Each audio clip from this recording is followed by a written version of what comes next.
very high progression-free survival rate at the price of a cumbersome toxicity, almost universal sterility, secondary neoplasms. Then the further intensification exploited by the PET-adapted trial, which had, on the contrary, not so satisfactory progression-free survival rates, however, were confirmed the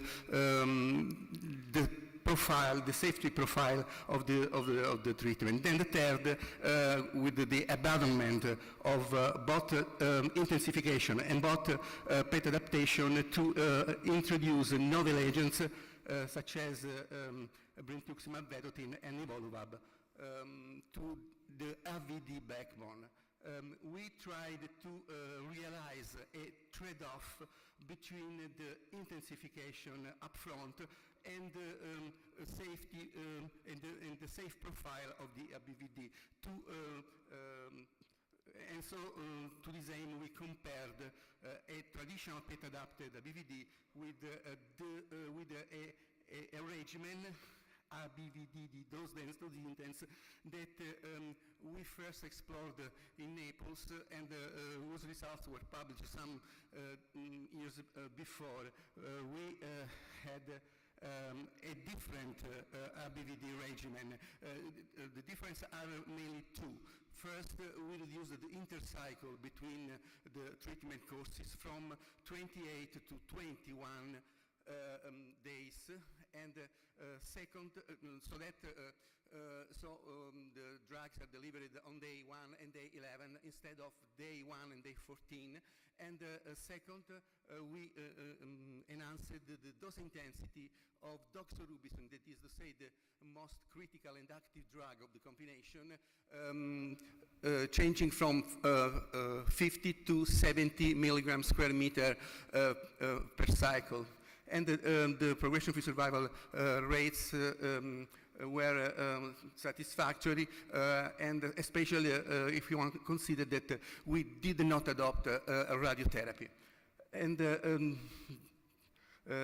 the regimen was so just as it was in the original phase 2 trial, was compared with a PET-adapted strategy, and the two arms were randomized 1-to-1.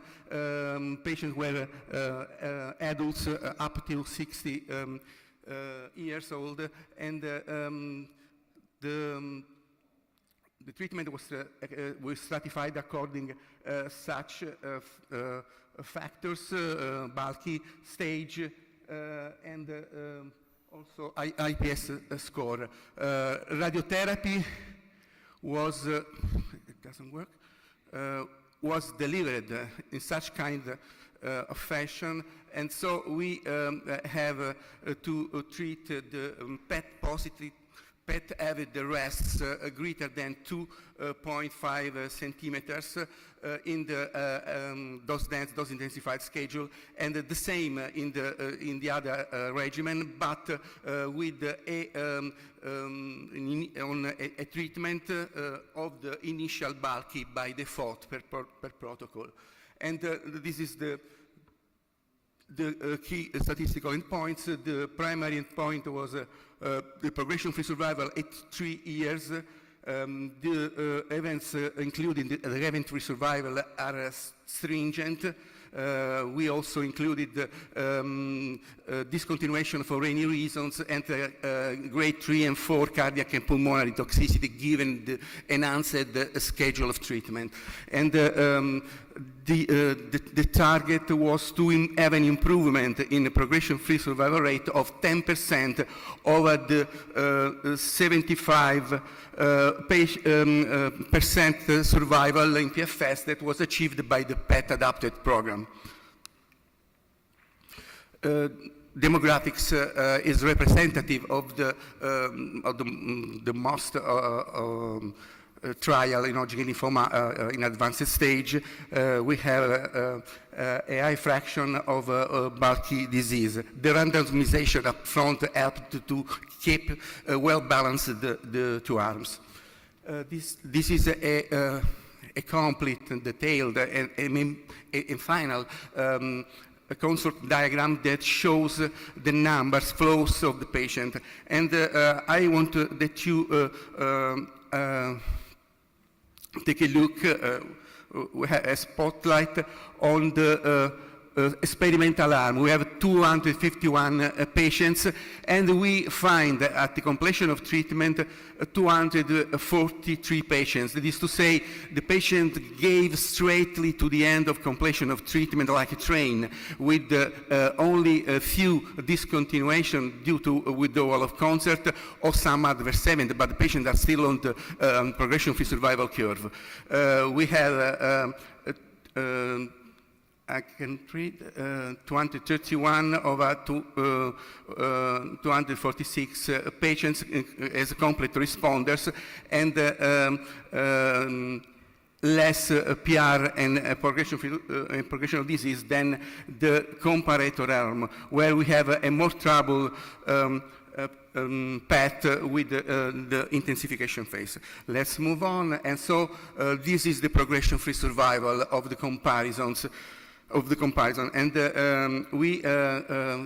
I want to stress the progression-free survival rates of the experimental arm.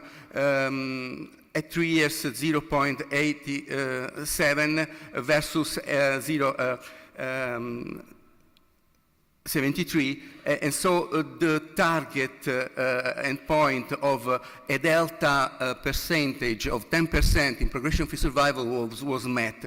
I want also to highlight this 92% of progression-free survival at 1 year, because today many trial shows at 1 year impressive progression-free survival while the enrollment is still ongoing. These are major results with a 30-month follow-up analysis. The hazard ratio was 0.45, and the events were in the experimental arm were half of the events that we observed in the other arm, in the comparator. And this is event-free survival, and we keep the difference. As I told you, we had also considered discontinuation for any reason, so these events burdened a little the survival curve that kept anyway their significance. The complete response rate at the end of treatment was significantly higher in the experimental arm, and the complete remission was was maintaining through the follow-up years. And as you can see, we have more than 90% of disease-free survival.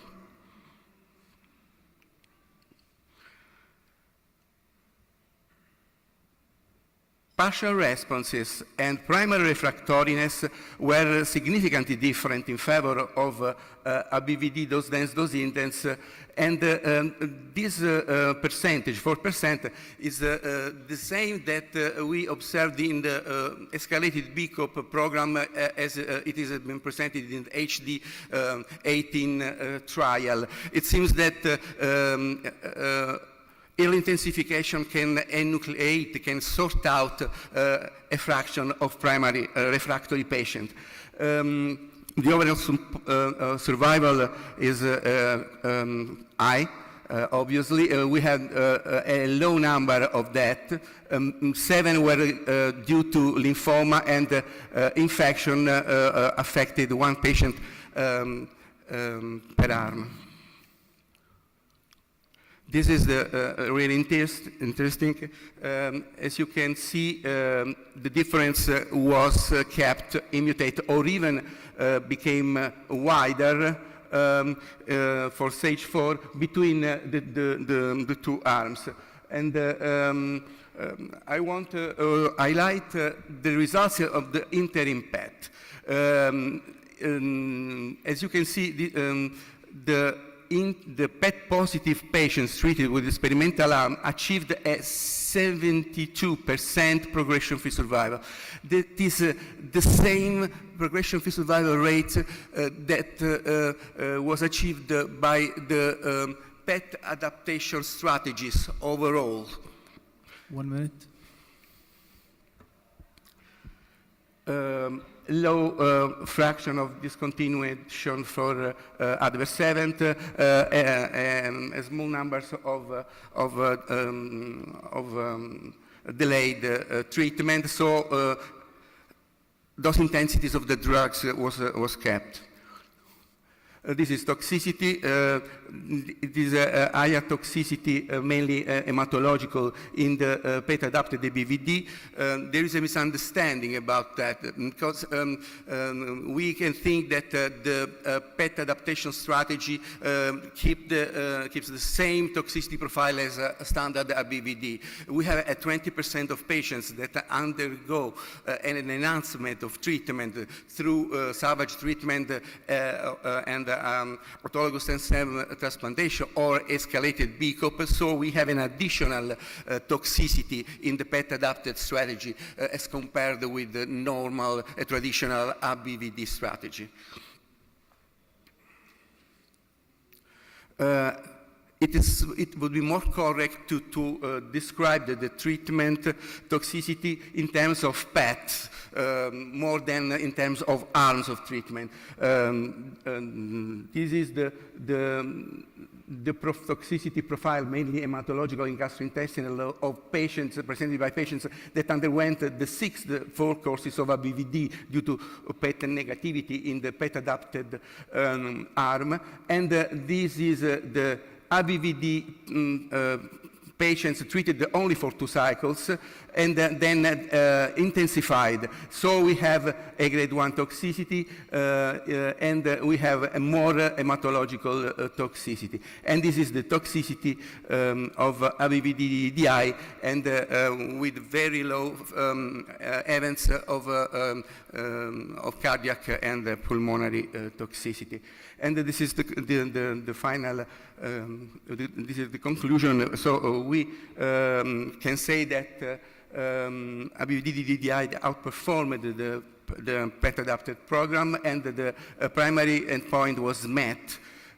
Obviously, we need to have more data on long-term toxicity to refine the trade-off between risk and benefits of ABVD, dose dense, dose intense. Anyway, one can say that by itself, the ABVD combination, the old ABVD combination, retains in itself the potential to achieve a CR rate greater than 90% and to realize progression-free survival rates approaching 90%. These are things that previously one can imagine only for the escalated BCOP program. So we believe that this is a major advancement for a chemo-only treatment. And more data will be available to better understand the meaning of these results, and probably to have a spotlight on the refractory patients to such intensified treatment with the ongoing Rouge bio trial with regards to ctDNA genotyping. And this is all for this first presentation. And I don't know if I go to the next. Yes, Dr. Corselli, you can proceed with the second session. Okay. So Dr. Corselli is going to present another interesting abstract about nivolumab AVD compared to BV-AVD in advanced stage Hodgkin's lymphoma. Dr. Corselli. Okay. These slides were presented in the plenary session by Herrera, and they describe the results of the largest trial on advanced Hodgkin's lymphoma that has been realized by the North American researchers. And the first ever trial collaboration between adult and pediatric groups in America. The study is a randomization between Brentuximab AVD versus Nivo AVD. And the rationale for this study relies on different evaluations. First, the Brentuximab AVD, while outperforming ABVD in terms, traditional ABVD in terms of overall survival, give additional toxicity to the traditional ABVD regimen, and still give recurrences up to 20% of patients. And while the use of radiotherapy among the adults is lowering with the passing of time, still about 50% of young patients, of adolescent and young adults, receive consolidation radiotherapy. And so there is room to improve the upfront treatment by using the PD-1 agent, since the patients that recur mainly upfront has shown genetic alteration of the PD-1 ligand. So there is a strong biological rationale to include such kind of agent upfront. This is the randomization one-to-one of the two strategies, and as you can see, there is no upper limit of age. Patients were enrolled if they were older than 12, and this is an ambitious program because we know that for example, the older patients can present up to a 10% of mortality under ABVD treatment, and even more, starting from 45 years in the escalated in the BCOP escalated program. So this is such a challenge.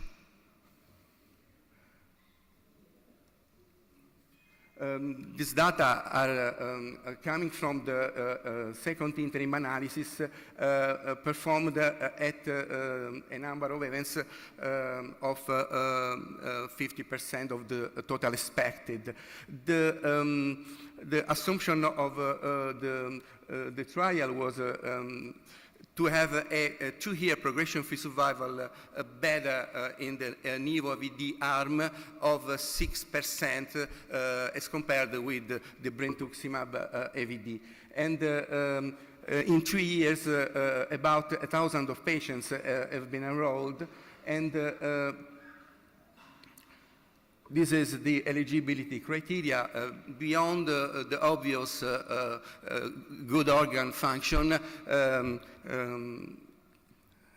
as a key inclusion criteria has been included, obviously, active autoimmune disease, peripheral neuropathy, and the presence of interstitial lung disease and pneumonitis. And this is a consort diagram, and we see that we have randomized 496 patients versus 498 are analyzable for efficacy. Some patients below the randomized total, and superimposable number of patients for safety. The baseline characteristic demographics are representative of the risk factors that can be present in the advanced stage Hodgkin disease population. And as you can see, we have a median age lower than the 34, 36 years that we observed in the normally in the trial for adult patients. And 25% of patients were younger than 18, and 10% of patients was older than 60. So we have 600 patients that are representative of the range of age between 18 and 16. This is important for comparable reasons between the different studies on Hodgkin advanced. This is the progression-free survival. The primary endpoint for now seems to be met. I remember that the endpoint was 2-year progression-free survival difference. The events in the BVD were a number that was double than that observed in the Nivo ABVD arm. Anyway, the follow-up, median follow-up, is only 1 year. So we have many patients on the left part of the curve and still under treatment. Anyway, we had a very significant difference in favor of Nivo ABVD in all the high risk, the risk factors, mainly in stage 4, and also for more aged patients. We had a significant activity, better activity for Nivo ABVD. And now this is the toxicity adverse event, but we see more in details each one. This is the hematological toxicity. We have more neutropenia after Nivo ABVD, but the use of G-CSF was quite optional, and only half of the patients used it. And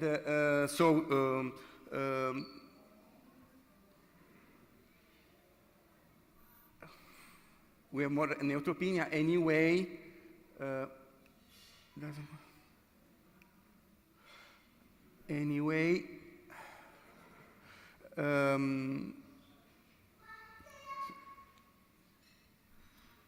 Okay, this didn't mean an increase in the number of infections. So we have more neutropenia in the Nivo ABVD, but not a lot of infective complications. And obviously we have more neuropathy in Brentuximab ABVD arm, and it was also higher in grade, taking into account the immune-related adverse events, we see that we have about 7 plus 3% of disease of thyroid, hypothyroidism or hyperthyroidism. And importantly, is that the radiotherapy was delivered to less than 1% of patients. And discontinuation, Brentuximab or nivolumab were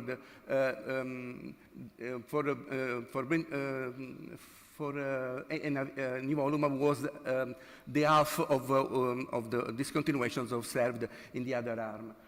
We had more death on treatment and progression of disease in the Brentuximab ABVD arm, 8 deaths, and mainly due to lymphoma, and no progression relapse at 12 months follow-up for Nivo ABVD, and these are preliminary results.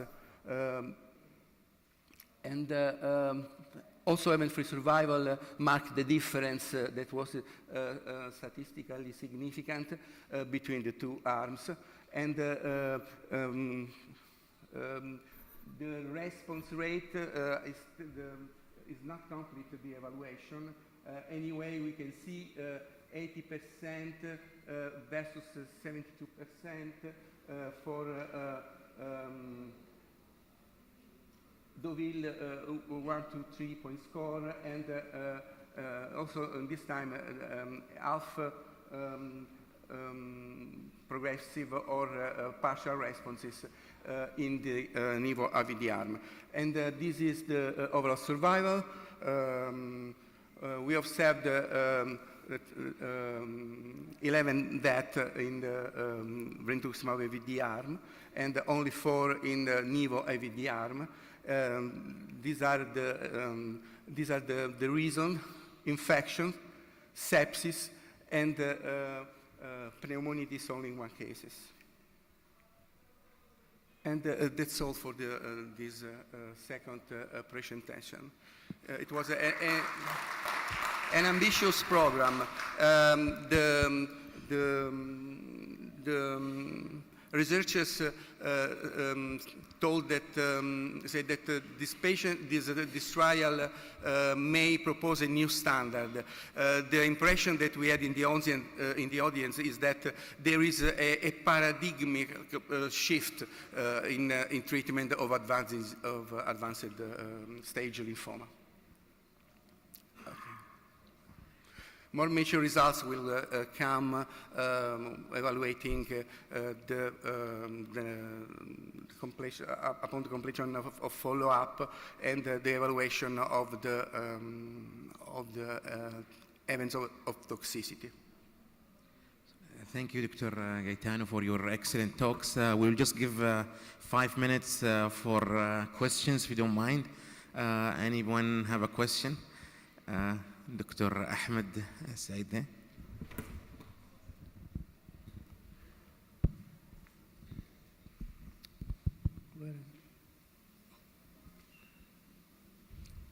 We will have the questions now, if you don't mind, Dr. Gaetano, if you don't mind.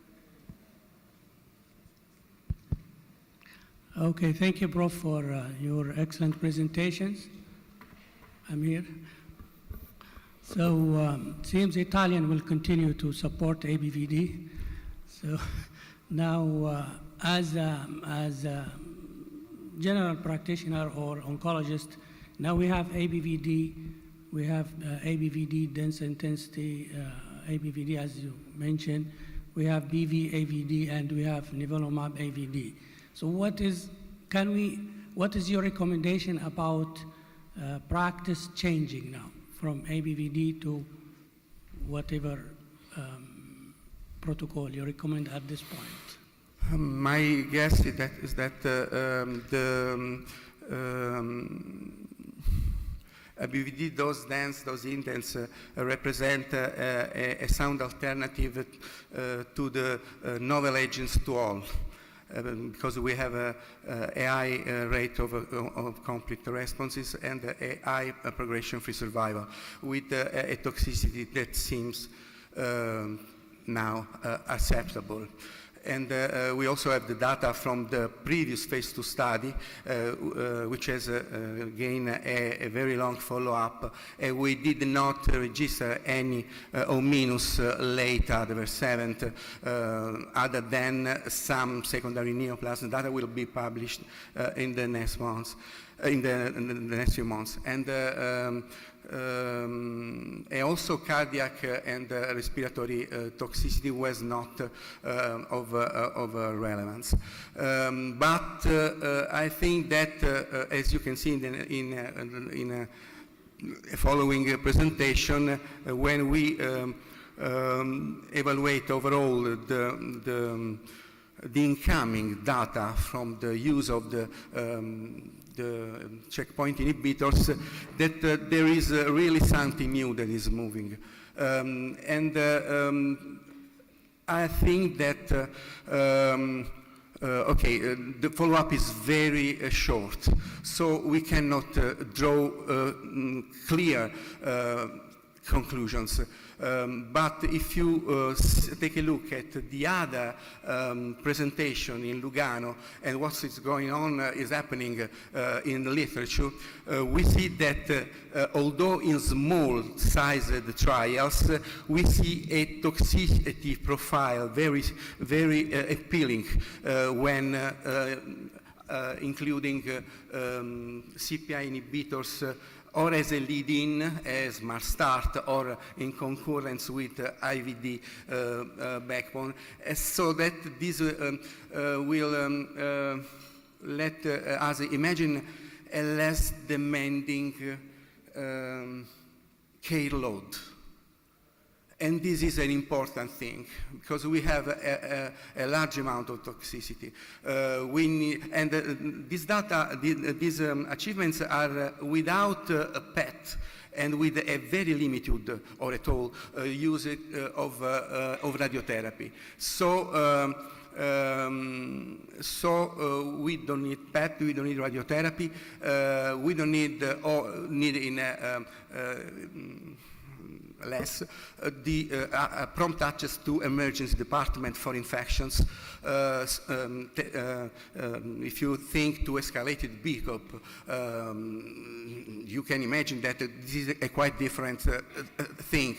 And so the less demanding care load of care can make the difference and can improve the numbers worldwide of Hodgkin mortality. I think this is my guess. Dr. Mbarak.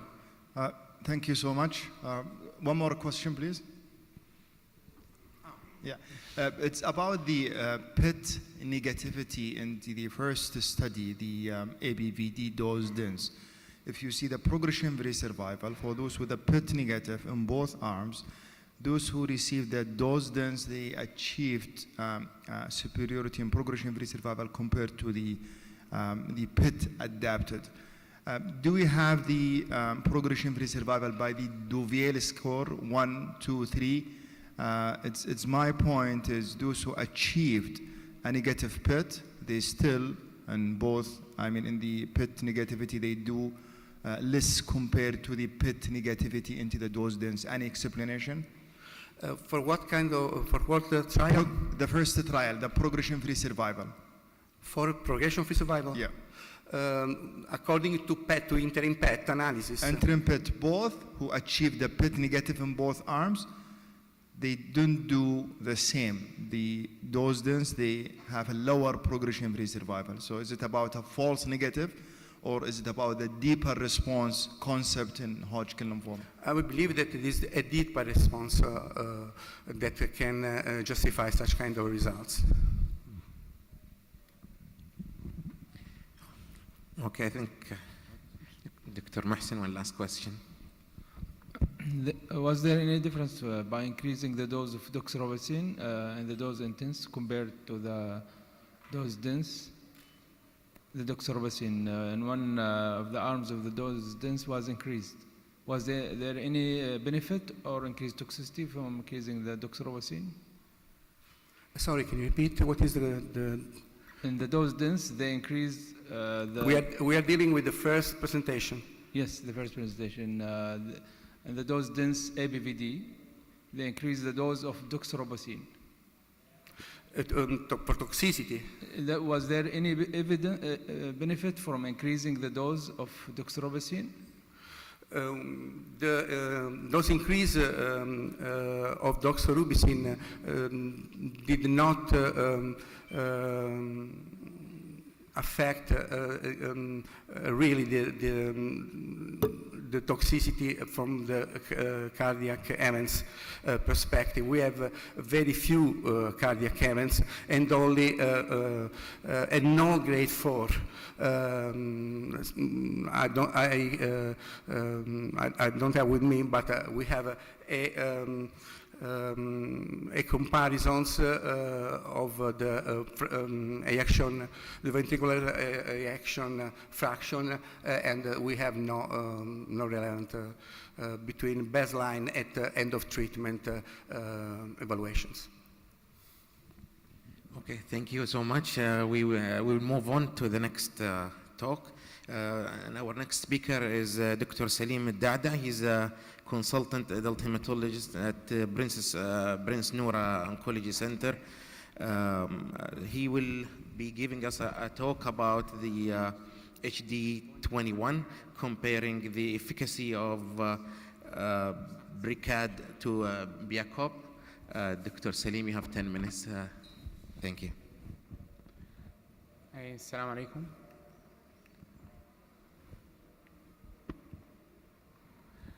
So thank you, Dr. Darwish. Good morning, everyone. I would like to thank the organizing committee for inviting me to speak to you today.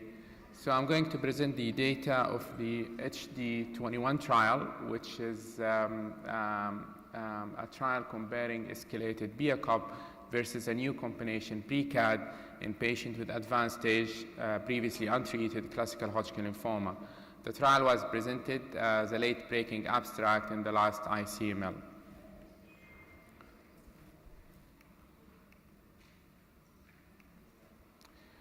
So this abstract is an interim analysis of the efficacy endpoint of the HD21, which uses bit-guided escalated BrECAD versus bit-2-guided BrECAD for patients with advanced stage classical Hodgkin lymphoma.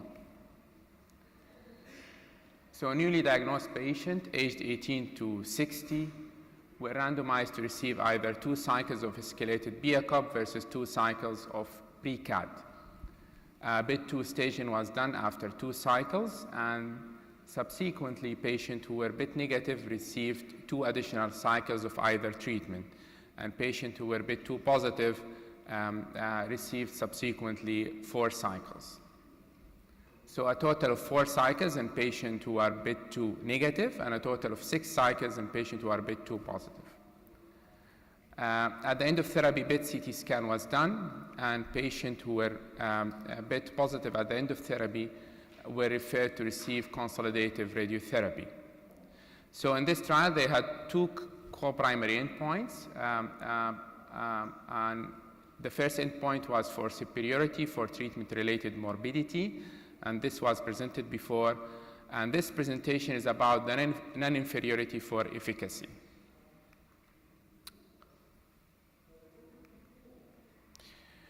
So a total of 1,500 patients from 9 countries and 233 trial sites were randomized between 2016 and 2022, 749 to the escalated BrECAD and 751 to the BrECAD regimen. An intention to treat analysis, 740 were included in the escalated BrECAD arm and 742 in the BrECAD arm. 9 patients were excluded in each arm because the diagnosis of Hodgkin lymphoma was not confirmed. So you are familiar with the escalated BrECAD. It's actually an intensive regimen with 7 medications. So we use cyclophosphamide, doxorubicin, etoposide, procarbazine, prednisone, vincristine, and bleomycin with G-CSF support. The BrECAD arm, the Brentuximab is given on day 1 at a dose of 1.8 milligram per kg, a maximum dose of 180 milligram. Cyclophosphamide, the same dose in the escalated BrECAD. Doxorubicin slightly increased to 40 milligram per meter square. Etoposide dose is reduced in the BrECAD as compared to the escalated BrECAD. The carbazine is given in state of procarbazine with dexamethasone instead of prednisone. And there is no bleomycin, and there is no vincristine. So if you look at the demographics, mostly patients were treated in Europe, mostly in Germany. Slight male predominance, more than 50% in each arm. More than 50% in each arm had an IBS score of less than 3. Median age was 34 years. ECOG performance status was mostly 0. And most of the patients had B symptoms, almost 2/3 in each arm. The staging was 2B in 16%, and 84% had advanced stage 3 and 4. The histology was mostly nodular sclerosis subtype. So if you look at the number of cycles received, 57% in each arm received 4 cycles. So these were the BIT2 negative patients. And 37% in the BrECAD arm and 38% in the BrECAD arm received 6 cycles, so those patients were BIT2 positive. And this is actually strikingly high for this intense regimen. So if you compare this data to the Echelon-1, for example, more than 80% were BIT2 negative. So the BFS event in intention to treat population at 40 months follow-up, we had 1.9% progression in the BrECADD arm and 0.7% in the BrECADD arm, very low progression rate. And if you look at the total BFS event, 8.4% in the escalated BrECADD versus 5.3% in the BrECADD, much less in the BrECADD arm. And this translated into a 3-year estimated BFS of almost 95% in the BrECADD. And I think this is an extremely high BFS, probably not reported before in advanced stage classical Hodgkin lymphoma. In the BrECADD arm, it was 92%. Median time of observation was 40 months. So the hazard ratio was 0.63, favoring BrECADD, and this established non-inferiority. However, to establish superiority, the confidence interval had to cross the midline, and actually the confidence interval was 1.07 to 0.37. So the superiority could not be established, and they are waiting for the final analysis to probably suggest that this regimen is superior to escalated BrECADD. The overall survival was exactly similar, 98.5% in each arm at a median follow-up of 40 months.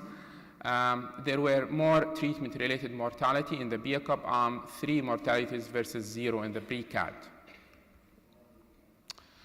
So in conclusion, there is a relevant reduction in early BFS event in the BrECADD, which resulted in a 1-year BFS of 97.5% and 3 years BFS of 94.9%, almost 95%.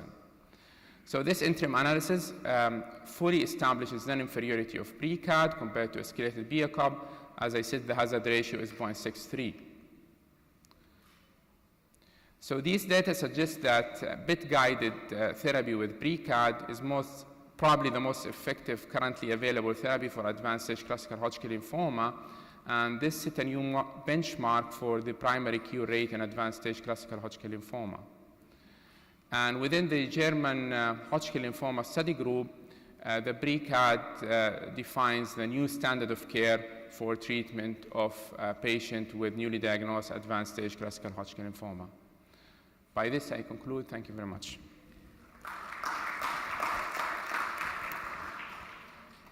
Thank you, Dr. Salim. You gave us a luxury of time to give questions. Maybe we'll have 1 or 2.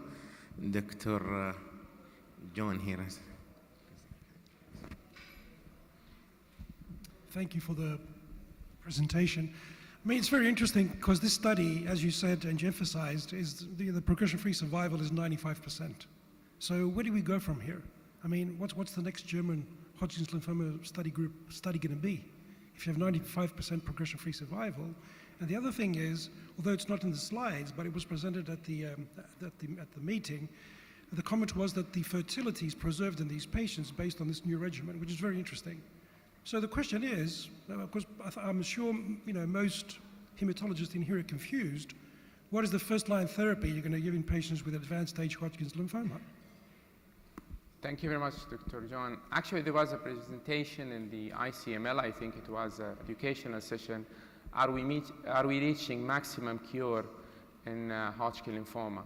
So I think the level we are achieving now, more than 90% in some of the trials, BFS in advanced stage classical Hodgkin lymphoma, will probably guide more in the future reducing the toxicity. So you would be more concerned about reducing toxicity in those patients, as you have said, for example, the fertility, the peripheral neuropathy, the febrile neutropenia, the use of GCSF, the long-term toxicity of, for example, anthracycline use. So I think minimizing the toxicity would be another important primary endpoint in the treatment of advanced stage classical Hodgkin lymphoma. Well, I think this is one road, and the previous sessions are on the other road, so it will be even more difficult to compare now and make a conclusion on which side should we take. But So if we have a patient, when do you think now in practice we would go this road rather than ABVD and its comparatives? So I believe it's probably institutional. In our center, we usually go with the ABVD-like combination, so either ABVD or Brentuximab AVD. We don't use the BrECADD frequently. Maybe in National Guard Riyadh, I think they use it. And I don't know, in Dammam, do you use the BrECADD or no? So we usually use ABVD or Brentuximab AVD. And so probably in the future, maybe we can, if the mature data of the checkpoint inhibitor on AVD, I'm not sure how long these excellent data will persist. So probably we can think about using that combination in the future. Thank you, Dr. Salim. I think we will move on to the next session. The next, Dr. Gaetani will join us again. He will give us a talk about advanced Hodgkin lymphoma, new combinations using checkpoint inhibitors.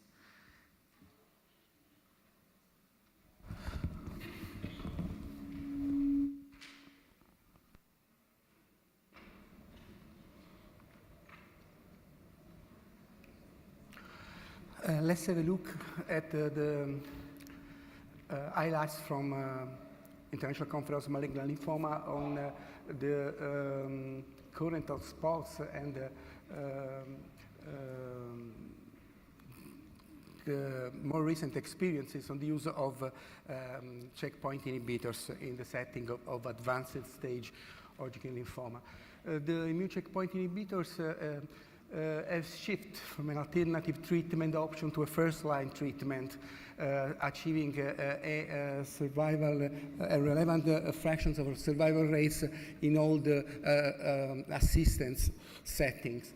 And we have to stress that the populations with the most significant potential for benefiting from these agents are those who are primary refractory or the early relapsing disease, because we have an intact immune system not compromised by repeated lines of cytotoxic therapy.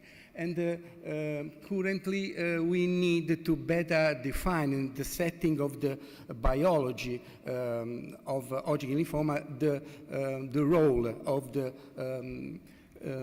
checkpoint inhibitors, since they belong mostly to the world of the solid tumors. And so we have to clear better the physiopathological mechanism surrounding the action of these agents, so to give them their effectiveness at the full. And we have also to reduce side effects and to enucleate, to sort out the subsets of population that can benefit more from the use of these agents, and to adjust them into current treatment. And what can give us the checkpoint inhibitors in the first-line setting, where we have still unmet need. And the unmet need are the need to overcome chemotherapy resistance that persists despite intensified regimens, and to reduce the treatment burden. And also, we have fractions of patients that are mostly out from the current toxic regimens. And so we have also patients that are poor candidates for standard chemotherapy. And this is an unaddressed need. And one can move on and think to that CPI inhibitors can replace chemotherapy in nearly favorable Hodgkin lymphoma patients, or serve to de-escalate in well-responding patients the treatment in nearly unfavorable, avoiding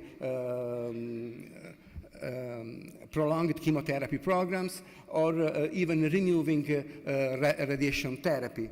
In the advanced stage, can help reduce the cumulative exposure to conventional chemotherapy, or also to intensify the chemotherapy. We can need probably only 4 cycles of synergic checkpoint inhibitor plus ABCOP or ABVD, so to achieve early a complete metabolic response, and limiting the use of alkylators and capping the use of doxorubicin to 280 milligram square meter. And this is where we have started on checkpoint inhibitors in Lugano with this impressive data at 1 year on progression-free survival with Nivo AVD. Anyway, we have to stand sometimes on this experience, because this is a seminal. So it may contain both the pitfalls and both the potential achievement that we can have in this, with these agents.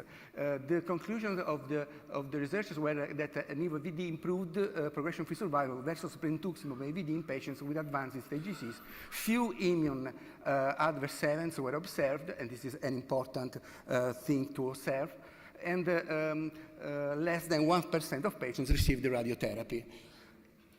The achievement is that we have documented better tolerability of PD-1 inhibition versus Brentuximab, also in combination with ABVD. We have observed the tolerability among aged patients. We have seen the forest plot that was clear and significant to this aim. And this is an additional important thing. We have the potential for harmonizing pediatric and adult therapy in advanced Hodgkin lymphoma. And in the setting of pediatric patients, of adolescent patients, the limited amount of radiotherapy can reduce long-term sequelae due to consolidative radiation therapy in younger population.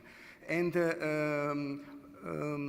although they may be more expensive in economical terms, they can abrogate the use of PET guidance, and also the need to access to radiotherapy facilities, or limit the need to radiotherapy facilities. Potential pitfalls are the median follow-up is not major.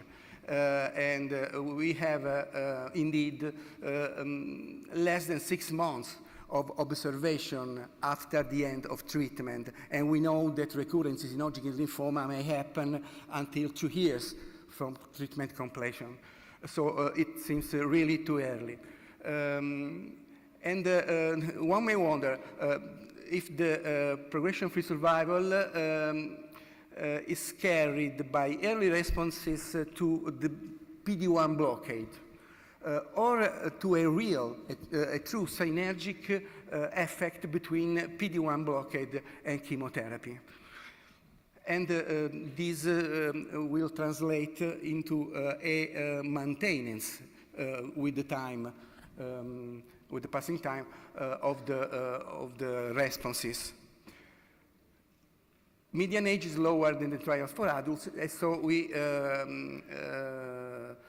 have efficacy and safety profile that can be not easily compared to other trials. And NAVD benefits we have seen is greatest in older patients, and was not significant in the forest plot for younger patients. In addition, we have to say that Brentuximab ABVD is not a standard in adolescent and young adult, and in pediatric patients, where we have been observed very interesting results with Brentuximab AVPC, with a 3-year event-free survival of 92%, and this is the US standard of care in the pediatric population of Hodgkin lymphoma. And this probably would have challenged Nivo AVD.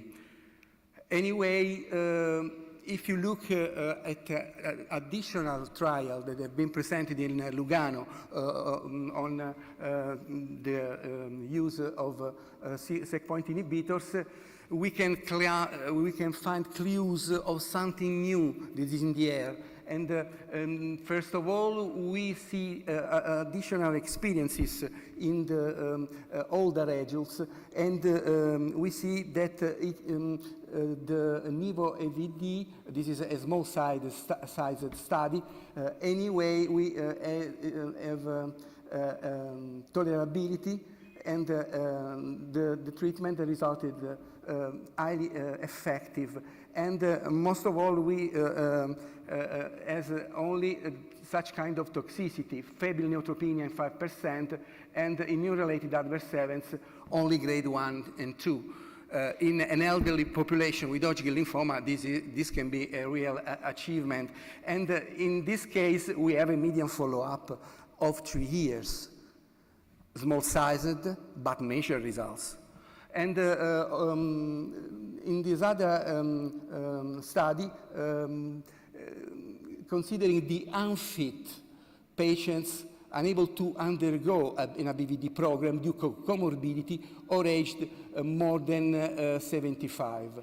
We see a median age of 77 years, small-sized, but high overall response rate, median duration of response that is relevant, 1 year overall survival about 40%, 90%, and it seems that even monotherapy with Pembro, with an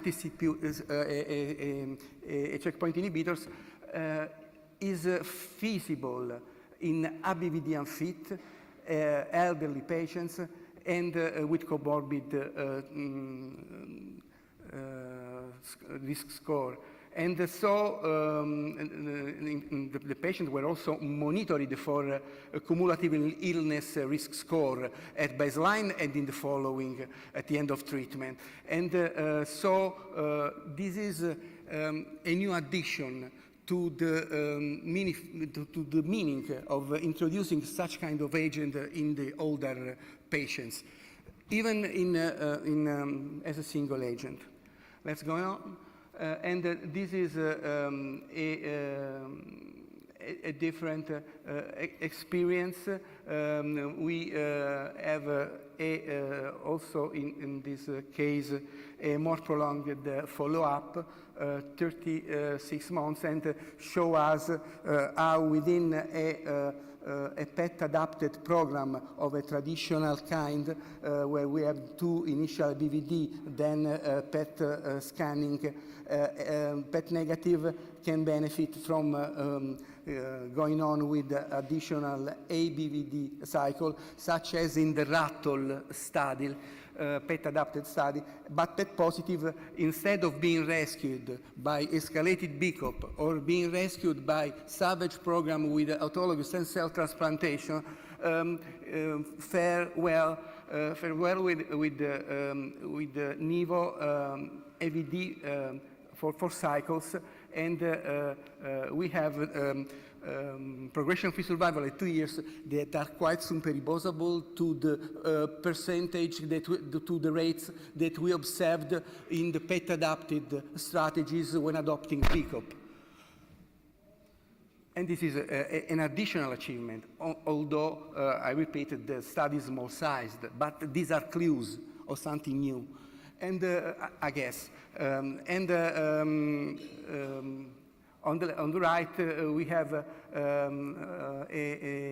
trial that has been conducted in not in advanced stage patients, but in early stage. But I included it in the slide set because we have 144 patients, so we can evaluate also the association of nivolumab and Brentuximab together, working together in terms of toxicity. And so we have that no death occurred in this large cohort study, and we have an overall response rate approaching 100% and a complete response rate of 92% at the end of treatment. These are early stages. Anyway, the treatment was safe, and grade 3 immune-related adverse events were limited in number. So there is a promising efficacy and accepted safety profile. We have no new safety signal. And now several experiences are going on using a leading program. So they start treatment in advanced Hodgkin lymphoma with the checkpoint inhibitors, make a picture of the situation of the response rate observed after this leading phase, and then go on with the traditional PET adapted program with 2 initial ABVD, followed by escalated BCOP in partial responders on ABVD 4 cycles for those PET negative. And the study endpoint was 40% overall response rate over avelumab.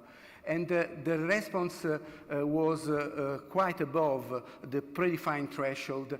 And the results, you can see on the right, the progression-free survival of all the patients at the median follow-up of 14 months. We have these results compared favorably with the results from Rattle, where we had a fraction of PET2 negative patients that became positive at the end of treatment.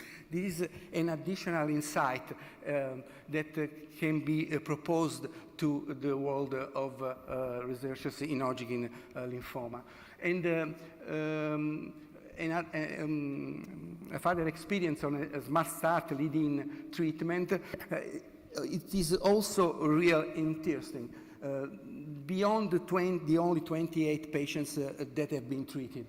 As you can see, we have a leading phase with tislelizumab for 2 courses, a PET scanning, interim PET evaluation, and PET that previously went on to 4 additional AVD or ABVD treatment went on additional tislelizumab, chemo-free. And while progression responders had tislelizumab combined with a more traditional ABVD backbone, and eventual, if persisting PET positivity, additional 2 courses of the same treatment. Progressive disease went off of the study.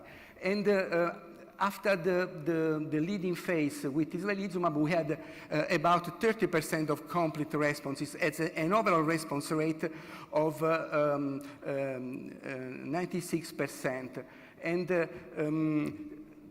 among the patients that went on tislelizumab when achieving PET negativity, 6 of 8 maintained their response going on.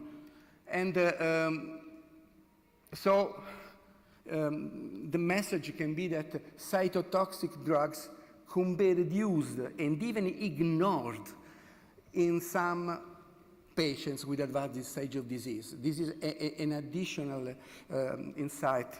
And we move on, and we assume such results, and we say that we need responses to this unmet need. I think that reducing treatment burden, checkpoint inhibitors in such studies can give yes as a response. And yes, also for candidates for poor candidates for standard chemotherapy, we have seen some evidences that CPI inhibitors can make the difference in such setting of population.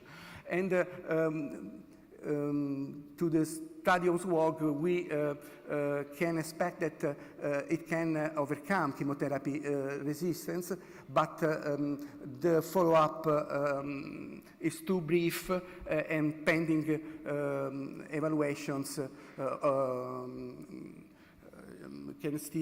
can be also reserved to the small size study that we have described. We need larger trials and probably new statistical tools to better evaluate such kind of treatment. And what can give these agents in the setting of relapsed, recurrent, refractory patients? We see that in the slide from Mantle that there is no plateau phase, no flattening in curve, independently from the quality of response, complete, partial, or progressive disease. We don't have a fraction of patients that can be sorted out as cured. So probably in this setting, the efficacy of checkpoint inhibitors should be improved through alternative targeting to a combination with conventional cytotoxic drug, and many highlights the abscopal effect of radiotherapy when coupled with the checkpoint inhibitors. And these are additional co-inhibitory receptors that can be targeted for improving the activity of checkpoint inhibitors. We have LEC3, TRIM3 that currently is also part of a trial with a bispecific antibody in advanced endogenous disease, coupling anti-PD-1 and anti-TIM3 activity, and TIGIT. And so I won't present only this experience.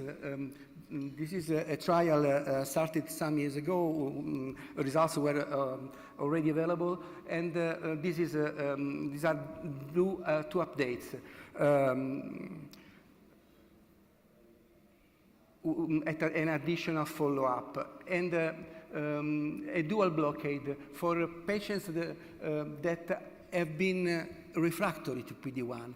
One may wonder if the addition of a different checkpoint inhibition, in this case with anti-LAG3 favezelimab, can restore a sensibility to checkpoint inhibitors.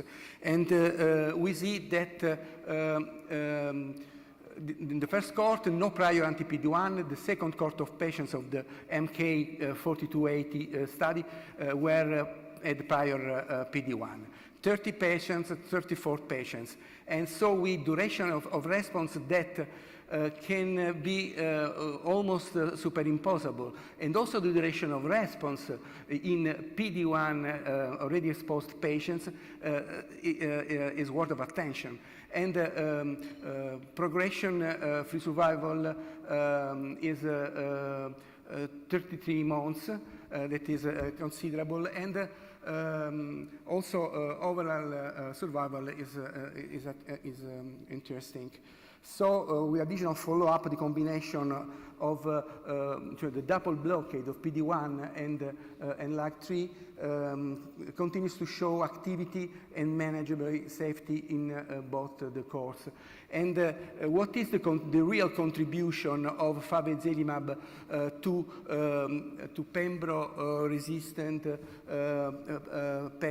patients? And we see that there is a an average change from baseline target of 47% with the addition of Atezolizumab. And in Pembro only resistant that continued treatment, there was unchanged. So we have deeper responses with the combination of the two CPI inhibitors instead of going on with the same Pembro, achieving only a clinical benefit. But we have also downsides. As we said before, we have studies that are often small-sized and non-randomized. And the use of CPIs frequently depends on the local licensing status and reimbursement mechanisms. And they are still a matter of solid tumors. If we look in the pipeline of several big companies, sometimes we cannot find any CPI agent specifically devised for Hodgkin lymphoma patients. And Hodgkin lymphoma is not in the pipeline of several companies. So there is a long way to improve the use of such kind of agents in the world of Hodgkin lymphoma. We have also the challenge on how to manage such kind of patients, because the immune response and the immune-related adverse events are two edges of the same sword. We have long-term toxicity, chronic toxicity, and also some fatal complications. We have emerging now a complex network of immune resistance, and the new problem of double refractoriness to Brentuximab and to anti-PD-1. The immune response and immunological related adverse events are due to the fact that there is that the shared T-cell receptor sequences may be the main reason. So to have an immune attack on both tumor tissue and normal tissue. These events of toxicity vary depending on the different checkpoint inhibitors. So we have some that characterizes ipilimumab, some others that characterize PD-1 inhibitors such as hypothyroidism, pneumonitis. But with the introduction of novel CPIs, we have to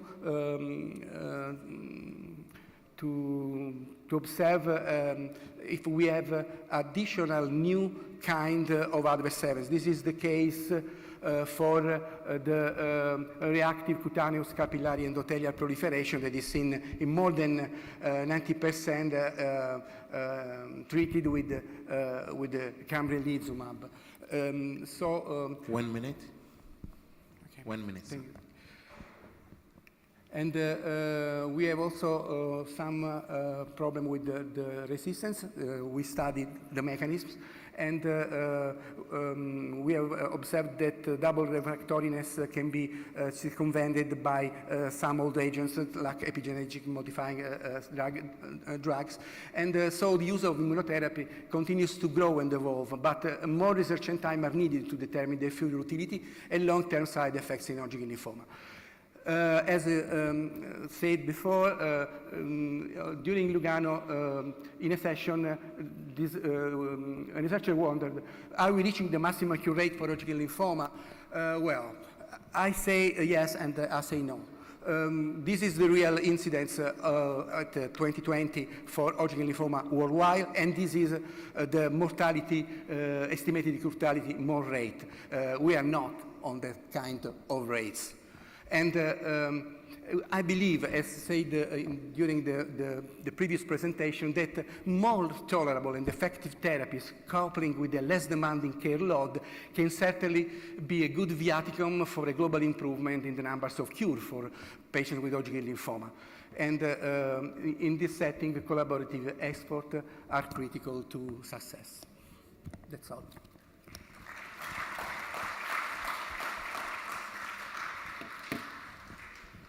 Thank you, Doctor, for your excellent talk. I will just give a chance of one burning question if there is any, or else we move on. I just, you just put the two slides against each other, which makes us think of it. The nivolumab, if we use it early on, shall we use the pembrolizumab afterward, whether with refractoriness or with the disease response? So if the patient responded to nivo before, shall we use the pembro later? We try to use checkpoint inhibitors as early as possible, because the immune system is intact or not complicated by numerous lines of treatment, and immune resistance is not onset yet. Thank you. Thank you so much. So we will move on to our satellite symposium, satellite presentation of Prof. Matthias Rommel, who is working in the University Hospital of Gießen in Germany. He is an expert in treating lymphomas, mainly indolent lymphomas and CLL, hairy cell leukemias, ITP as well. He had many publications on these topics, and he had been an author of several book chapters. He also is a member of many of the societies, including the ASH, EHA, ISMO, and ASCO. Prof. Matthias, you have 30 minutes to talk to us about your 3 decades experience in treating B-cell lymphomas. The floor is yours.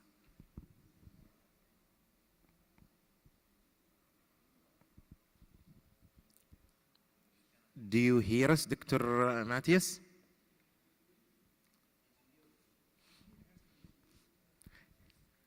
Can you hear me? Yes, we do hear you. Okay, so good morning again to the Saudi Lymphoma Group, and thank you very much for giving me the opportunity to talk to you. I was asked by the company Novartis Sandoz to give a presentation, more or less what I have learned in my last 30 years of hematology. So I would like to look back to the history and to show you some highlights which influenced me in guiding me through hematological diseases. So my talk is called The 3 Decades in Treating B-cell Lymphoma, and I selected, just from my personal view, the highlights which mostly influenced my way of treating patients. So before I start, I give you my conflict of interest. And today I was invited by Sandoz Novartis for this talk. So aggressive lymphomas, I will talk the most time. I will then switch a little bit to mantle cell lymphomas, maybe to show you 2 slides, and then indolent lymphomas in the end. But with the aggressive lymphomas, personally, that made a lot of attention to me when I started my career. And I saw the one study from Rich Fisher. Still, I see him today in meetings. He is, of course, now 30 years older, but he was doing the one study with CHOP and all the other regimens. And I will share with you the slides. This is here. That CHOP was first introduced to be the first curative treatment, and then all investigators around the world thought we can intensify the CHOP regimen, we can improve the outcomes, and as you see here on the slides, there was a second generation of CHOP-like regimen and a third generation, and they achieved more complete response rate, but, and that is the interesting thing, always phase 2 studies, and therefore not, of course, the evidence which we would like to see. And when this was done, this curve published in the New England Journal of Medicine is still what I show all my young hematologists today, because it clearly shows that CHOP cannot be improved by itself, and you cannot intensify the chemotherapy. And still, this is valid today. I have only one exemption I will show you later on, the French regimen R-ACVBP, which appears to be better than CHOP, but for 30 years, this was still the mainstay of the treatment for aggressive lymphomas, the CHOP regimen. So, of course, there were many attempts, as I've shown you, with making other CHOP combinations, but if that was not positive, they then tried to intensify the dose of CHOP by giving it every 14 days. Or you may remember the one thing which happened in America, 8 cycles, and the European did 6 cycles. And then there was this one trial from Germany, which is called the R-MEGACHOEP, which I also would like to share with you a few minutes. This is the study which was repeated in another country. 2 studies were done, CHOP 14 against CHOP 21. So I was sitting in the meetings and I was thinking, what is the better regimen? And I was very disappointed, but also very fascinated that the curves absolutely look the same. So that's quite interesting. Even CHOP R14 is not better than CHOP 21. And therefore, still today, at least in all countries I know, CHOP 21 is still the standard, of course, nowadays with the addition of Rituximab. This is a very interesting study which was conducted in Germany. I did not participate with my clinic because I found this study very critical, and it's, of the other hand, very important for understanding the B-cell lymphoma, how we can treat it. This was even to the maximum of CHOP, using identical effective drug at highest possible dose and dose intensity. And here is a regimen. It was randomized, CHOP 14 with the addition of etoposide, so more or less here on the lower part, the standard against 3 times stem cell transplantation with highest dose of the cytotoxic agents, like cyclophosphamide 4,500 to 6,000, adriamycin 17, etoposide 1,480.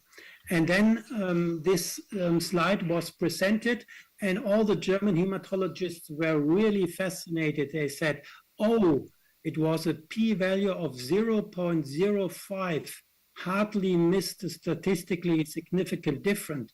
But the message of the slide is the mega-CHOP is below the standard. So it's not as you thought, maybe the mega-CHOP is better, but the mega-CHOP was even inferior. And we all could guess why this is the case, because of so much toxicity that this did not help the patient outcome. So this was many attempts. And then I, of course, don't want to show, which everybody knows, the addition of Rituximab really made the big change after 20 years by the introduction of Bertrand Corvier from France, published later in the New England Journal. And it was Rituximab added to CHOP, and this really made a better overall survival. And that was true for all patients with aggressive B-cell lymphoma. So again, could it be improved? The R-CHOP with all these negative studies in my mind. And then the French people, the JELA study did this R-ACVBP. And in my opinion, this is quite underused, and in many countries, even not established in guidelines. And just recently, even if it's an old study, it was added to the German guideline.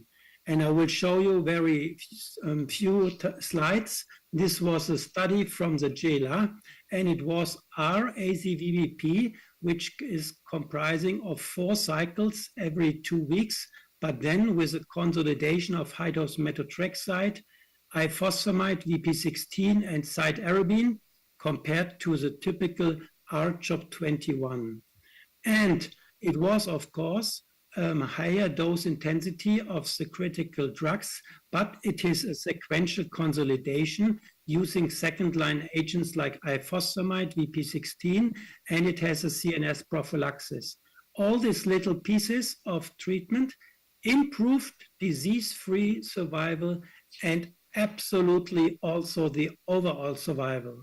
And that is the reason why I use this regimen quite often in my clinic, because that is the only study I remember where the R-CHOP regimen was improved, even in terms of the overall survival. Of course, I will not show you now the toxicity, which is, as everybody could expect, much higher with the R-ACVBP. And so you have to outbalance toxicity against efficacy. But I think that this slide with the overall survival speaks for itself, that we should use and think about using R-ACVBP in the special circumstances of young and fit patients. So another study, which was for decades discussed in America, I remember very well in all ASH and ASCO meetings, they talked about dose-adjusted epoch. And it was the famous Wyndham Wilson who always said this is the best treatment ever because you give it over 96 hours. And I was, as a young doctor, fascinated by this ongoing discussion. And I was wondering when will be the randomized trial out there with dose-adjusted epoch. And I don't show you the slide, but it was a negative study. Dose-adjusted epoch did not show improved outcome to R-CHOP. And today, I only use it as in international guidelines proposed in the mediastinal B-cell lymphoma. But I remember this is only based on one single phase 2 study. It was not a phase 3 study, probably because this mediastinal B-cell lymphoma is a very rare disease. So you cannot organize very large randomized trials, but at least we use in Germany dose-adjusted epoch with Rituximab for mediastinal. Also, I remember seeing all the slides from the Roche company showing that the new antibody obinutuzumab will be in vitro and preclinically the much better antibody than Rituximab. So I was very much influenced by all this information upcoming, and I was thinking, yes, obinutuzumab will be the next antibody replacing Rituximab. And we remember the Goya trial presented also by French investigator showed that, no, it was by Italian investigator, and it was not any difference to the Rituximab. So this is the reason why we still use worldwide the Rituximab antibody in aggressive lymphomas. That also was a highlight in my career because I was expecting with all this preclinical information that obinutuzumab will be the better anti-CD20 antibody. And we know that obinutuzumab is better than Rituximab in chronic lymphocytic leukemia, is also better, not to the same extent, in indolent lymphomas with a rather small added benefit, but in aggressive lymphoma, it was a 100% negative study. Obinutuzumab did not make any better outcome than Rituximab. Also, I remember in all the last 10, 15 years ASH meetings that many study groups around the world tried to add something to the R-CHOP like bortezomib, lenalidomide, ibrutinib, and so many other next generation agents. And I was personally thinking the one or the other will make a positive signal. So R-CHOP will be the past and there will be a new agent added to this. And here I show you what all was done from the Canadian, the enzastaurine maintenance, then from Tirplemont from France, lenalidomide maintenance. We in Germany gave the acute lymphoblastic leukemia protocol instead of CHOP. The bortezomib was added, the dose-adjusted epoch was replaced, obinutuzumab, Ines Younes showed in the Phoenix trials the ibrutinib, and also Vitolo showed the lenalidomide R-CHOP. But all these attempts were negative. Very disappointingly, nothing helped us to have a better regimen in our hands. So that again is quite interesting when I look back for the last 15 years that all these attempts failed. So I have it here in the upper part of the slide, all these negative trials. The only thing which is positive or called to be positive is the addition of polatuzumab, but here it's my personal view, it is a negative or a positive trial. We use it in Germany, CHOP-R plus polatuzumab, but we are not so convinced because the overall survival was not influenced. And up to this trial, I thought that overall survival is the one and only endpoint in aggressive lymphomas, but I learned that the progression-free survival was accepted from the authorities worldwide for the CHOP-R plus minus polatuzumab.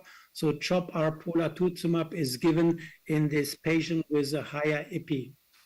We have the future showing here just with a few names of the upcoming compounds in this B-specific antibodies, epcoritamab, mosunetuzumab, glofitamab, also the anti-CD19 antibody tafasitamab, the BiTE antibody blinatumomab, the BTK inhibitors, which have failed with ibrutinib, now is tested with acalabrutinib, and of course the CAR T-cell, which will be discussed later on in your meetings. So I won't tell you about these future things and the present things. I just showed you which was most fascinating for me in the last studies. One thing which also influenced German guidelines and also my personal view is the introduction of the Rituximab biosimilar. And this is something very new for hematologists, that there is a biosimilar. We all accepted that there are generics like cyclophosphamide and atreamycin and vincristine. We have generics available. This is identically the same like the originator. But with the monoclonal antibody, we could not expect generics, but biosimilars. And so this was a new challenge for the German Society of Hematology to understand if the introduction of biosimilar could help us. And of course, as we would expect, a biosimilar is not better, but on the other side, from the pharmacoeconomically way, it is beneficial for the healthcare system because we can save some money of the cost of an originator. And I would like to share you a few slides which were discussed very intensely in Germany a few years ago. So we learned about biosimilar, that the biosimilar is highly comparable to the reference product, but never can be called to be identical. The interesting thing is what I've learned in this discussion, that even the originator Rituximab is not identically over the 10 years. There are many charges of Rituximab over the 10, 20 years, and they all look a little bit different because it's not 100% well-defined chemical structure. It is produced by a living cell line, and so it is even within the originator not identical over the 20 years. So the biosimilar, of course, were highly discussed in Germany as an opportunity for the healthcare system to save money and to have an impact on the financial sustainability of the healthcare system. So this is how the biosimilars were then discussed with the Rituximab here, and we had this Rituxan, the GP 2013, the biosimilar available, and we looked in Germany for the slides and information about the structure, the function, the pharmacodynamic, and the efficacy and safety. And we can see here that they are all giving you the same picture, that the biosimilar is very, very similar to the originator and therefore can be used instead of the originator. There were, of course, done many trials with the ADCC, the CDC, and the apoptosis of the originator compared to the biosimilar. And in all endpoints, they showed that with a highly statistically endpoint, it appears to be very comparable. So this p-values does not mean that there is a difference, but this p-values mean that it's bioequivalent with a highly statistically p-value, considering the assumption that it's bioequivalent. They then made only one study, and that is typically for biosimilar, because you should extrapolate if you accept the fact that a biosimilar is very similar to the originator. You do not have to repeat all the studies which were done with Rituximab originator. And so they only made one study, as it's accepted worldwide by FDA and by EMA, that only one study needs to be done, and then from that study it can be extrapolated for the other indications. So this was in indolent lymphomas with CVP. Why they selected CVP plus Rituximab? Because CVP against CVP Rituximab showed the biggest difference in favor of Rituximab CVP against CVP. So this is the hypothesis that when you exchange the Rituximab originator with the Rituximab biosimilar, then you would have the highest chance of seeing any difference, because the Rituximab plays a very big role in the combination R plus CVP.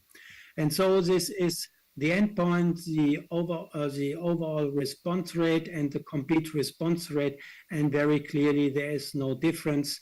And so the German guidelines were then added with this one comment that we can use the biosimilar, and at least in my clinic, I'm using Rituximab biosimilar since the last 5 years with 100%. I don't use any originator. I use obinutuzumab, of course, which is an originator for other indications like CLL. And I use the Rituximab biosimilar in all circumstances when I would like to use Rituximab originator, even in immune thrombocytopenia, autoimmune hemolytic anemia, lupus, and other autoimmune disorders, in any B-cell lymphoma, which is Waldenström, marginal zone, mantle cell. When I would like to use Rituximab as a combination, I use Rituximab biosimilar in our ongoing situation. Coming back to the aggressive lymphomas, which is also something which influenced me over the last years, is that in Germany it was discussed that the vitamin D pre-treatment level may be critical for the outcome of Rituximab containing treatment. So I don't want to go into detail. This was shown by the German high-grade lymphoma study group by Michael Freundschuh, which has shown in the ASH meetings that the vitamin D level is important for having a good mechanism of action of Rituximab containing treatment. That is the reason why in Germany we have for the very first blood routine a vitamin D level, and if it's below the normal range, we will make replacement of vitamin D, which is quite easy, 1 pill per week with 20,000 units. That is my personal approach. And then all patients have a normal vitamin D level. And I think this is important in the lymphoma. However, there is never a randomized phase 3 trial prospectively done, because you cannot just randomize vitamin D or not vitamin D in addition with Rituximab. So this is also which paid my attention to for the last 10 years. And my last statement here is again coming back to the one standard question nowadays, which is answered in Germany: the addition of polatuzumab to CHOP by then skipping the vincristine because of the neurotoxicity is being used, even if it's a many discussion ongoing that this trial did not improve overall survival and therefore was a little bit disappointing, but clearly made a better disease control. So switching for a few moments only to the mantle cell lymphoma. And I learned in my very early time point of career that this is the most frustrating B-cell lymphoma entity with the poorest outcome. But over the time, I learned that the survival really was improved by all these attempts over the last 3 decades.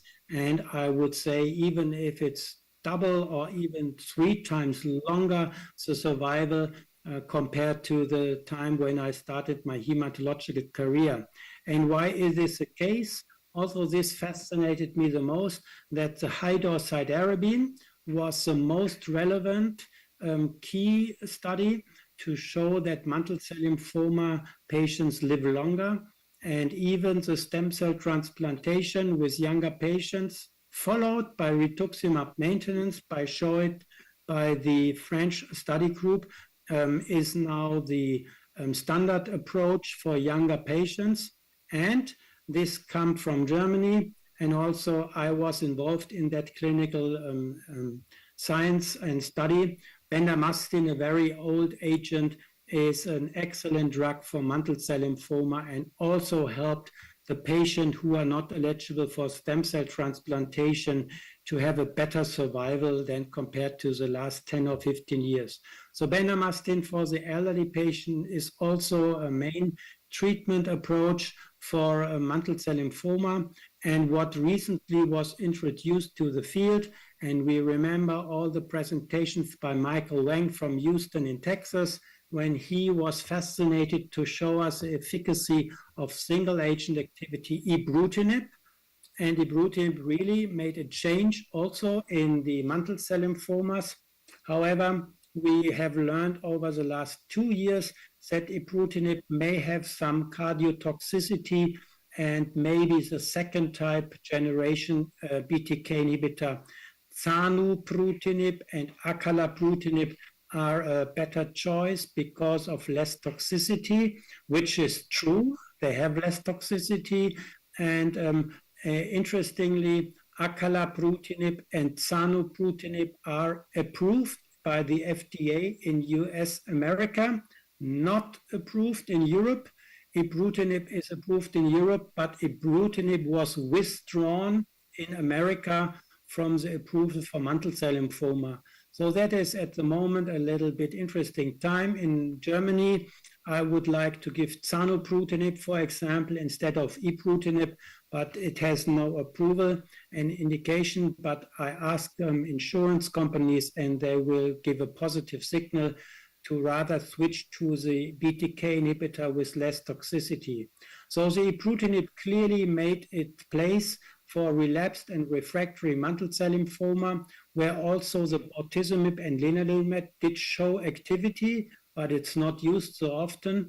And the ibrutinib, of course, in the just latest shown triangle study, really showed an improved outcome, even with a postulated statement that you could skip stem cell transplantation when you add ibrutinib from the very first day of treatment to the chemoimmunotherapy, followed by stem cell transplantation, followed by Rituximab. And when you give this all in combination with ibrutinib, then you have an improved outcome. Again, that is then a situation that ibrutinib comes along with a higher toxicity and maybe could be replaced in special cases by the zanubrutinib or acalabrutinib. This is a trial I just mentioned, and I just show you very few moments. This is R-DHAP, high-dose cytarabine, including chemo induction, followed by stem cell transplantation, and then randomized for observation or Rituximab, and the Rituximab maintenance for younger patient after stem cell transplantation shows improved disease control and improved overall survival. and therefore is a standard approach in Germany and in most other countries that younger patients should be treated with this treatment strategy. So mantle cell lymphoma, just again showing you my points. The bendamustine rituximab made an impact also in elderly, and I would like also to make a comment, because also I have seen as a previous speaker, one from Italy, that the Italian colleagues have shown that adding cytarabine to bendamustine is even further improving the activity of bendamustine.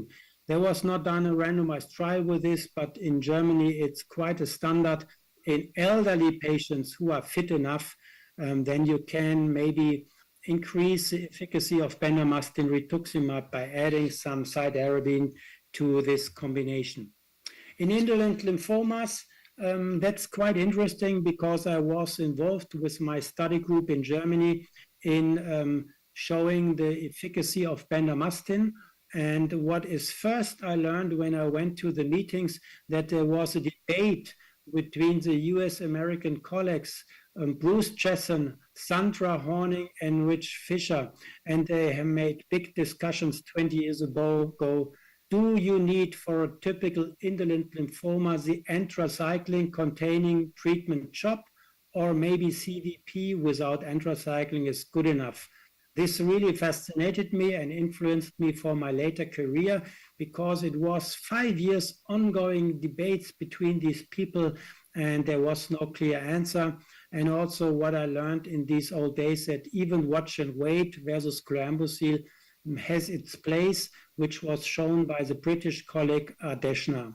So in the indolent lymphomas, we call these many different entities, which can be called follicular, the most common indolent, the marginal zone, which comprise splenic, nodal, and extranodal, and the lymphoplasmacytics, the SLL, counterpart of CLL, the Waldenström's disease with a high IgM.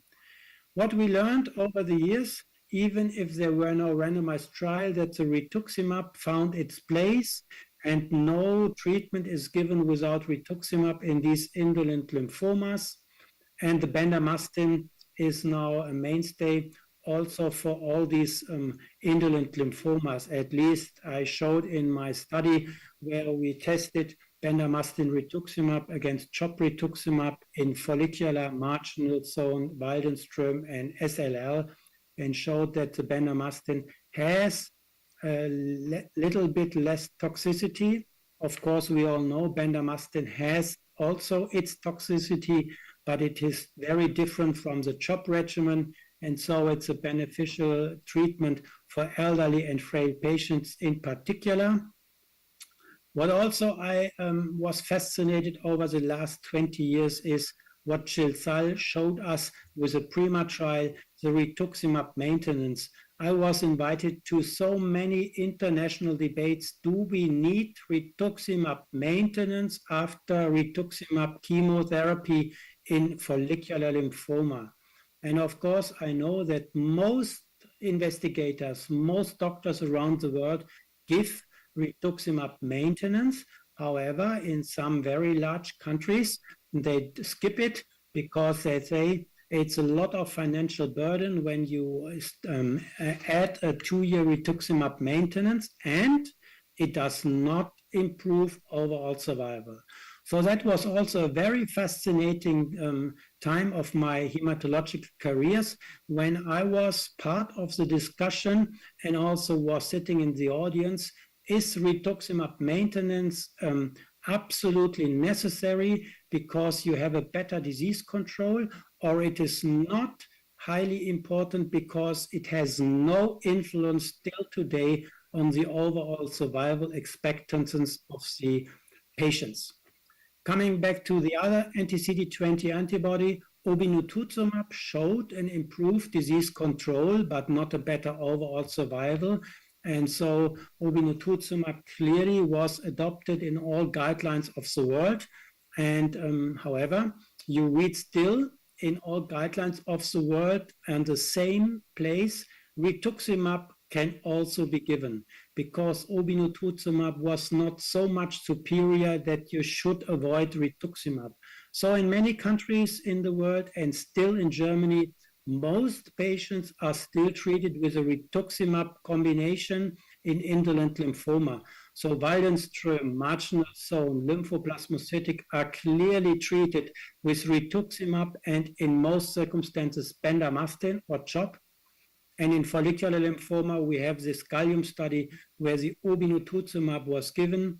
The gallium study also has shown marginal zone lymphoma patients, but the difference was so small that still many German hematologists use rituximab-based treatment in indolent lymphoma.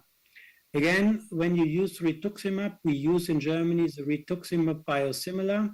And also, which is interesting, in the last 10 years, when I followed this very famous study, augment study, lenalidomide rituximab is also a very good regimen, despite the fact that I know lenalidomide from multiple myeloma for the decade before, but now I use the R-square regimen in relapsed indolent lymphomas, and from my point of view, it gives me an excellent treatment tool in my hands to give another mechanism of action treatment in my patient failing the indolent lymphoma first-line treatment.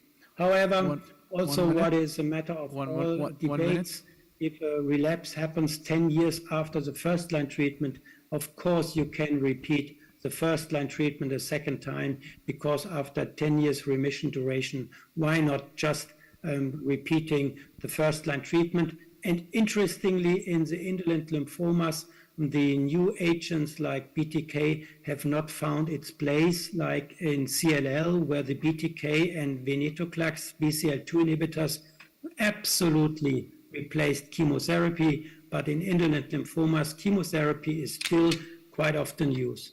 So I just show you with a very few slides what I have seen with the bendamustine.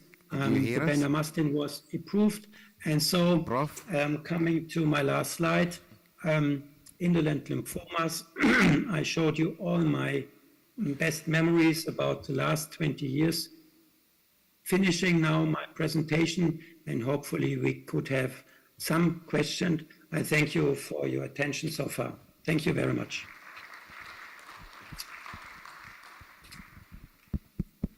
Thank you, Prof. Romel. If anyone has a question, burning question, because we are out of time. So I guess we can go for break. Okay, we can go for break, for a very short break, because we are out of time, I think. Thank you all for attending this session. 5 minutes, and then we'll be back for the next. Prof. Romel with us? Prof. Yes.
He has publications in many peer-reviewed journals and has more than 1,500 citations. And he is a personal mentor of mine. I'm honored to be presenting you, Dr. John. The floor is yours. He will be talking today about this role of CCR4 as a therapeutic target in cutaneous T-cell lymphomas. Thank you, Dr. Omar, for this very kind introduction. So I'd like to thank Kaiora Kirin for the opportunity for me to present this topic. So this is, the title is Unraveling the Role of CCR4 as a Therapeutic Target in Cutaneous T-cell lymphomas. These are my disclosures. This is relevant to the prescribing information of one of the drugs I'm going to mention. So according to the ERTC classification, where cutaneous T-cell lymphomas are divided into those that originate from B cells and those that originate from T cells. And as you can see, the T-cell lymphomas are much more frequent than the B-cell lymphomas. And just to clarify things, when we say primary cutaneous T-cell lymphoma, we mean lymphomas that originate from the skin and are confined to the skin at diagnosis. So further, the T-cell lymphomas, as you can see here, the majority of the T-cell lymphomas are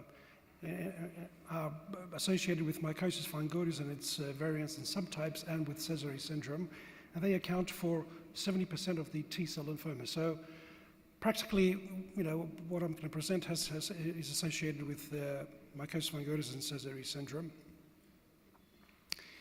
So mycosis fungoides so these lymphomas originate from memory T cells, and mycosis fungoides usually presents with patches and plaques. And in the majority of patients, you can expect a normal life compared to patients who have Sézary syndrome, in which they have this is the aggressive counterpart of this disease, let's say, in which the patients have, as you can see, erythroderma and have a leukemic picture. Regarding the origin of the cells, we'll elucidate further on that, but the mycosis fungoides originates from resting memory T cells, which are CD4 positive, and the malignant cell in Sézary syndrome is a central memory T cell. With regards to staging, we don't use the Ann Arbor staging here, unfortunately. It's a much more complicated staging system, which takes into account specific compartments, which are the skin, the lymph nodes, the viscera, and the blood. It's what we call the TNMB staging system, and this applies exclusively for mycosis fungoides and Sézary syndrome.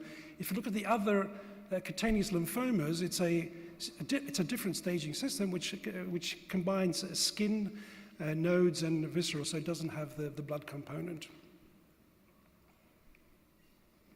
So mycosis fungoides and Sézary syndrome is a disease that involves multiple compartments. As you can see here, it involves the skin, the blood, the lymph nodes, and the viscera. And this has to do with essentially the trafficking of T cells in those compartments, which is highly regulated by chemokines and chemokine receptors, as you will see.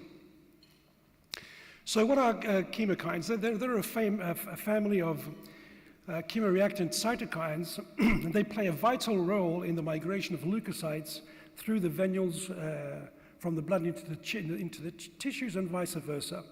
So as you can see here, there's a, in the above picture here, you can see that, sorry,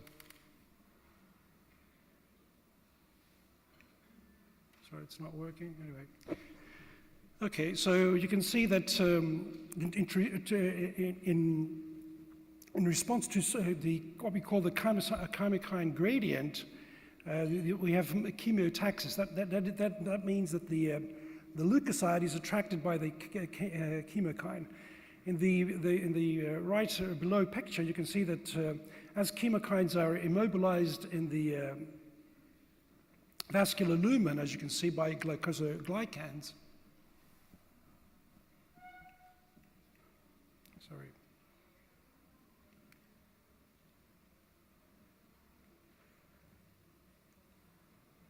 Okay. So as you can see here, the leukocyte inside the vessel with the blood flow to the right here, the leukocyte has a chemokine receptor and also what we call an active integrin.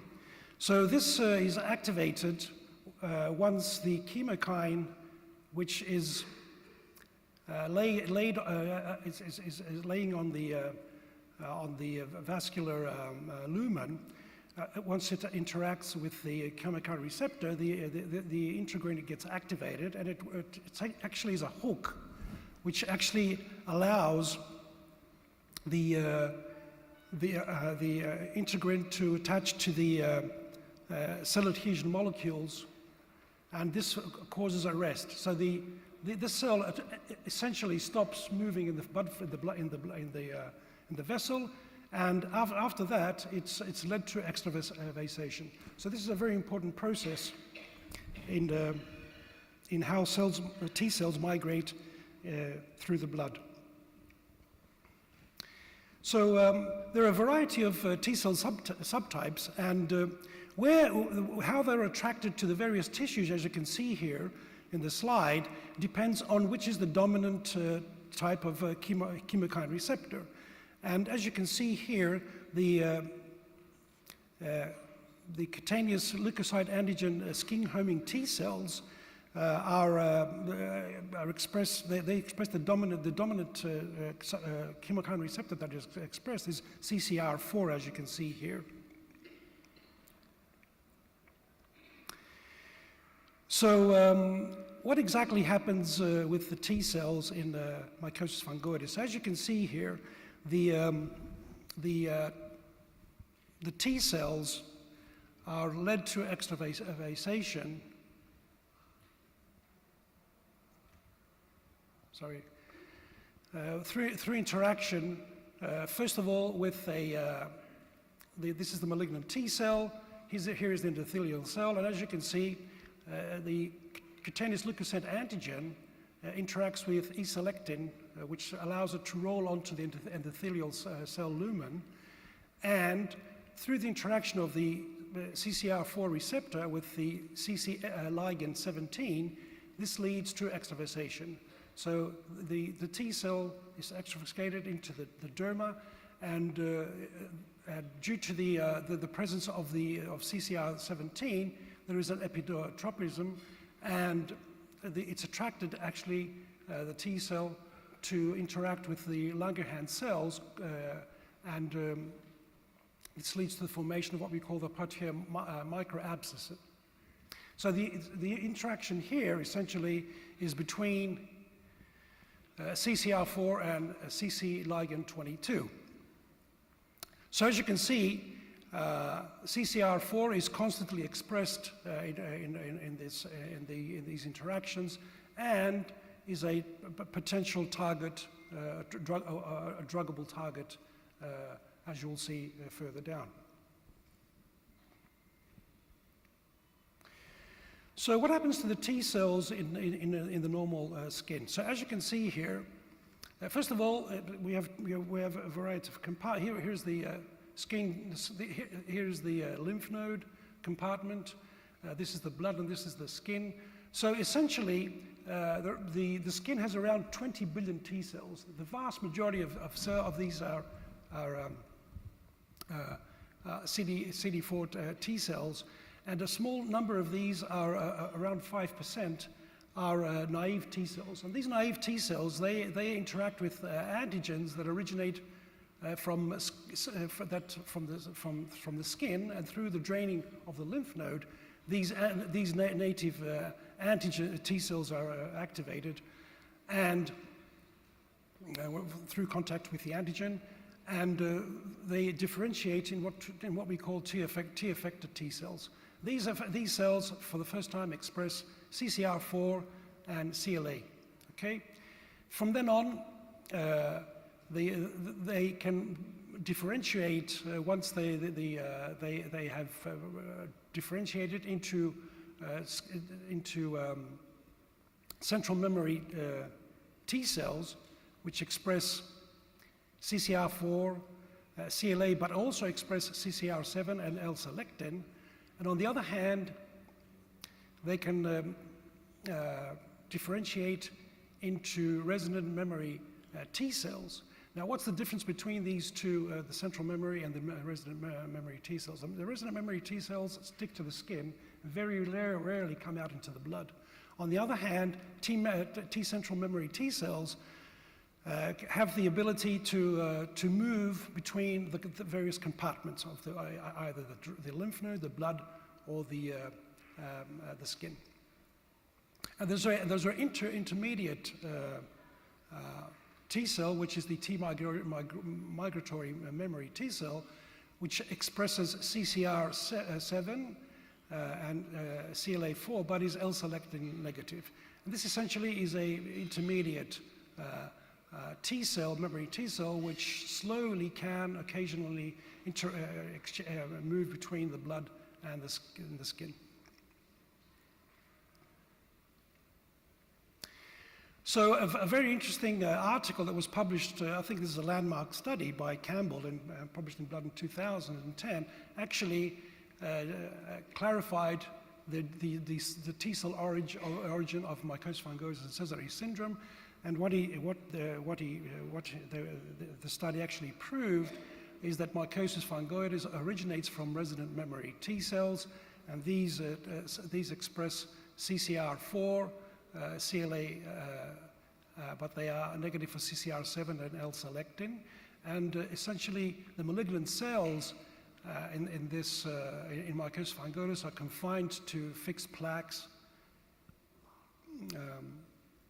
in the skin. On the other hand, Sézary syndrome originates from central memory T cells, and you can see here that these cells express CCR4, but they also express CCR7 and L-selectin. And so these malignant cells are found not only in the skin in the form of erythroedema, but also they accumulate in the blood and the lymph nodes. And there's also the intermediate pattern between mycosis fungoides and Sézary syndrome, in which the cell here is a migratory memory T cell, which is again CCR4 positive, CLA positive, and CCR7 positive, but it's usually L-selectin negative. And these cells, as you can see here, they migrate more slowly out of the skin to the blood in what we call intermediate stages of the disease. What's very important is that in all these phases, CCR4 is uniformly expressed, which makes it a very attractive target for treatment. So what are the goals of therapy in patients with mycosis fungoides and Sézary syndrome? It's clearly that what we want to do is we want to improve and clean the lesions, okay, so that they don't annoy the patients. We want to control the symptoms across all affected compartments. We want to minimize as much as we can the risk of progression. Avoid treatment-related toxicity because there are a lot of treatment options these patients have, but as you'll see, most of these are not effective. For quite a long period of time, they're not very effective. And we have to recognize and treat infections. It's very important. There have been a lot of publications regarding the staph infections these patients have and how this is associated with triggering the disease itself. Very interesting data. And of course, I think of paramount importance, and this has become a very significant endpoint in clinical trials now. This is a very important obligation they have against the FDA and the EMA. The regulators now want to see good quality of life data from these studies. Now, if we look at chemotherapy in patients in the relapsed refractory setting, as you can see here, this is a variety of chemotherapy agents we can use in mycosis fungoides and Sézary syndrome, and as you can see, the data is quite disappointing because if you look at the median time to next treatment, it's only around 4 months in these patients. And as you can see, these curves they drop very steeply and in a very short period of time. So it's clear that there's an unmet need for effective treatments that are not toxic and not associated with chemotherapy. So one of these agents that fulfills this, one of these criteria is Mogamulizumab, which is an anti-CCR4 humanized monoclonal antibody. And it induces ADCC by binding to CCR4. And as you can see here, the antibody binds to CCR4 on the tumor cell, and then this attracts the FC receptor to the FC region of the antibody, and this leads to release of cytotoxic granules and to cell death. So, based on these interesting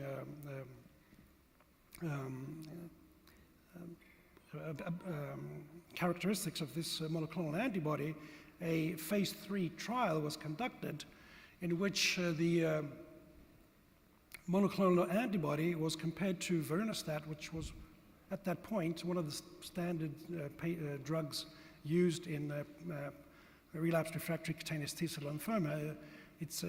Vorinostat is a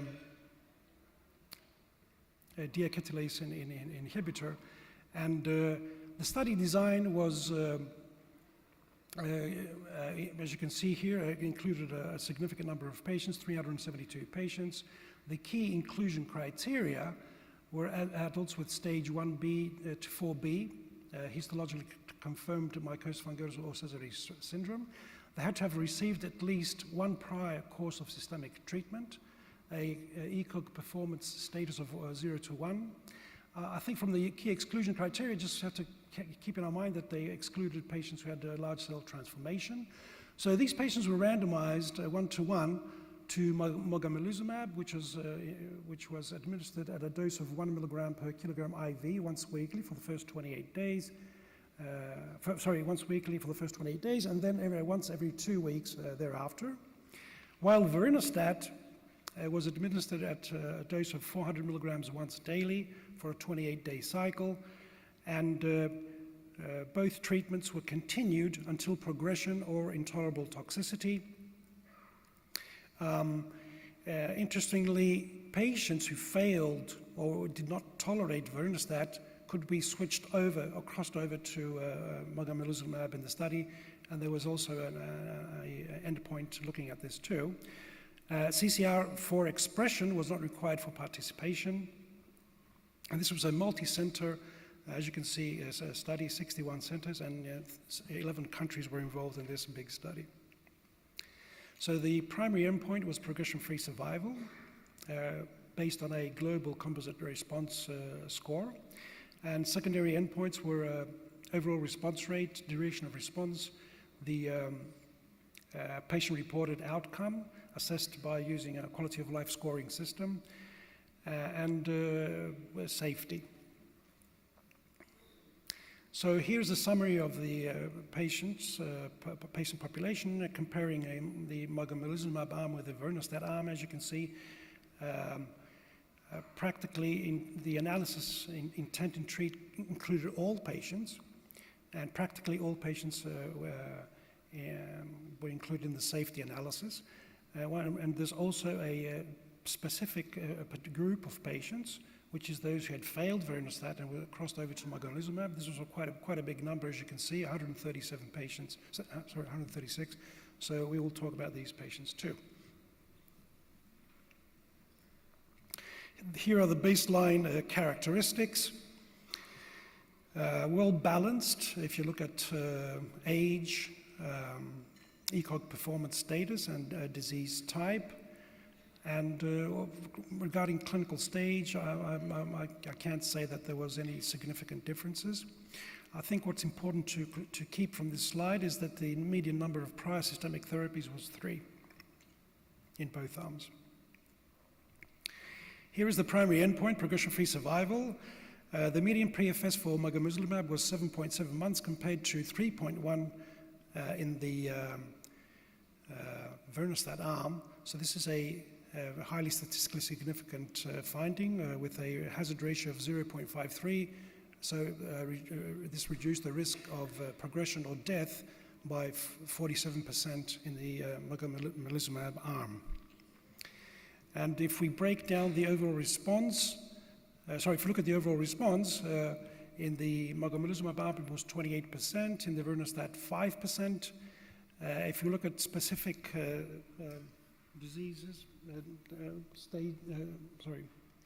in mycosis fungoides, it was 21% compared to 7%. In Sézary syndrome, it was 37% higher response rates, and Vernostat only 2.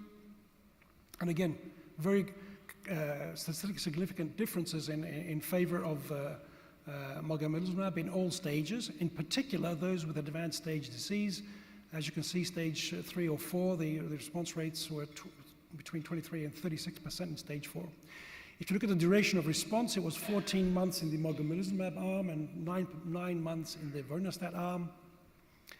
And the duration of response was slightly higher in patients who had Sézary syndrome. It's interesting to look at the patients who had failed Vernostat and switched to Mogamulizumab. You can see here the response rate was 30%. So even if they had been exposed to another additional drug and had failed, still the response rates were relatively good. So if we look at the activity by disease compartment, we can see that the overall response rate in the skin was 42% compared to 16 in the Vernostat arm, with a few CRs, as you can see there. In the blood, again, a much higher response rate, as you can see here, 68% with a CR rate of 44, compared to 19 and 4, respectively, in the Vernostat arm. In the patients who had visceral involvement, very few, and there was no responses. Now, if we look at the adverse events, with the exception of infusion-related and drug eruption-related adverse events, which were much more frequent in the Mogamulizumab arm, all other adverse events were much higher in the Vernostat arm. So, one could argue, and these are, most of these were grade 1 or 2, one could argue that this drug is very well tolerated. Now, what about the assessment of the skin? So, I don't want to extend to this, but they use a scoring system which is called MSWAT, and as you can see in the table there, it looks at patches, plaques, and tumors, and there's a weighting factor depending on how, if it's a patch, plaque, or tumor, you get a score. It's very interesting, and at the end you have a summation of each of these columns and lines to get a score. So this is what they use to score the response of the skin. And just to make things simple in this water plot, if you look at the blue and green lines, which essentially are complete and partial responders, you can see that there's a dramatic difference in favor of Mogamulizumab as compared to Vernostat. There were some post hoc analyses of the study. I'll just mention a few of them. So if you look at the median duration of response to Mogamulizumab, according to the immediate prior therapy, it didn't really matter what the patients had received. Still, the duration of response was pretty high, whatever was the prior systemic therapy the patients had received. And if we look at the efficacy by number of prior therapies, again, there was no significant difference. So regardless of the number of prior therapies, the patients did experience very good responses and improved progression-free survival. Time to next treatment, comparing Mogamulizumab to Vernostat. As you can see here, in the intent to treat group, 11 months in the Mogamulizumab arm and 3.5 months in the Vernostat arm. And this was the same highly statistically significant difference was seen in all stages and types of type, either mycosis or Sézary syndrome, with the exception of stage 1B or 2, which was not borderline statistical significance. Now, the efficacy and with association to the blood classification, if the patients were M0, M1, or M2, that's how much the blood is involved by Sézary cells. Again, you can see here the overall Progression-free survival was improved in the Mogamulizumab arm, irrespective if they did not have presence of Sézary cells in the blood, if they had less than 5%, or if they had B2, which is at least 1,000 Sézary cells in the peripheral blood. And if we look at the time to next treatment, again, comparing Mogamulizumab with Vorinostat, B0, B1, and B2 stage of disease, again, a significant difference in favor of Mogamulizumab as compared to Vorinostat.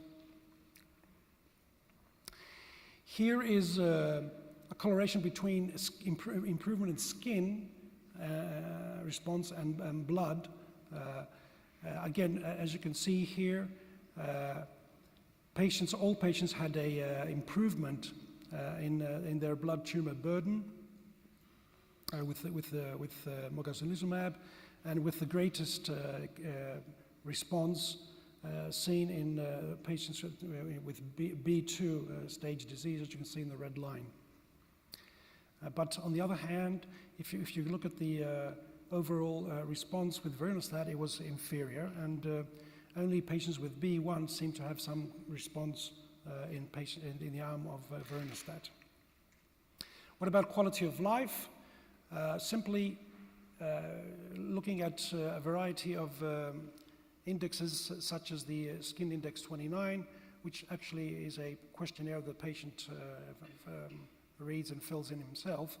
As you can see, to the left, the findings favor Mogamulizumab. To the right, Vorinostat. As you can see, for overall patients, all patients, there was a better quality of life in those who'd received Mogamulizumab, and the same applied for Sézary syndrome. Actually, it looks like the quality of life was even further improved in patients with Sézary syndrome. Finally, I just want to make a few comments about the Mogamulizumab-associated rash. This is a rash that was initially seen in the studies, and quite often this was recorded as progression of disease, but it turns out by looking at these skin biopsies in more detail that many of these patients actually did not have progression, but this is a rash which is exclusively associated with Mogamulizumab. So this is a high incidence. It wasn't appreciated that much. So in this study, it was around 68%. And what's interesting is that patients who develop this rash actually have a very good response.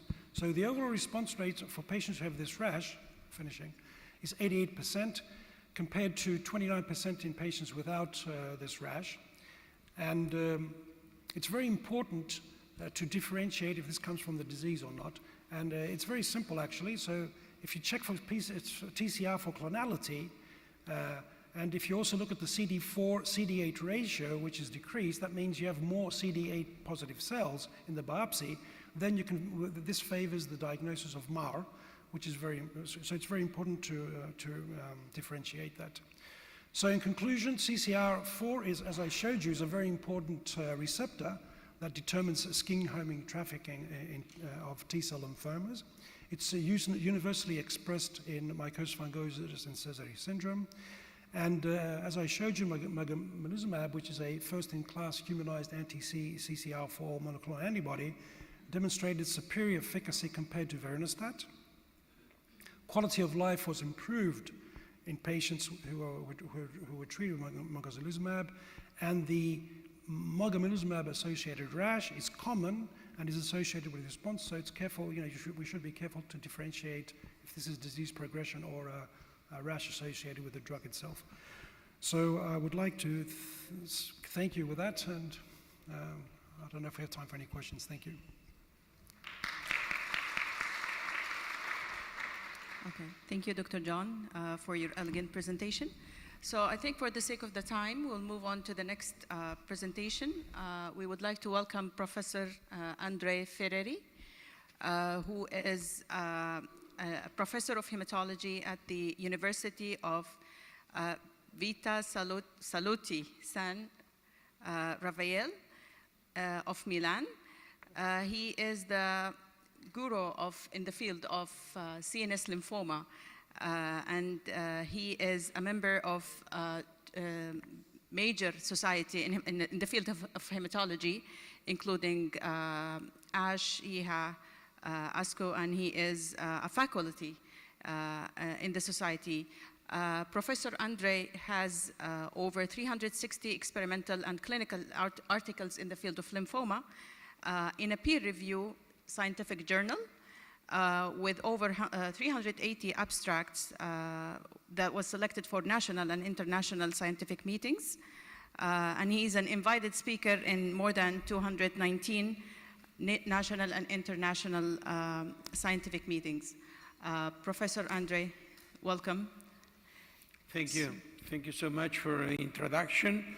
Let me thanks to the organizer for inviting me to this important meeting. It's a pleasure for me to be here. So my first presentation regards the ELG number 43 trial. This is a randomized trial that compared the role of autologous stem cell transplantation with non-myeloablative chemotherapy in patients with newly diagnosed primary CNS lymphomas. This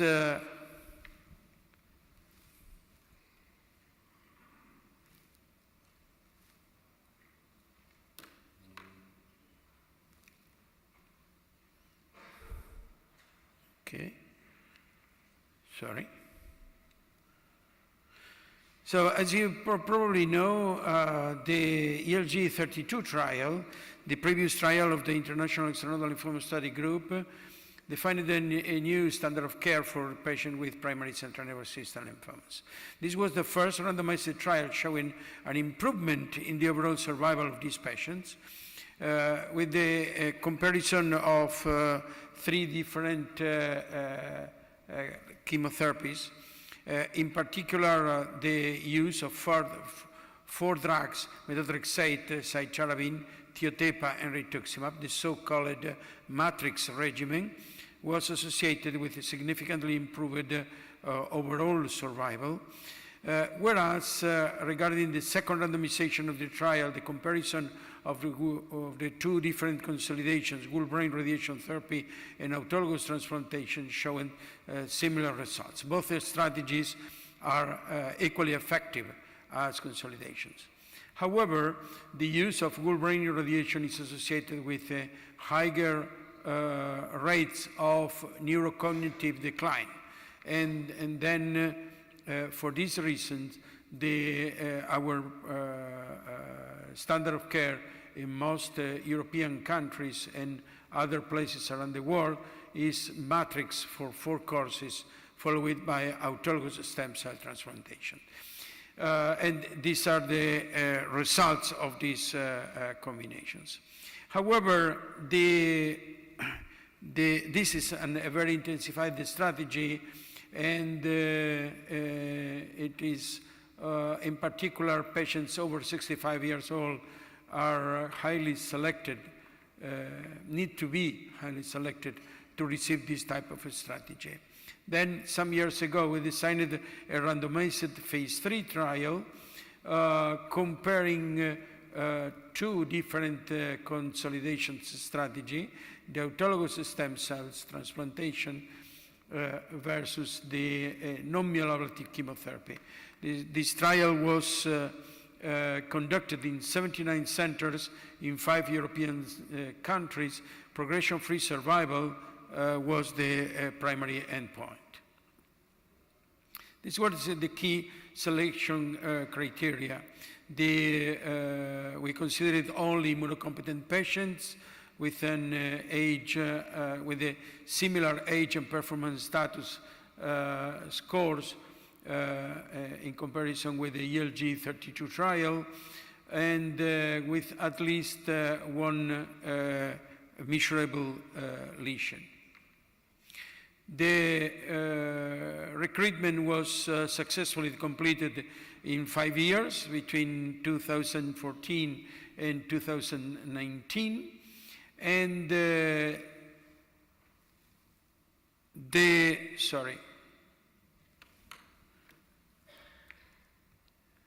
The design is 4 courses of matrix followed by a randomization between 2 courses of R-ACVBP. R-ACVBP is a high-dose ifosfamide-based combination.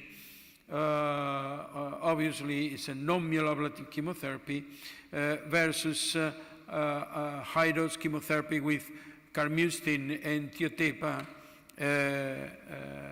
and reinfusion of autologous stem cells. The characteristics of the patient were the same in both arms. There was more than 300 patients that were enrolled, and 115 patients were randomly allocated to receive R-ACVBP and 114 to receive autologous transplantation. The anagrammatics are similar to those of other trials in these populations.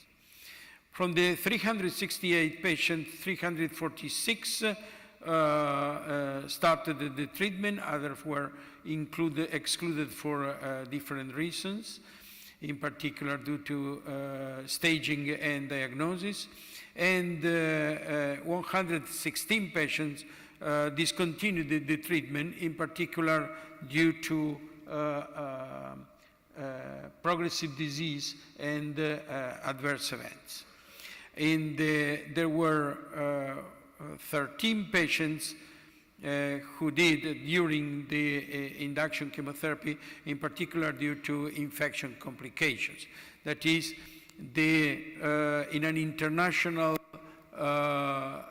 extensive study on 79 centers, the matrix was associated with treatment-related mortality lower than 4%, which is a very encouraging result.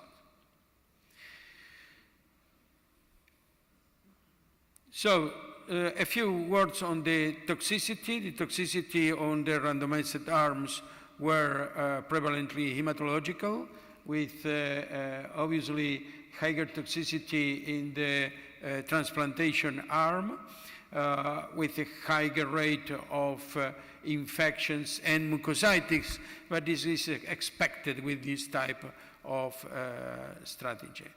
Importantly, there were 4 additional deaths after autologous transplant, and there were no deaths during and after R-ACVBP. The responses were very similar. There was 40% of complete remission rate after matrix, and the complete remission rate after the VIC was 65%, and after autologous transplant, 68%. Nevertheless, the progression-free survival was significantly better in patients treated with autologous transplant. Then there was not a lower response, but it was more often long-lasting responses in these patients. In particular, the 3-year progression-free survival after autologous transplant was 79% versus 52% in the non-myeloablative arm. And similar figures can be observed in the overall survival course. The 3-year overall survival was 86%, which is an outstanding result in primary CNS lymphomas after autologous transplant, and 71% after the VIC, with a risk reduction of death of 54%. According to the age of the patients, as you can see, the results were similar in patients younger and older than 65 years.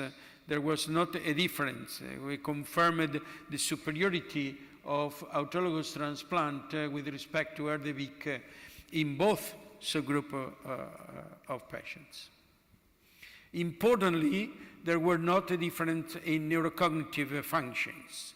This was monitored in these patients with following the a panel of the International PCNSL Collaborative Group, and as you can see, there was an improvement in mostly of this function, and there was not a difference between transplantation and non-myeloablative chemotherapy. The superiority of autologous transplant was more evident in patients who achieved, in young patients and in patients who achieved a complete response before randomization. And good results were observed in both subgroups according to the performance status. In summary, this is the largest randomized multicenter phase 3 trial investigating the role of autologous transplantation in patients with primary central nervous system lymphomas. The results, the progression-free survival, the primary endpoint, and the overall survival were significantly better after autologous transplant in comparison with non-myeloablative chemotherapy, despite similar remission rates after consolidation.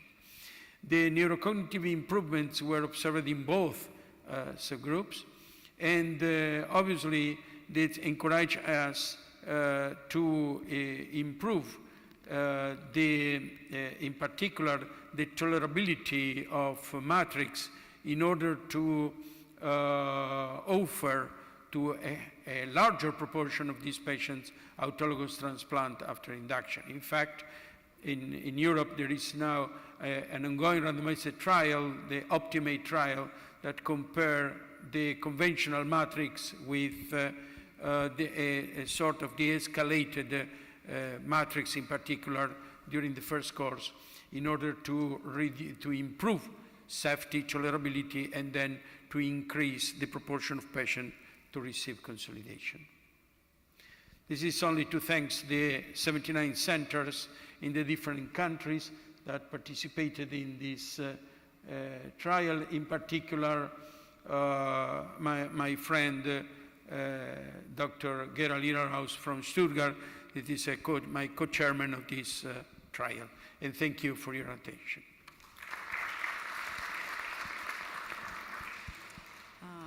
Thank you, Professor. If you don't mind, we move to the next presentation, so we'll take the questions at the end of the session. So the next lecture will be presented by Professor Andre as well. It's a phase 2 study of ibrutinib with temolizumab, etoposide, liposomal doxorubicin, dexamethasone, and rituximab TDR study for a very challenging group, secondary CNS lymphoma. Okay.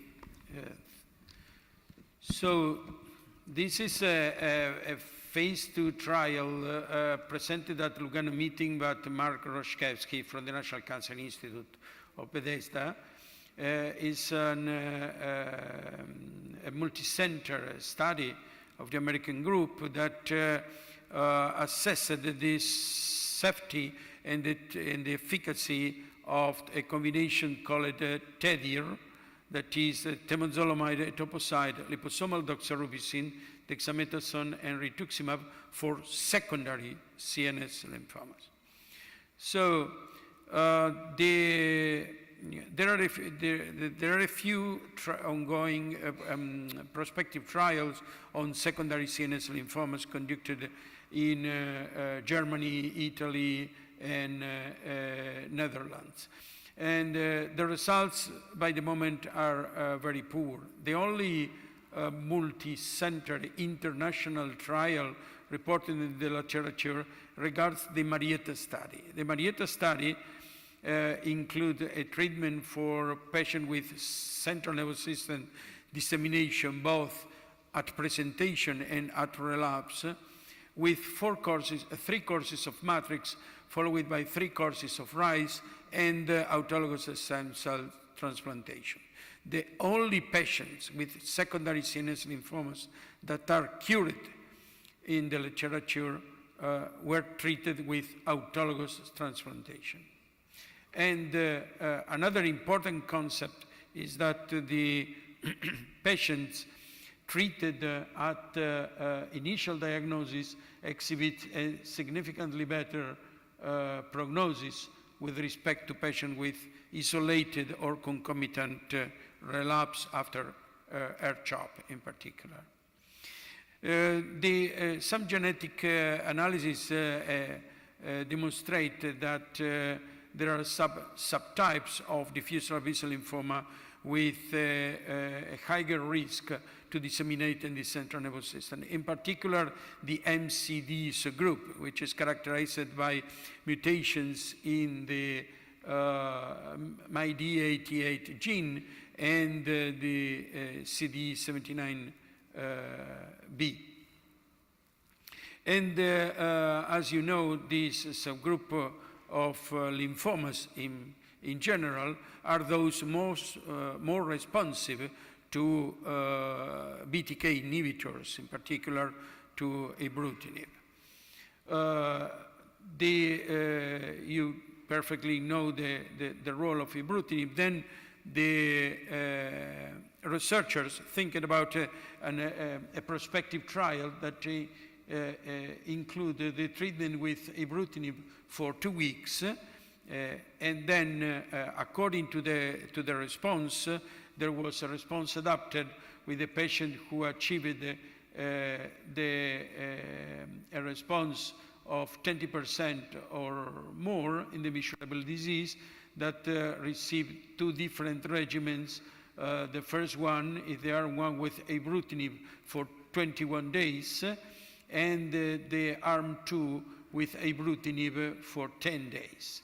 For the patient who experienced a lower response, the ibrutinib was interrupted and patient proceeded with the tether treatment for 4 courses. This is the TEDdy regimen with the inclusion of temozolomide, etoposide, liposomal doxorubicin, dexamethasone rituximab, and intrathecal chemotherapy. Importantly, in this regimen, as used also, for example, at our institution, these patients were, the antifungal prophylaxis was based on isavuconazole, because the other prophylaxis, the more conventional fluconazole and voriconazole, are not effective to reduce the risk of aspergillosis, lethal aspergillosis associated with ibrutinib, in particular in patients who receive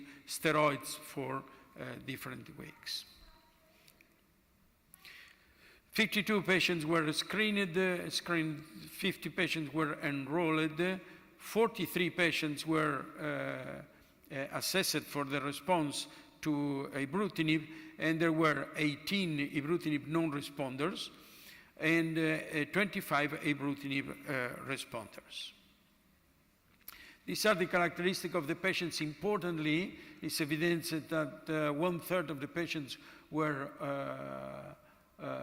70 years old or older. 1/3 of the patients had a high-grade B-cell lymphoma, in particular with MYC and BCL2 rearrangements, and 56% of the patients had a synchronous peripheral or systemic and CNS dissemination. And the vast majority of the patients were refractory to prior treatment. The treatment, the tolerability was acceptable. There were not signals of feasibility regarding the ibrutinib. This is the toxicity. As you can see, there were a few cases of grade 4 toxicity, and there was a single case of grade 5 toxicity to ibrutinib. This was due to a lung infection, probably an aspergillosis activation. These are the responses to ibrutinib. Most of the responses were observed in non-germinal center diffuse large B-cell lymphoma, which are a large proportion of patients with secondary CNS lymphomas. The response of ibrutinib was observed in the different subtypes, but in particular in ABC, less frequently, as you can see, in the unclassified, and the duration of the response to ibrutinib was important, with some of these patients with a response maintained for more than 2 years. Conversely, in the cases that were not responsive to ibrutinib, there was a very, very fast early progressive disease. This is the progression-free survival curves for all the patients. At 1 year was 38%. This is very, very similar to those observed with the Marietta trial, and is similar also the 1 year overall survival close to 60%. The response to ibrutinib was an important predictor of the progression-free survival and also of the overall survival. Because it's important to underline that a few patients were treated at presentation and then were untreated patients. In this study, we confirmed very similar figures like reported in the Marietta trial, with good progression-free survival in patients treated at presentation with respect to patients treated at relapse. An important contribution also of this study that deserves to be assessed in other series is the predictive role of the CD10 expression. In these patients, the positivity of CD10 was associated with a poorer progression-free survival with respect to the others. Probably there was, this is explained because there was a higher response rate in patients with CD10 negative lymphomas. In conclusion, ibrutinib responsive lymphomas involving the CNS achieve high rates of complete response to TDR. Some of the responses can be durable, and the regimen was safe in most of these patients that were refractory to prior treatments. Most ibrutinib responsive tumors do not express CD10 that should be investigated as biomarker to select patients for this combination. And this is to thank the researchers, in particular Dr. Roszczewski, who shared with me this important information. And thank you for your attention. Thank you, Dr. Ferreri, for this eloquent abstracts. This is the end of the session. We're going to allow one question because of the time constraints. Anyone has a question? Thank you, Doctor, for these very interesting presentations. I have a simple question. I mean, you're a prominent figure in CNS lymphomas, okay? We know that. So, I mean, and we know that the biology of the disease, secondary CNS versus primary CNS lymphoma, is different. So, you know, we know that primary CNS lymphomas, they have overexpression of copy number alterations of the PD-1 ligand 1 and 2 genes. There should be an inherent sensitivity to immune checkpoint inhibitors in these patients, right? So the question is, why haven't you incorporated any of these agents, novel agents, into your phase 3 studies? The question regards primary CNS lymphoma. Okay. By the moment we are using in routine practice BTK inhibitors in combination with chemotherapy. The BTK inhibitors, in particular, ibrutinib, is able to interrupt very fast the progression of the disease. If you think about a very, very aggressive disease that is progressing under chemotherapy, you need for a drug that is able to interrupt this unfavorable process. And ibrutinib gives these results. The main problem is that the duration of the responses to ibrutinib are short-lived, less than 3 months, 3-4 months. Then you have to add to this drug other strategies. In particular, the combination with chemotherapy is safe, and at least in our hands, we are able to offer autologous transplant of some of these patients with a disease that was refractory to matrix in particular. The other drug that can be used by the moment at relapse, but in the future probably also in the induction, is lenalidomide, which is conversely is not able to induce a fast response, but is able to maintain the response achieved to other strategies. I think that by the moment these are two subgroups of drugs that deserve to be further investigated. Regarding the checkpoint inhibitors, our experience with the trial, with the Keynote trial, was very negative. We observed a 6% overall response rate to nivolumab. Then we are waiting for the results on pembrolizumab, but at least alone, these drugs are not active in this disease. Thank you again, Dr. Ferry.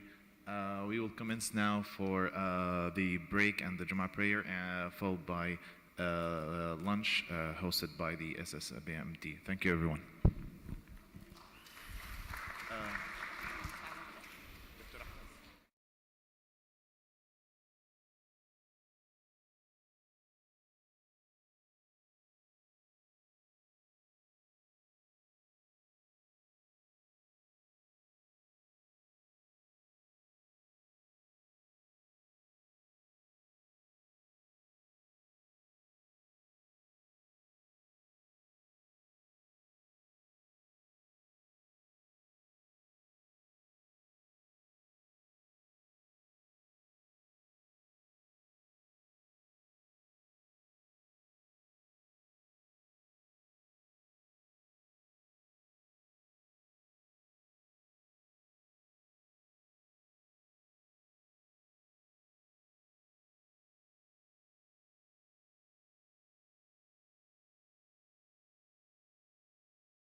which is an anti-CD79B combined with monomethyl auristatin.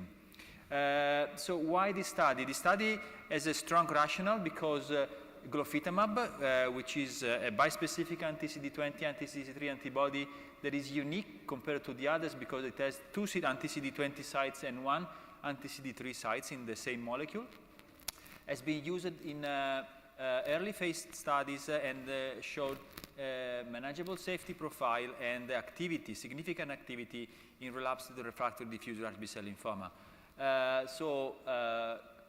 It is very reasonable to combine this agent with another agent that has a single agent activity, that is polatuzumab vedotin in diffuse large B-cell lymphoma, with a completely different mode of action in order to obtain a synergy between the two agents and to demonstrate the hypothesis of a better activity of the combination compared to the single agent. So the study is a phase 2 study. It has already been presented in Lugano. There was an update of the preliminary results showed there at previous meeting. The combination is very simple. It's an addition of glofitamab, which is used as standard dose with a standard step-up dosing that is for initial 2 weeks, and that is combined from day 1 with polatuzumab that then is given every 21 days at standard dose of 1.8 milligrams. Important aspect of glofitamab, to go back a little bit, is that as recommended in the label of the drug, a pre-dose with obinutuzumab given -7 days is also recommended in order to reduce the risk of CRS, which is among the different bispecific antibodies used in lymphoma, they're relatively higher than compared to the others. The treatment has fixed duration that is expected to last for at least 1 year. In this phase 2 study, relapsed refractory diffuse large B-cell lymphoma were enrolled adult patients with good performance status, and all the patients have received at least 1 prior line of therapy. The primary endpoint was response rate. So these are the characteristics of the 111 patients that were described in Lugano.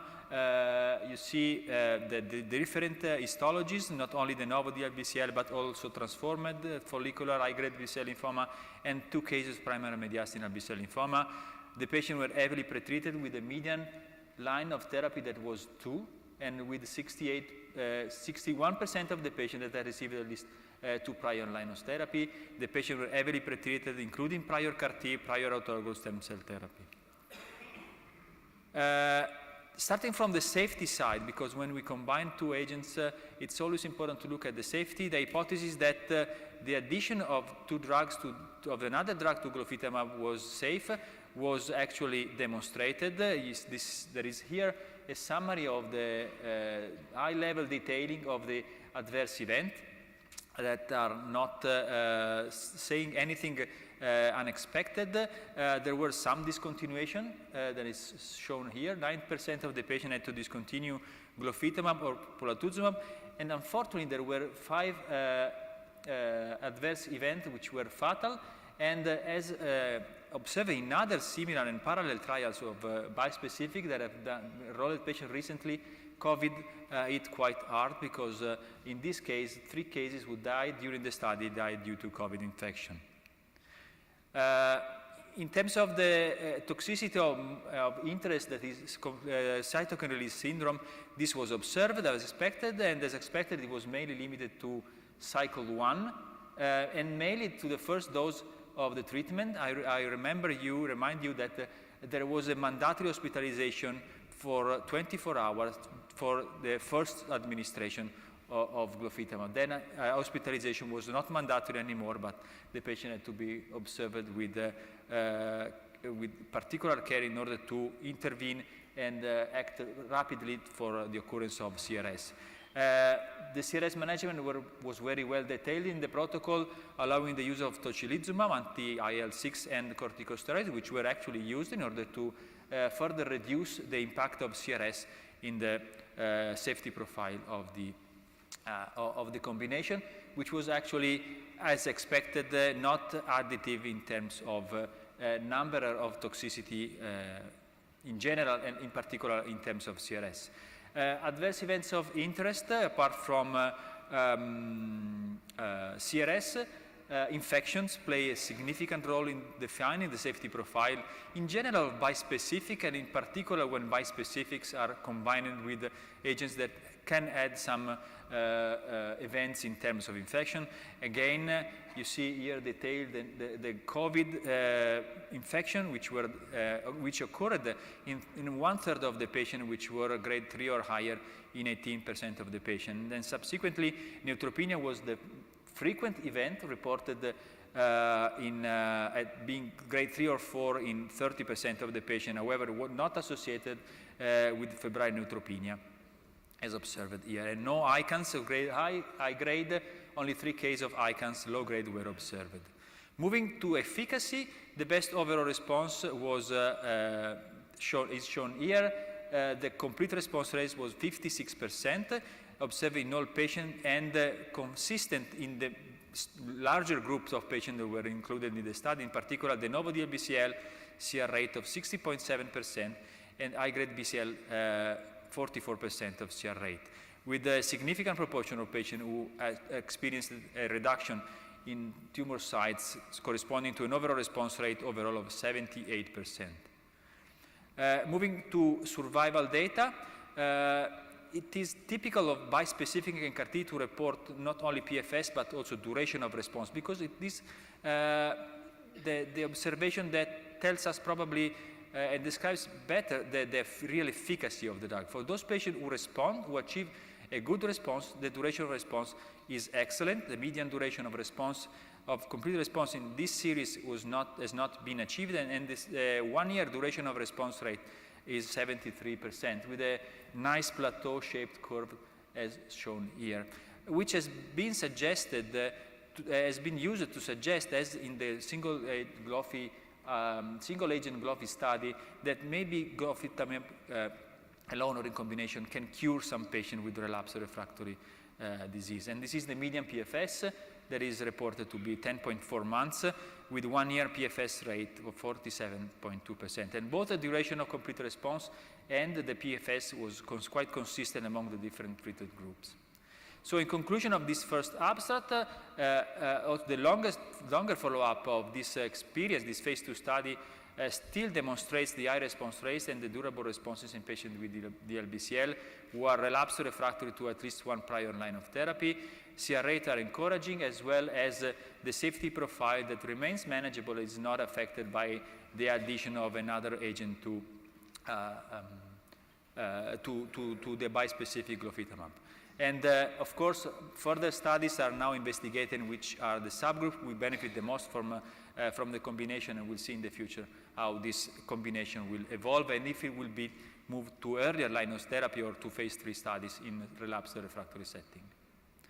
So without any interruption, now I'm discussing about the second abstract that have been assigned for the discussion, which is again a combination, but a different bispecific antibody. Now we have epcoritamab, and different partner. Now we are CHOP, and a different line of therapy. This is the first combination study, even if phase 2 study in first-line therapy for diffuse large B-cell lymphoma. So moving bispecific in combination to first line. The rationale behind this study is very reasonable. There is activity. Epcoritamab is reimbursed and registered by FDA and by EMA in the relapsed refractory setting when used as a single agent. R-CHOP is the standard therapy, so this study asks the very important question whether it is possible to combine EPCO with R-CHOP, and if this is not only feasible, but it is only effective and safe. So the design is very simple, starting from the inclusion criteria. Also in this study, different aggressive lymphoma were included, the DLBCL-NOS, T-cell-rich histiocyte DLBCL, double hit and follicular grade 3B patients were included. IPI score had to be high, so 3 or higher. So the study only enrolled patients with high risk according to IPI. Measurable disease, of course, and adequate renal function. The structure of the combination is simply additive. So epcoritamab at standard dosed with standard step-up dosing that lasts for the initial 2 weeks and then gets to a nominal dose of 48 milligrams every 3 weeks is combined from day one of a conventional R-CHOP regimen. And after the 6 cycles of R-CHOP, which is given at standard dose, the patient are treated for up to 1 year with epcoritamab alone, given at 4-week interval, so every 28 days. The primary endpoint of the study is to measure the response rate. Of course, secondary endpoints are related to efficacy and safety. These are the characteristics of the patients. 80% of the patients were enrolled being stage 4. Most of the patients had an IPI 3. The proportion of patients with an IPI 4 or 5 is somehow not very well represented. However, these are patients at high risk. There are double hit, there are triple hit, there is bulky disease in 57% of the patients, reporting on a naive patient population of diffuse large B-cell lymphoma with adverse clinical features. The exposure to the treatment was satisfactory. Only 26% of the patients had to discontinue the treatment, mostly due to progressive disease, and some patients, but few, only 3, had to discontinue because of adverse events, suggesting from this slide that the treatment is safe. The combination did not affect the R-CHOP dose intensity, which could be delivered at the standard dose as shown in this slide. And in terms of the safety profile, in terms of the quality of the safety events, nothing really new. So we still see neutropenia, CRS, but combining CHOP with epcoritamab, the order in terms of frequency that we see in terms of adverse events for a single agent bispecific is inverted. So we see more neutropenia, which is severe in 51% of the patient, and still high rates of CRS, which however are still low grade and represent the second adverse event. And just to comment this slide, I think that neutropenia and hematological toxicity of the bispecific is one issue that we should be very careful in managing, because every time we combine bispecific with lenalidomide of chemotherapy, neutropenia emerges and is seen as, is confirmed as a quite frequent event, which rarely translates into a real increase in infection, but which should be managed with in expert hands and with a careful management of the patient. In terms of CRS, which was of course related to epcoritamab, nothing really new. Again, most of the CRS events were observed at the first cycles, in particular where the first nominal dose of 48 milligrams was administered at day 15. Usually in epcoritamab, there is a recommended inpatient hospitalization for 24 hours after the first nominal dose is given. Maybe they are reducing this recommendation, but the first study started with this approach in order to be very safe and keep the patient on the safest side. The tumor activity, I think, is impressive because all the patients registered reported a certain degree of tumor reduction as shown in this slide. Most of the patients, as seen with the dark green bars, achieved a complete metabolic response, which in terms of CR rate and overall response rate was measured in a CR rate of 80.4% with an overall response rate of 100%, which is quite impressive. For small study, phase 2 study, no comparator, but still very impressive results. Results in terms of activity that are consistent among the different risk groups, including the double hit patient, 81.8 CR rate, the IPI 3, the IPI 4-5, no apparent reduction in the activity, and in patient who completed the treatment, the combination or the 1 year full program of treatment. And I would make a note of to be very careful in reading these slides, because the median follow-up is short. There are only 9 months of observation here, but the duration of response is excellent. The median duration of response has not been achieved in the overall population, as well as the median duration of complete response, again not achieved, close to 90% or even more. The progression-free survival, only very few events in the different groups. In particular, here all patients are shown with the addition of the double hit, triple hit, which are in theory not recommended for a standard R-CHOP treatment. We usually treat with more intensive regimen like Autologous, IVAC, or dose-adjusted EPOCH. And in conclusion of the second abstract, epcoritamab combined with R-CHOP in this small phase 2 study allowed to achieve a 100% overall response rate in the first-line setting of diffuse large B-cell lymphoma, also including high-risk patients like the double and triple hit patients. The response were durable, even if the follow-up is very short. The safety is manageable. I think that we can agree on this aspect.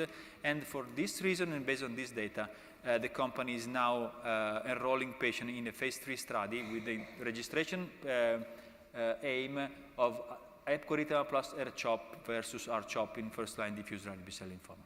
And with this, I would like to thank you for your attention.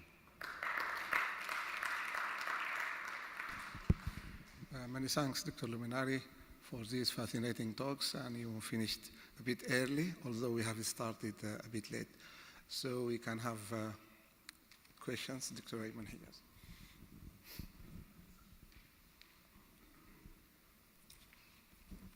Thank you very much. Interesting abstracts. My question is regarding the second abstract, the combination of epcoritamab with R-CHOP.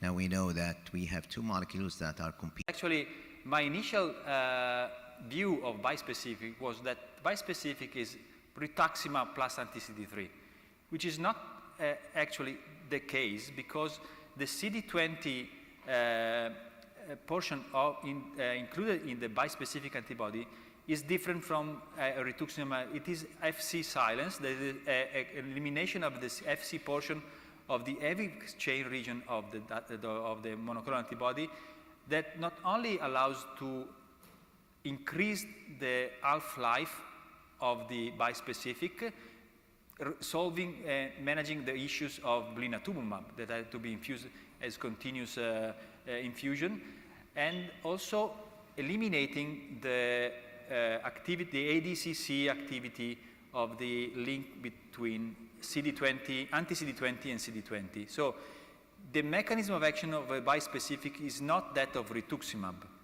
because the antibody-mediated, antibody-drug conjugate-mediated cytotoxicity, the complement-mediated, is not activated when we use bispecific.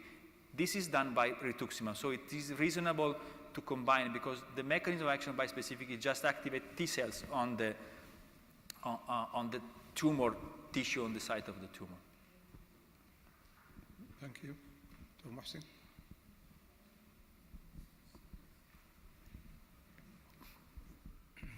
Thank you for the presentations.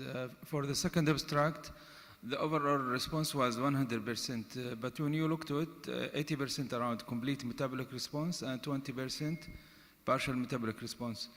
This partial metabolic response in diffuse large B-cell lymphoma, they will need further therapy. So we don't consider them a complete response. So I do not have the detail of this, of what happened to these partial responders. However, if you look at the survival curves, duration of response, duration of complete response, it looks like very few events were observed. So maybe these events occur in the partial responders, but it's not clear from the presentation. Having said this, I agree partial response is not good news for the patient. However, a partial response that is defined on the Deauville score 4 and 5 at PET-CT not always means refractory disease, a persistent disease. At least in my experience, I do not stop at the positive PET after induction therapy to say that the patient needs an additional therapy. I either recommend a biopsy, if feasible, or wait a little bit of time in order to see that what happens to that partial response. If the disease, if the tissue grows in sites, then it is a progressive disease, and just a matter of few weeks of waiting with an additional CT scan after 1 or 2 months.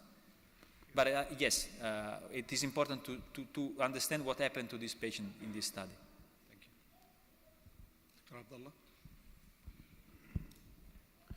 Thank you so much for talks. I have a specific question about antimicrobial prophylaxis. With the increased risk of infection, any specific comments on which type of antimicrobial prophylaxis are recommended for these patients who are getting the combination? The infectious prophylaxis is the standard use, so it is recommended to use cotrimoxazole for PCP and antivirals we usually use valacyclovir. Also acyclovir can be used. There was a recommendation also in this study to do so. Of course, strict monitoring, and considering the COVID pandemic time, in this case, I'm not sure what they did in the study, but for a period of time there was a recommendation, but left to the physician decision to use the primary prophylaxis with Evusheld, so the antibody against COVID. Many thanks, Dr. Luminari. I think we have to move on to the next talk. We have Dr. Ghazi Latebi, consultant hematologist, King Saud University. He's going to present a randomized trial of observation versus radiotherapy in primary mediastinal B-cell lymphoma with complete metabolic remission after R chemotherapy. Please go ahead, Dr. Ghazi.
I guess they have a technical problem with the presentation, but I guess we can start just a brief introduction about so today we're actually presenting one of the best abstracts in ICML this year, so thank you to the Saudi lymphoma group for the invitation.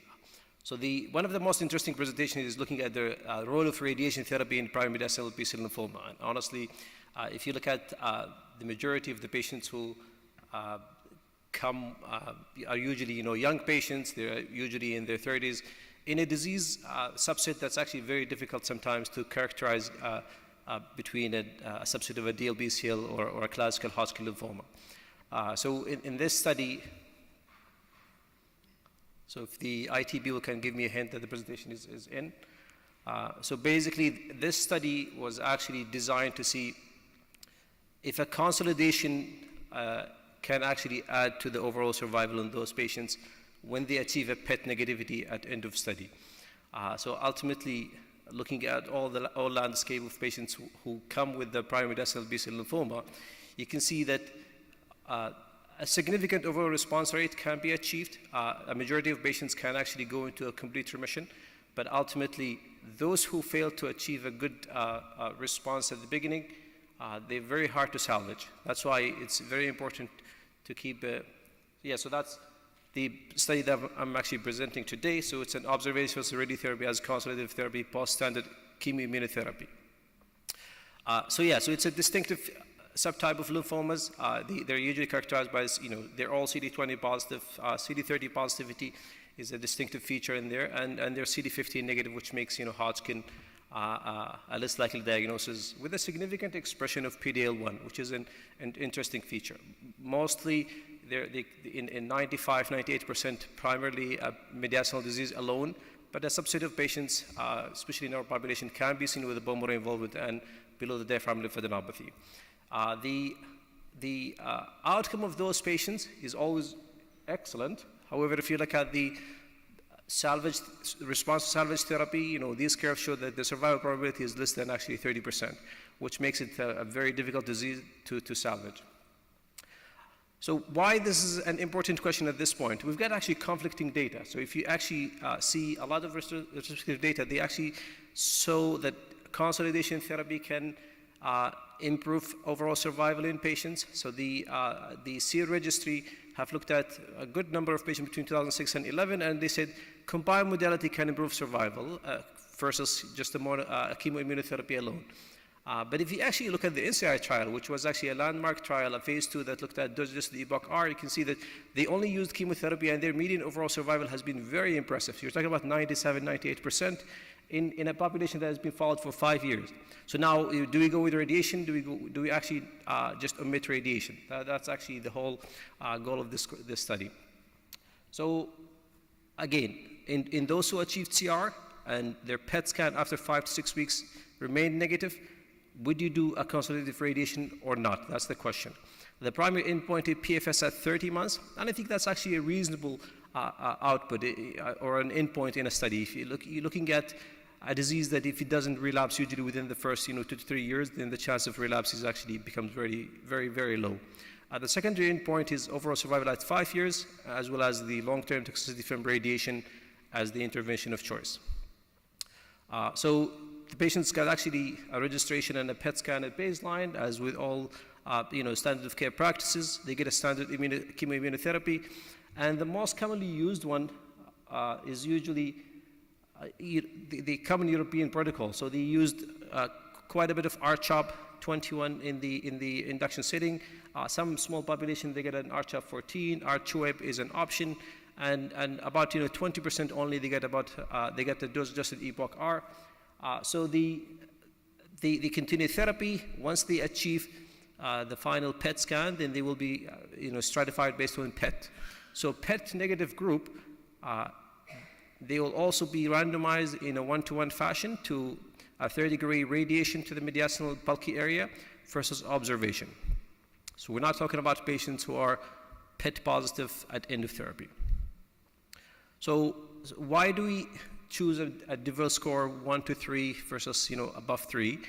So this is an interesting part that was actually presented a long time ago. Based on the CMR definition, they realized that 1 to 3 they do actually very well, and more than 3. So this was actually the rationale for the stratification based on diverse score. Initially, the hypothesis was if you actually enroll 376 patients, you can actually get a significant one-sided power more than 80%. So the PFS that was actually in mind is 85% in both arms at about 3 months of randomization.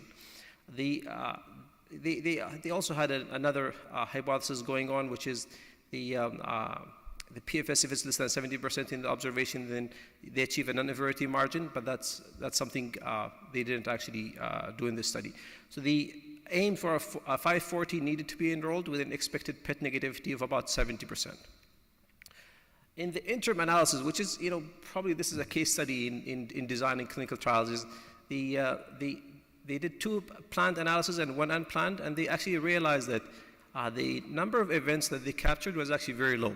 So they had to redo the sample size calculation, which didn't weaken the study, in my opinion. I think they achieved a significant strength at the end of the study. But they realized based on the captured events, they needed 3,600 patients, which is almost an impossible number to achieve. So the IDAC committee came back again, and this is after 2021, and they said, listen, we need to continue the same study. We do not have to increase number of patients.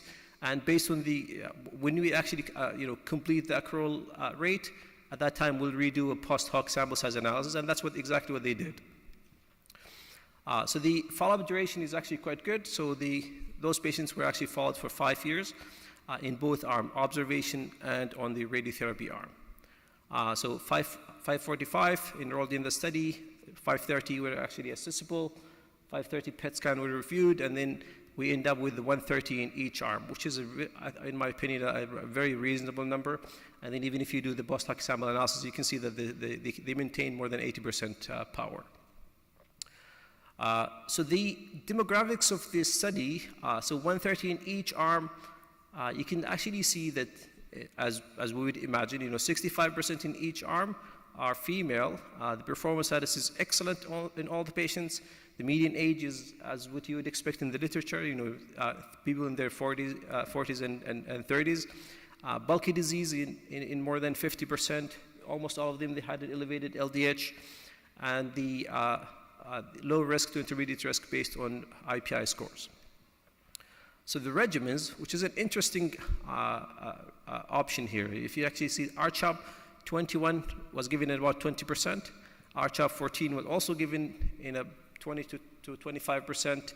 And dose-adjusted EPOCH-R, which is the most commonly used North American protocol, is only given in about 15 to 20%. But if you actually remember from Lugano 2021, they actually looked at the outcome of patients who were given R-CHOP versus other options, and unfortunately, those who achieved R-CHOP, those who received R-CHOP didn't do as well. So, end of therapy PET scan, almost all the study population had a good response, with development ranging between 1 to 3. But it's actually interesting to see that those who achieve DEVIL 1, I don't know if this is a bias from our nuclear radiologist here or this is a function of the disease, but they barely give a DEVIL score of 1. So only 5% in the study, and the majority, you're talking about 90%, had a DEVIL score of 2 to 3.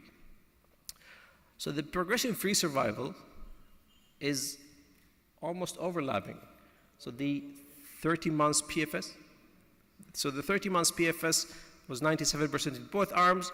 I'm not sure if beyond 72 months, the curves will overlap or not, but I think this is a reasonable follow-up duration. So the overall survival, you cannot see two lines, just a one line. 99% were alive at 72 months between radiation and radiotherapy and observation. So the PFS, you've got about 50% reduction, but that's actually not a significant statistical finding.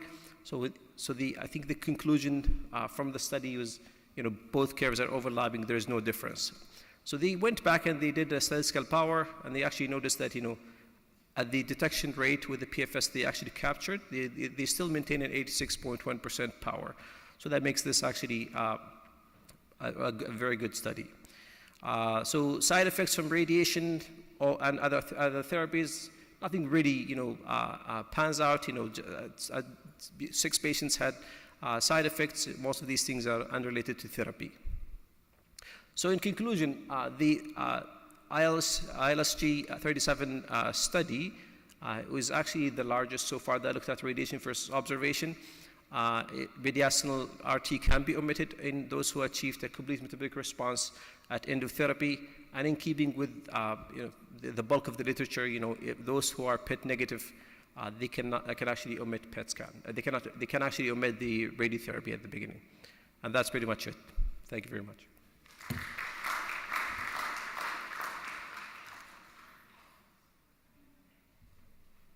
We're going to allow one question, although very hot topic indeed. So anyone? Dr. Mubarak? Yeah, please. Thank you so much. It was an excellent presentation. So do you think with the R-CHOP, with that just only 20% in the study, is that enough to say the PET negative after R-CHOP is enough in those patients? Because we've seen, most of the widely used here are the R-CHOP or dose-adjusted R-APOC.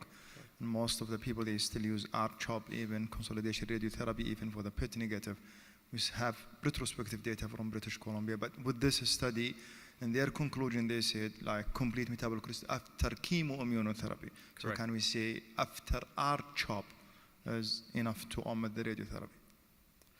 Yeah, that's actually a very, I would say, provocative question on us, because the induction they use is not the induction that most places do. But keep in mind that the randomization was actually done in induction. So regardless of your induction choice, if you achieve this outcome, and we follow you for a total of 72 months, and if the outcome is the same, then it's probably the same. So I think it will be very important to see the outcome of those who are on R-CHOP alone as a subgroup analysis, but as an overall in the study, randomization was done based on response, so regardless of induction, so it's probably reasonable to keep the same conclusion.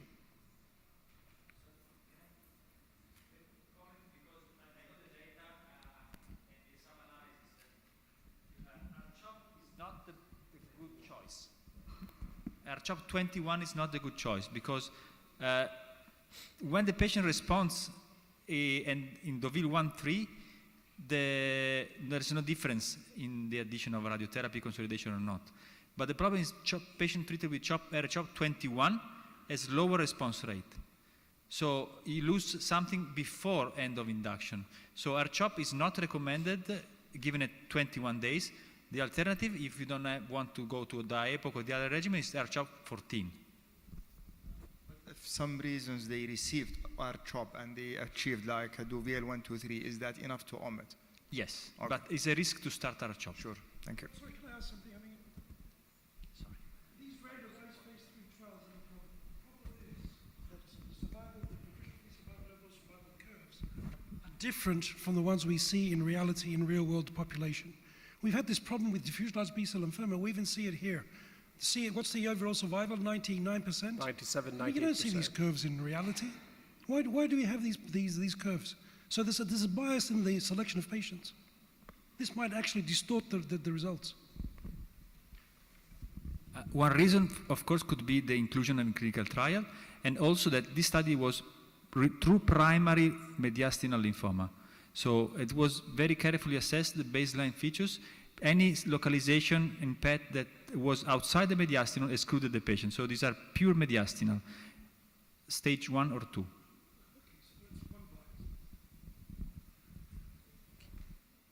Apologies for, I know it's very interesting, but we're going to have to move on to the next presentation.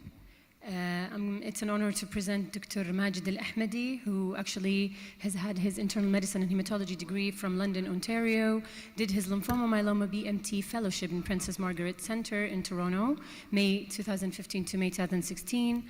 He's a member of several professional organizations, such as Saudi Society of Internal Medicine, American Society of Hematology, and Saudi Society of Blood and Marrow Transplantation. He's a consultant at the moment in Adult Hematology BMT Department in Princess Noura Oncology Center in Jeddah. And he'll be presenting to us an update about the CAR-T therapy. We're all eager to listen. Floor is yours, Doctor. Assalamu alaikum and good afternoon, everyone. And thanks for the introduction, and thanks for the SSBMT for bringing us all here to hear some updates about lymphoma, which will be reflected on the patient care that we provide. So today I'm going to present the updated or the final results from the ZUMA-7 trial, which was updated in the most recent Lugano meeting. So all of us, we treat diffuse large B-cell lymphoma, and we know the upfront treatment is R-CHOP, but unfortunately not everyone goes into remission. Almost about 2/3 of the patients, they go into remission, but always the challenge in that 1/3 who do not go into remission. What to do with them? So now with the current practice, the standard of care is salvage therapy followed by autologous stem cell transplant. But the problem that, you know, lots of patients, they are not eligible for that because of age or comorbidities, or they do not respond to salvage therapy. So practically only minority of those patients who are refractory, they go into transplant. And we know that that group of patients, they do poorly based on the ORCARD trial, which showed that the survival for that group of patients who are refractory is about 10 months. So the Axicell is a CAR T-cell, autologous CAR T-cell targeting CD19. It was initially developed and approved for patients with relapsed DLBCL after 2 lines of therapy. So the ZUMA-7, we're trying to use that for that difficult to treat group of patients who are either refractory to the first line of therapy or they relapse within the 12 months of R-CHOP. So the inclusion criteria were DLBCL, either refractory or early relapse within 12 months. They were randomized based on either refractory or relapse, and also using the age-adjusted IPI. Patients were randomized to receive either axi-cel or the standard of care, which is salvage therapy followed by autologous stem cell transplant. The primary endpoint of this trial was EFS. Secondary endpoint, which I'm going to present for this meeting, is the overall survival. So we can see here that the groups are well balanced between axi-cel or standard of care. About 3/4 of the patients were primary refractory, and significant number of patients were above 65. So we're talking about a difficult to treat group of patients.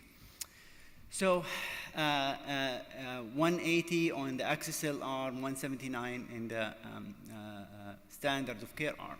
And you need to notice that most of the patients on the axi-cel arm, they reach to receive their intended treatment, which is the axi-cel. But about only 1/3 of the standard of arm patient, they underwent transplant, and that was mainly related to failure to respond to salvage therapy. Another point you need to remember that for the standard of care arm, they were allowed to go for further therapy if they could not go for transplant, meaning they are allowed to go for another cellular therapy like bispecific or another CAR T-cell of different product. So as I mentioned to you, the primary analysis was ended in the first quarter of 2021, and the results of the EFS was presented and also even published in the New England Journal of Medicine. And maybe you are aware that the study met its primary endpoint with improvement of the EFS and the axi-cel arm in comparison to the standard of care, with you can see the EFS of 8.3 versus 2 months, with a hazard ratio of 0.39, the relative risk of almost 60%. So what was updated recently is the final analysis showing the survival data, and which is not something uncommonly to see in the second-line therapy for DLBCL, survival advantage. So actually, this trial showed survival advantage with axi-cel in comparison to the standard of care, and we can see here in the axi-cel arm, the median overall survival was not reached, but it was only 31 months in the standard of care arm. And we can see here the difference at 4-year interval, 54 versus 46 months between the two arms. And you need to remember that happened despite using other cellular therapy like bispecific or other CAR T-cell product, meaning that the other philosophy of using chemotherapy up front and saving the CAR T-cell for later might not be the way to go in these group of patients. So the study was not powered to show the subgroup analysis difference, but despite that, we can see the trend of improvement of the benefit among all the subgroups. So also the PFS, there was a significant difference in terms of the PFS between the two groups, the axi-cel 14.7 months versus 3.7 months. And you can see here this very nice plateau curve, meaning that these patients are really cured. And we love to see that curve in PFS data. We can see at 4 years, the people who received axi-cel, they maintained their PFS. So 41 versus 24%, meaning almost a 16% difference between the two arms. So in terms of the safety data, as we expect, there will be a CRS. We are using a CAR T-cell. So, many patients, they had a CRS of any grade. Only minority, there were 3 or higher. Also, the hypogammaglobulinemia, it's a common problem with CAR T cells, and that's why it's recommended to give IVIG as needed. The infection rate was comparable between the two arms, and in terms of the deaths, it was mainly related to progressive disease. So why all of this? So if we want to analyze the product itself, we see that after the infusion of the CAR T cell, there will be that period of expansion, which happens immediately after the infusion. But after a few months, the CAR T cells started to go down. And by about 1.5 years, there will be no circulating CAR T cell in most of the patients. But despite that, you know, as you look between 6 to 12 months, there was significant drop. But despite that, that was not associated with increase in the progression during that period of time, which means that most likely the disease was eradicated before the CAR T cell vanished. So what are the factors that might affect the product is the amount of the naive T cells. The higher amount of naive T cells would show an improvement of the PFS, and also less amount of memory T cell. What does that mean? Using CAR T cell earlier would give you a better product than keeping it later after exhausting multiple lines of therapy.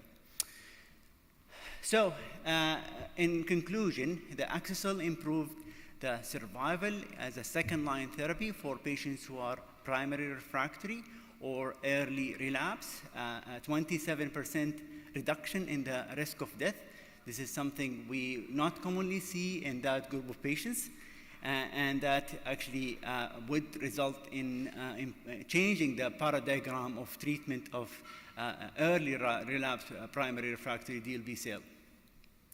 So ZUMA-7 confirmed axi-cel is a second-line standard of care for patients with refractory early relapse large B-cell lymphoma based on superior survival. Now, so now I think the paradigm of DLBCL primary refractory has changed, and I think if we have a patient who is relapsed DLBCL, I think instead of asking ourselves, is the patient transplant eligible or not, I think the most important question is, when did the relapse happen? Is it within 12 months or no? Because if it is within 12 months, I think we should consider CAR T cell higher in that group of patients rather than keeping it till the end. So, so that's what I have, and I'm happy to take any questions. Many thanks. Many thanks, Dr. Majid, being in time. Very excellent presentation and very solid results. Maybe one question before where do you find the CAR T in the future with the rapidly evolving, the future for CAR T with the rapidly evolving bispecific being very like over the shelf, easy to give, no side effects, and especially now we are using it in the front lines with combination of chemotherapy and combination with other medication. So do you think it will be challenging to CAR T, the bispecific? Okay, so the question difference between CAR T cell versus bispecific. So I think they are a bit different. Though the advantage of the CAR T cell, it's a one-time infusion. And I think that's it's very appealing, you know. You give infusion one time, you cure the patient. Where the bispecific, it's require longer treatment, and the advantage, like we never seen a survival benefit in relapse refractory setting in DLBCL other than with CAR T cell, despite all the bispecific. So the bispecific would be an option, but I don't think they are the same. Maybe one or two more questions. Dr. John. Thanks for this very nice presentation. I mean, for patients who have primary refractory disease, I mean, you know, I agree. I mean, CAR T cells is probably the way to go. But I think the dilemma is, what do you do with the patients who relapse within a year? I mean, there's the big question mark.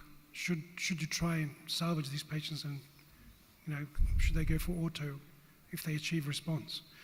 So, you know, the IBMTR did a very nice study recently. It was published, I can't remember where. But anyway, they said that patients who relapse within a year, and they achieve CR and go into auto, they have the same progression-free and overall survival outcome similar to that of patients who relapse beyond 1 year. So the question is, should we give them that opportunity? You know, should we push them for salvage these patients rather than take them directly to? Yeah. So your I mean, point, it's, you know, because you have to take into account the logistics, cost, all these things too. I mean, you know, that's the reality. So your point is well taken. You know, I cannot answer this question. 75% of the patients enrolled in this trial were primary refractory. 25% were relapsed within 1 year. The CORAL trial showed even that group of patients who relapse within 12 months, they do poorly even with transplant. So they did not do like a different analysis to look for the relapse cases versus the primary refractory. But for early relapse, I do not think transplant is the option. We know they don't do well. And I'm sure all of us, we have some examples of that. Yes, Dr. Abdullah, last question. So in this trial, the bridging was not allowed for these patients who are going for CAR-T. The bridging therapy was not allowed in this trial. Well, okay, so it was allowed. So about 36% of the patients, they received bridging therapy, mainly was steroid. I think the good thing that how fast the product was prepared. So from the time of the collection to the time of the infusion, the median was 13 days. So 13 days is not a long time. Okay, so if we are in that, you know, setting, I do not think we need. So this would be challenging to apply in our patients, right? Exactly. Because most of our patients, they become more aggressive disease. You have to wait for a month. Hopefully one day we will make our own CAR-T cells, so we do not need to wait. Hopefully. Many thanks, Dr. Majid. I think we're going to move on to the next presentation. Prof. Andres Fleury, who's been... Prof. Andres Fleury will talk about the advances in the treatment of peripheral T-cell.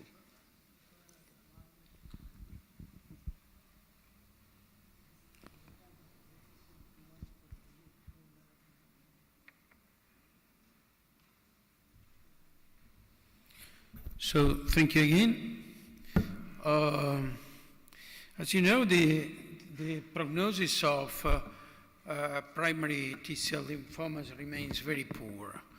Overall, the survival curves are remarkably poorer with respect if we compare with the B-cell lymphomas. And there are some other reasons why the progressively improvements in the treatment of B-cell lymphoma were not equally achieved in the treatment of T-cell lymphomas. In particular, these lymphomas did not show the same benefit from different forms of immunotherapy. In particular, we know that a pan-T-cell depletion is highly toxic for our patients. And there are not tumor-specific antigens targets in primary T-cell lymphomas, or at least in the last years we identified only a few of them. Anyway, during the Lugano meeting, there were some presentations of new strategies, mainly focused on the addition of active drugs to CHOP or similar combinations in sometimes in a very specific case series. There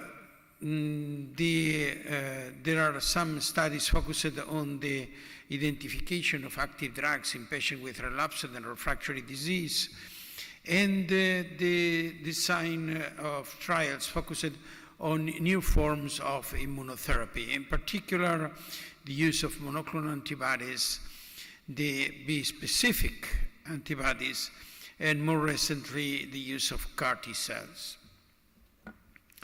So if we start with the first one, it's very simple. To add a drug to CHOP in a randomized design to identify some improvement.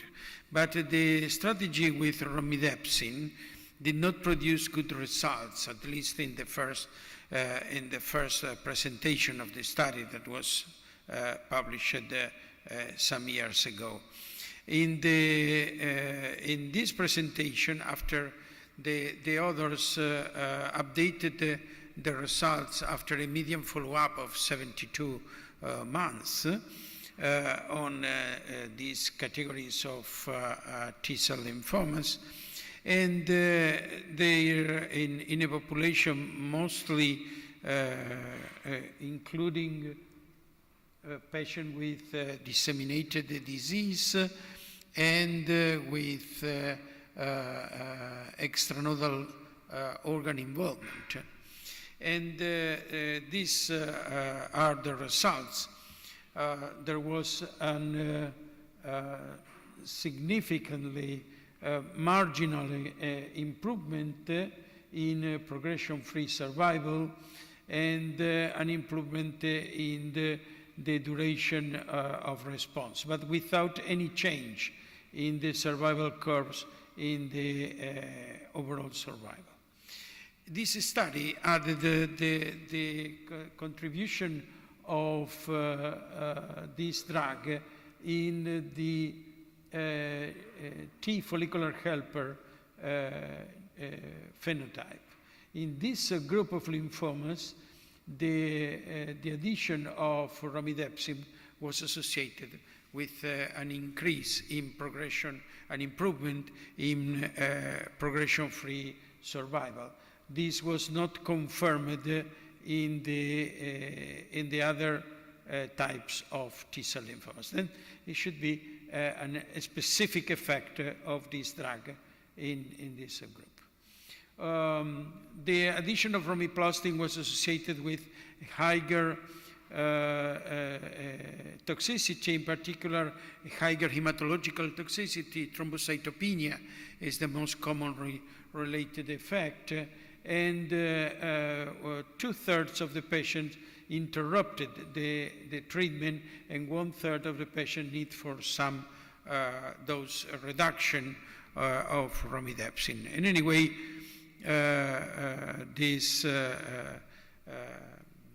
the main problem is that sometimes the toxicity added for romidepsin obligated the researchers to reduce the dose of CHOP also. Interestingly, when they observed the results in the patient with relapsed disease, relapsed or refractory disease, they observed a benefit after RO-CHOP with the use of allogeneic transplant and better results in the patients who receive subsequently Brentuximab vedotin as part of the salvage therapy.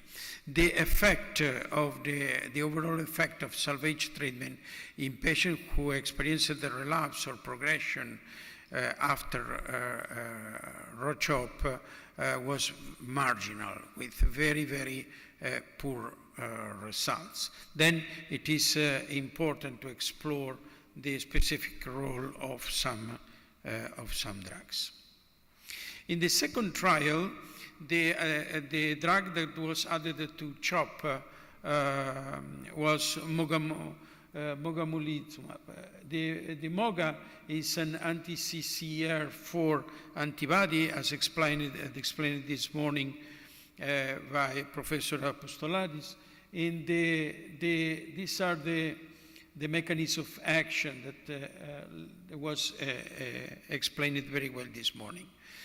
In this trial, the patients with an ATL, an aggressive form of ATL of up to 65 years that are not candidates for allogeneic transplant receive, in the case of CCR4 positive on the tumor tissue, receive a combination of Mogamulizumab plus CHOP14 for 6 courses, with intrathecal chemotherapy as CNS prophylaxis. And then other 2 additional courses of Mogamulizumab. The primary endpoint of this study was the 1-year progression-free survival, and the objective of the study was to improve the 1-year progression-free survival up to 31%, starting on the 16% that was published by the Japanese group in the JCOP trial. The sample size, the estimated sample size was 43 patients. These are the characteristics of the patient, as you can see, with a very high median age. The combination was well tolerated. There was not only anecdotal cases of grade 4 toxicity. There were not related deaths. And these are the PFS and OS survival. As you can see, the median progression-free survival was less than 1 year, with a 1-year PFS of 36% and a 1-year overall survival of 66%.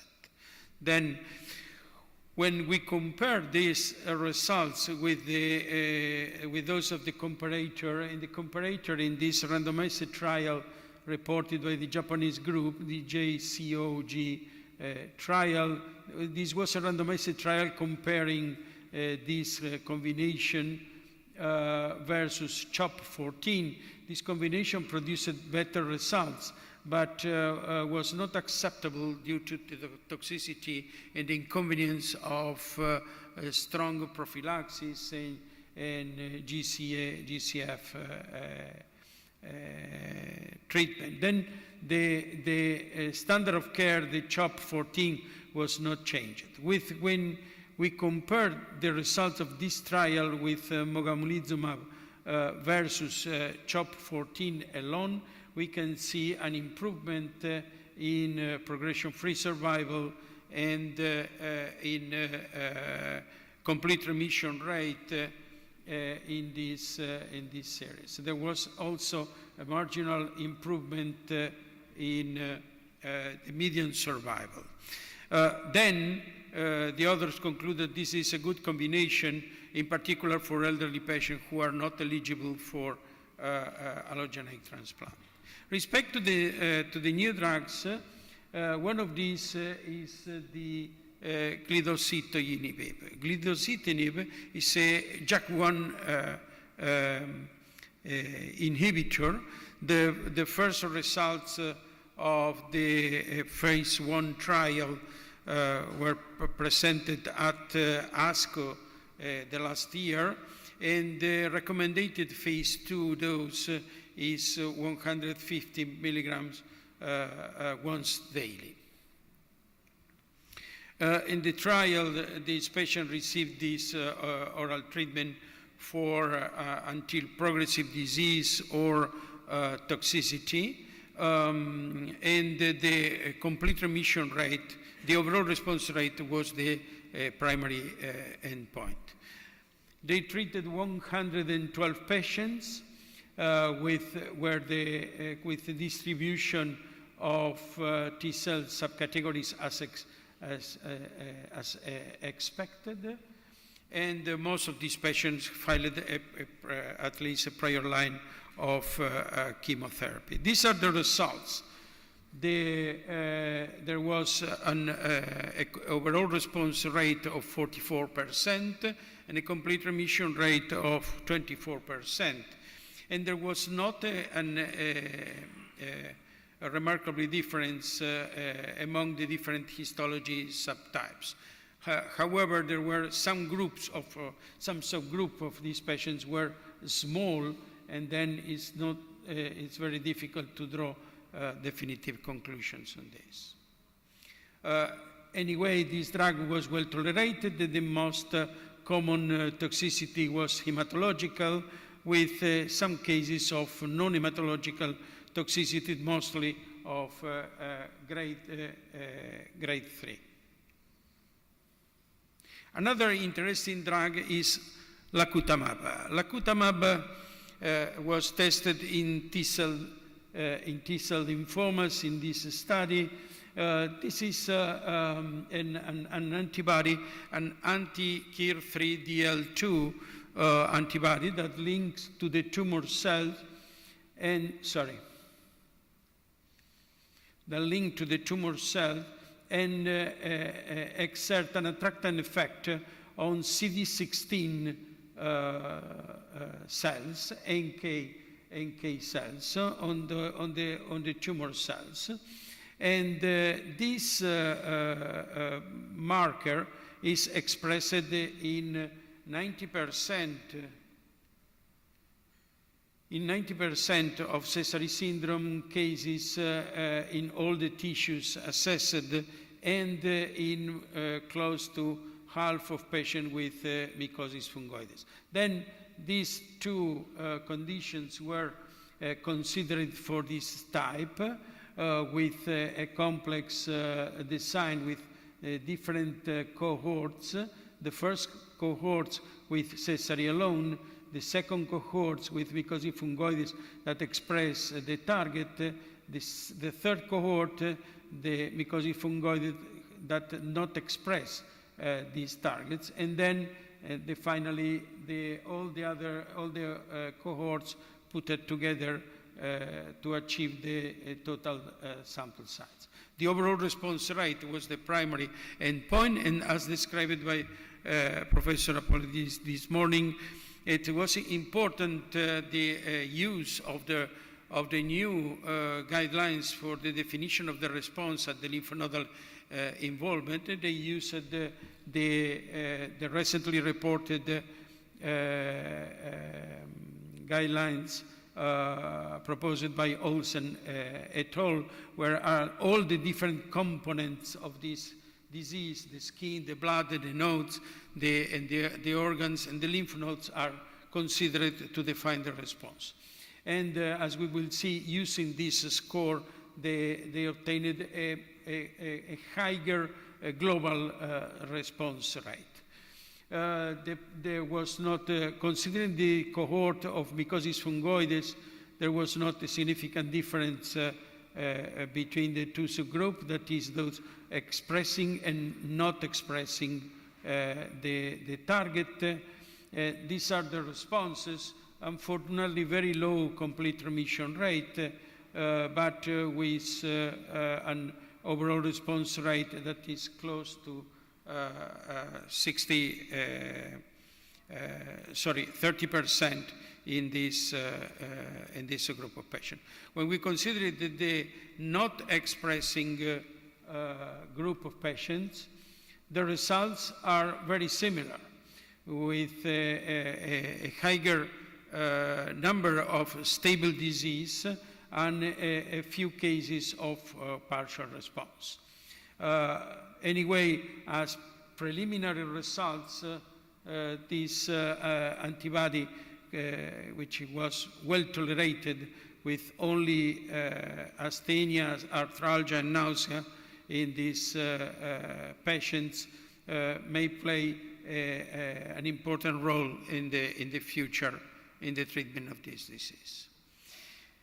And the other two interesting strategies regarding the new forms of immunotherapy in T-cell lymphomas regard, the first one is B-specific, the AFM13, which is used to treat CD30 positive relapsed or refractory T-cell lymphomas. This is B-specific that tetravalent link on one side the tumor, the CD30 positive tumor cell, on the other side the CD16A positive natural killer cells, and induce the natural killer and cytotoxicity mediated by these cells on the tumor cells. In this phase 2 trial, called redirect. They included different forms of T-cell lymphoma, with the exception, obviously, of extranodal NK T-cell lymphomas and other more indolent forms like large granulate lymphomas. This was the design regarding to the expression of the CD30. 20 patients with an expression of 10% of more were the cohort A, and the others with a lower expression were the cohort B. The primary endpoint was the overall response rate, and the majority of the patients were those with the nodal forms of T-cell lymphomas. Importantly, half of the patients received 3 or more lines of treatment, and 18% of the patients were priorly transplanted. These are the results in terms of tolerability. The drugs were well tolerated. There were not cases of grade 5 toxicity, and the grade 3 and 4 toxicity were only anecdotal cases with some hematological forms of toxicity. Then a well-tolerated drug. In fact, 85% of the patients received the planned dose with a relative dose intensity of 91%, which is an excellent data for a new drug. The overall response rate was 32%, with a complete remission rate of 10% observed in the different forms of T-cell lymphomas.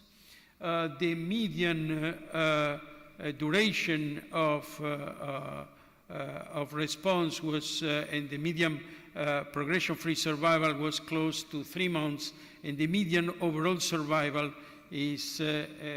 was 13 months. Importantly, the response rate, the overall response rate, and the complete remission rate was similar both in patients priorly treated with Brentuximab vedotin and non-treated with this drug, and there was not a difference in the activity of this drug according to the CD30 expression level. And the last presentation regarded the CAR T cells, in particular tumor receptor BC1 targeting CAR T cells in patients with relapsed and refractory lymphoma that expressed this target. This was a homemade CAR T cell focused on this diffusely expressed marker with an interesting to underline that it wasn't a co-stimulator factor, it wasn't 4-1BB. This was the procedure for the patients after leukapheresis. This was maintaining with a bridging therapy in the case that were considered necessary, then a preconditioning with flu-cy, and then the reinfusion of the disease. This is an important data. 122 patients were screened for the expression of TRBC1, and only 1/3 of these patients, or 1/3 of these lymphomas resulted positive. 19 patients were enrolled. For 20 patients were excluded for these different reasons, the very highly aggressive disease, death, and other forms of kidney failure, and 13 patients were treated. There was 2 different processes of strategy, in particular to compare the role of frozen or fresh or frozen leukapheresis and different forms of T-cell transductions. There was an increase in the dose, in the amount of the cell, but no, there were not cases of dose limiting toxicity. That is, it was a feasible strategy in these patients. And these are the results in terms of tolerability. There were 12 forms of toxicity, but interestingly, there was a single case of grade 3 CRS. There were not other cases of CRS. There were not major infections and others. Importantly, the CAR-T were fastly identified in the lymph nodes assessed in some of these patients. And regarding the response, as you can see, in the patients who received the higher amount of cells, 3 of the 4 patients achieved a complete remission, and in 2 of these patients, the complete remission was maintained for more than 1 year. Then there seems to be an effect, a dose effect phenomena in these cases. But obviously the numbers are still a few. These are the take-home message. I believe that there are some new forms of immunotherapy that deserve more to be investigated further in these types of lymphoma. In particular, some forms of bispecifics and also the CAR-T deserve further investigation. We have to take into account that some forms of these new strategies seems to be very specific for some lymphoma T categories and not for the whole population of T-cell lymphomas. And thank you for your attention. Thank you very much, Dr. Ferreri. Allow me please to welcome again Dr. Luminari, who's going to present yet another interesting topic, novel agents in relapsed refractory diffuse large B-cell lymphoma. Floor is yours, Doctor.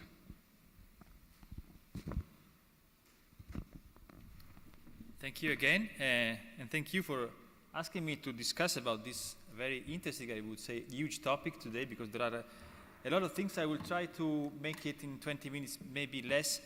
And I also thank those who anticipated my talk for having discussed probably the biggest news among the data that we now have available to discuss about relapsed refractory B-cell lymphoma, which are the result of the ZUMA-7. So this is basically what we know about diffuse large B-cell lymphoma, the most frequent lymphoma. And the one and only rule we had for many years is that if we want to cure the patient, we have to achieve this goal with first line. Because the effectiveness and the efficacy of the salvage therapy until recently was being largely unsatisfactory, mainly because we have more potent, more effective first-line therapy. We are selecting the bad patients that are those who relapse after R-CHOP.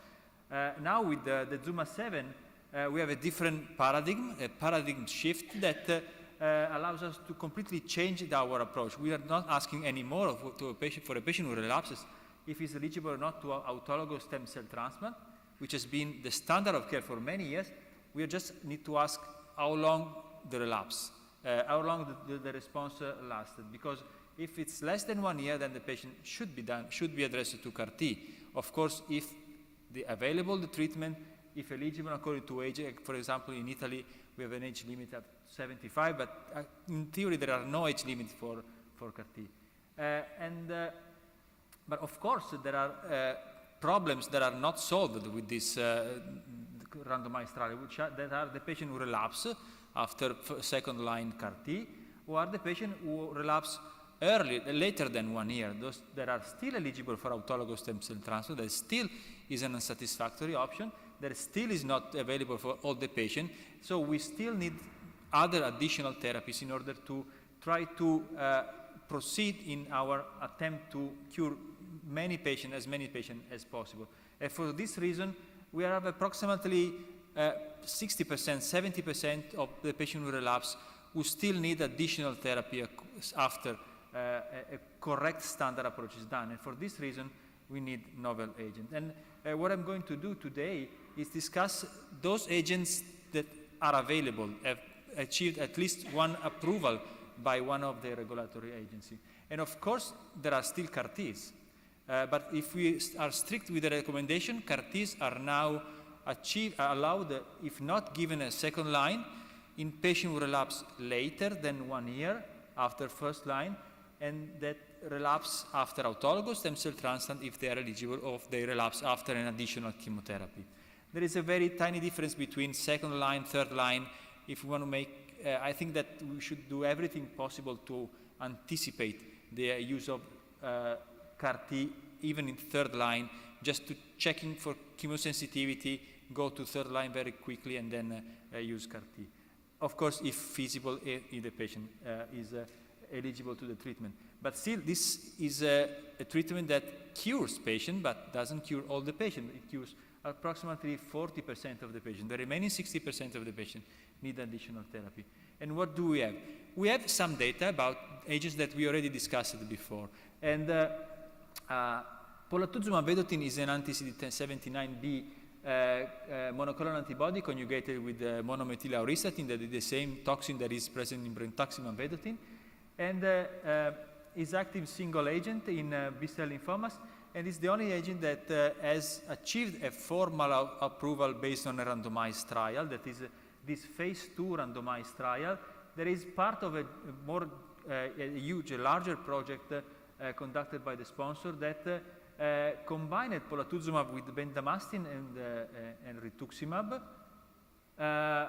in a safety run-in phase with 6 patients, then in the randomized study, and then in extension phase with 106 patients that only received Pola-BR after having shown that Pola-BR was better than BR in the randomized part of the study. So at the end, the study were all based to compare them according to the initial hypothesis, to look at the response rate, and compared to BR only, the randomized arm Pola-BR in the randomized study was better, 42% versus 17% in terms of overall response rate with an CR rate. And this better activity of the combination was also suggested in the expansion cohort in the pooled analysis of the 152 patients who were treated with Pola-BR.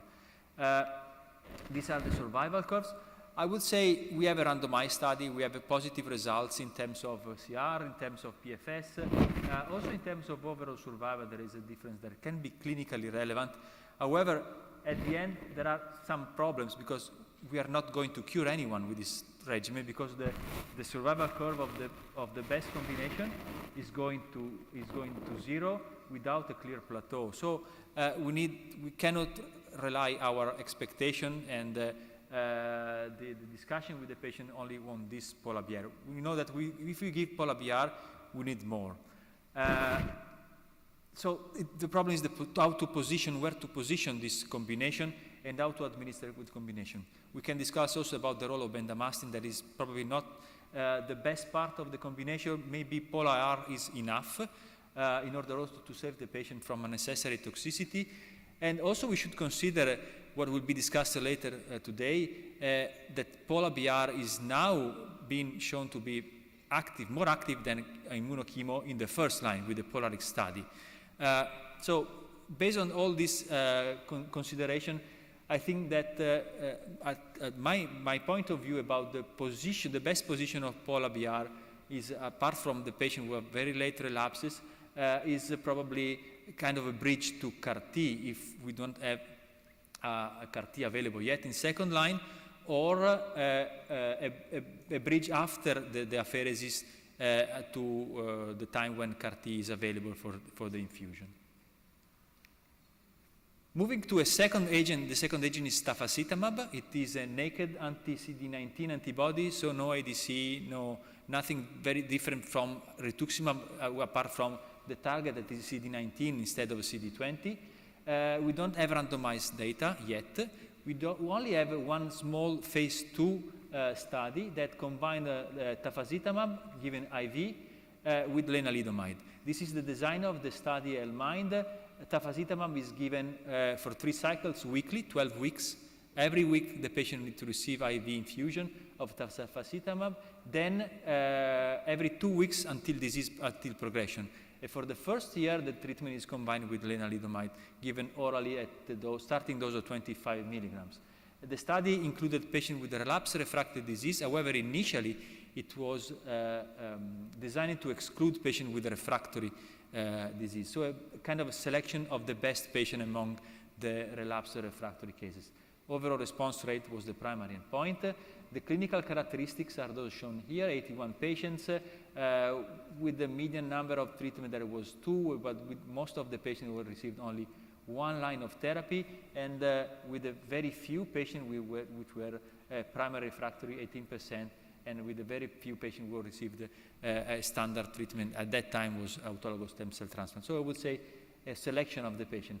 And this may explain why the survival curves were so good, that they were suggested initially to be better than CAR-T, because they put together CAR-T and L-MIND and say, okay, the PFS is similar, there is no need to go to CAR-T, we have this agent. However, the population are very different, the design of the study are very different, it's very dangerous to do such a comparison. The median PFS that we can expect with tafalen, so the combination is 11 months for the responder, which are a significant proportion of the patient, with a median OS of 33 months. That tells you that the patient, when they fail tafalena, can be saved with something different, so the game is not over, okay? And actually, when tafalena went to real life after registration, we have some examples. This is one that were not able to confirm the results of the L-MIND study. And the difference is basically the characteristic of the patient. Considering this real-world analysis, only 9% of the patients who were included were able to replicate the inclusion criteria of the L-MIND. And suggesting that L-MIND, and so the tafalena combination, is not the best option for a patient who's truly refractory, who's with a very aggressive disease. The time to response is quite slow, the control of symptoms is not very quick, so very fast, and the patient, the ideal patient for the tafalena-lenalidomide combination, in my opinion, is a patient who has a late relapse, maybe without comorbidity, and with limited relapse. And at the end, also in this series with the selection, there is still a very good tail of the survival curve that tells you that some patients can benefit from the L-MIND, but I would not consider this treatment for all relapsed refractory patients. And then another agent, again, an anti-CD8 monoclonal antibody, in this case another ADC, is loncastuximab tesirine, which is an anti-CD19 combined with benzodiazepine, which is a potent inhibitor of the DNA transcription that has been tested as single agent in relapsed refractory patients. In this case, patients who are refractory to more than 2 lines of therapy. The treatment is given for 21-day cycles, first cycle 1 and cycle 2 at 150 milligrams. Then the dose is reduced at 75 milligrams and given until progression at 3 weekly cycles. Primary endpoint was overall response. These are the characteristics of the 145 patient phase 2 study, no comparison. And you see here some patients, but not many patients with adverse clinical features in terms, biologic features in terms of the lymphoma subtypes, some refractory, but only 17% was the rate of refractoriness to all prior therapies. And nevertheless, you see, according to the primary study endpoint, which was response rate, a certain rate of response, 24% was the complete response rate, 48% was the overall response rate. So a significant reduction in tumor sites, which may have clinical relevance. However, the median PFS overall was not, I would say, satisfactory, as we expect from a new agent, even if it was quite good for the patient who achieved the best response. The patient with CR had the best progression-free survival with a median PFS that was reached after approximately 1 year. Considering also the safety profile of this agent is quite manageable, and the administration has no major issues, I think this is a very good agent to be combined with additional agents, chemotherapy or other immunotherapies. That is what is being done in correlative recruiting studies.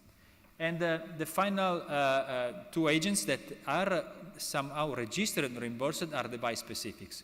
We already discussed at the end of the study, so we also saw what's going to happen, but everything started and is now possible to use at least two bispecific agents. One is epcoritamab, the other one is glofitamab. That are reimbursed at least by FDA and EMA for the treatment of relapsed refractory diffuse large B-cell lymphoma, single agent. And according to these studies that are the pivotal studies, this is the EPCO study. The EPCO study included patients, of course, with diffuse large B-cell lymphoma, relapsed refractory, at least 2 prior lines of antineoplastic therapy, 1 with anti-CD20, measurable disease, and they also allowed CAR-T therapy in the prior lines of therapy. The treatment was standard, step-up dosing, 2 weeks to 48 milligrams, and treatment in this case until toxicity of progression. 157 patients, the characteristic of the patient is reported here, 3 prior lines of therapy as a median, refractory disease 61%. These are worst patients compared to those that I showed you before. And nevertheless, the response rate, that was the primary endpoint of the study, 63% with 39% of complete responders, which I think is an exciting result and justifies to build the hypothesis that we saw in the previous studies with combination strategies. And the median PFS was not very good, but median PFS is never good with these agents. What is most interesting to see is the progression-free survival for the patient who respond. And for the 2/3 of the patient who responded, the median PFS has not been achieved as shown here, which is, I think, a very important result with a very long tail of these curves. Short follow-up, need to be very careful in the drawing definitive conclusion, but it's very important. And in additional studies, I think that what is also very important is that we are now looking at this agent with novel technologies. Among the novel technologies, monitoring the molecular response with the ctDNA, with the liquid biopsy, is looking very interesting and very promising.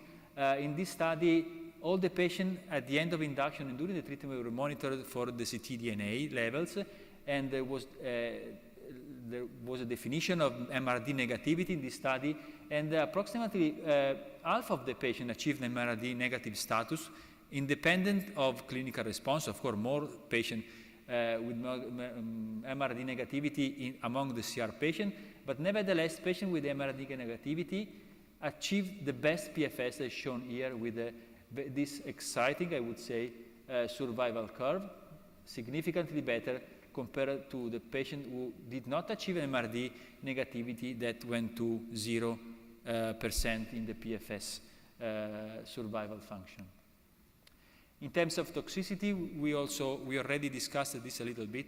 The typical toxicity profile of a bispecific, and epcoritamab doesn't make any difference, is CRS, which is the most frequent event, present in approximately 50% of the cases, followed by, I would put a lot of emphasis on neutropenia, because neutropenia is an important aspect to control and to justify frequent observation of the patient. ICANS, very negligible rates, very low, and low grades. And the last one is glofitamab. Also, glofitamab is available, is reimbursed, at least by FDA and EMA. We already discussed what is glofitamab. It is an IV agent with a different ratio between CD20 and CD3 component of the antibody, with a similar step-up dosing that is added with a single dose of obinutuzumab given 1 week before the start of the step-up dosing. There is a mandatory hospitalization when the first dose, 2.5 milligrams of glofitamab, is administered, because this is the time when the CRS risk is higher. And the 154 patients that were treated in the phase 2 and the expansion study are reported here with their characteristics.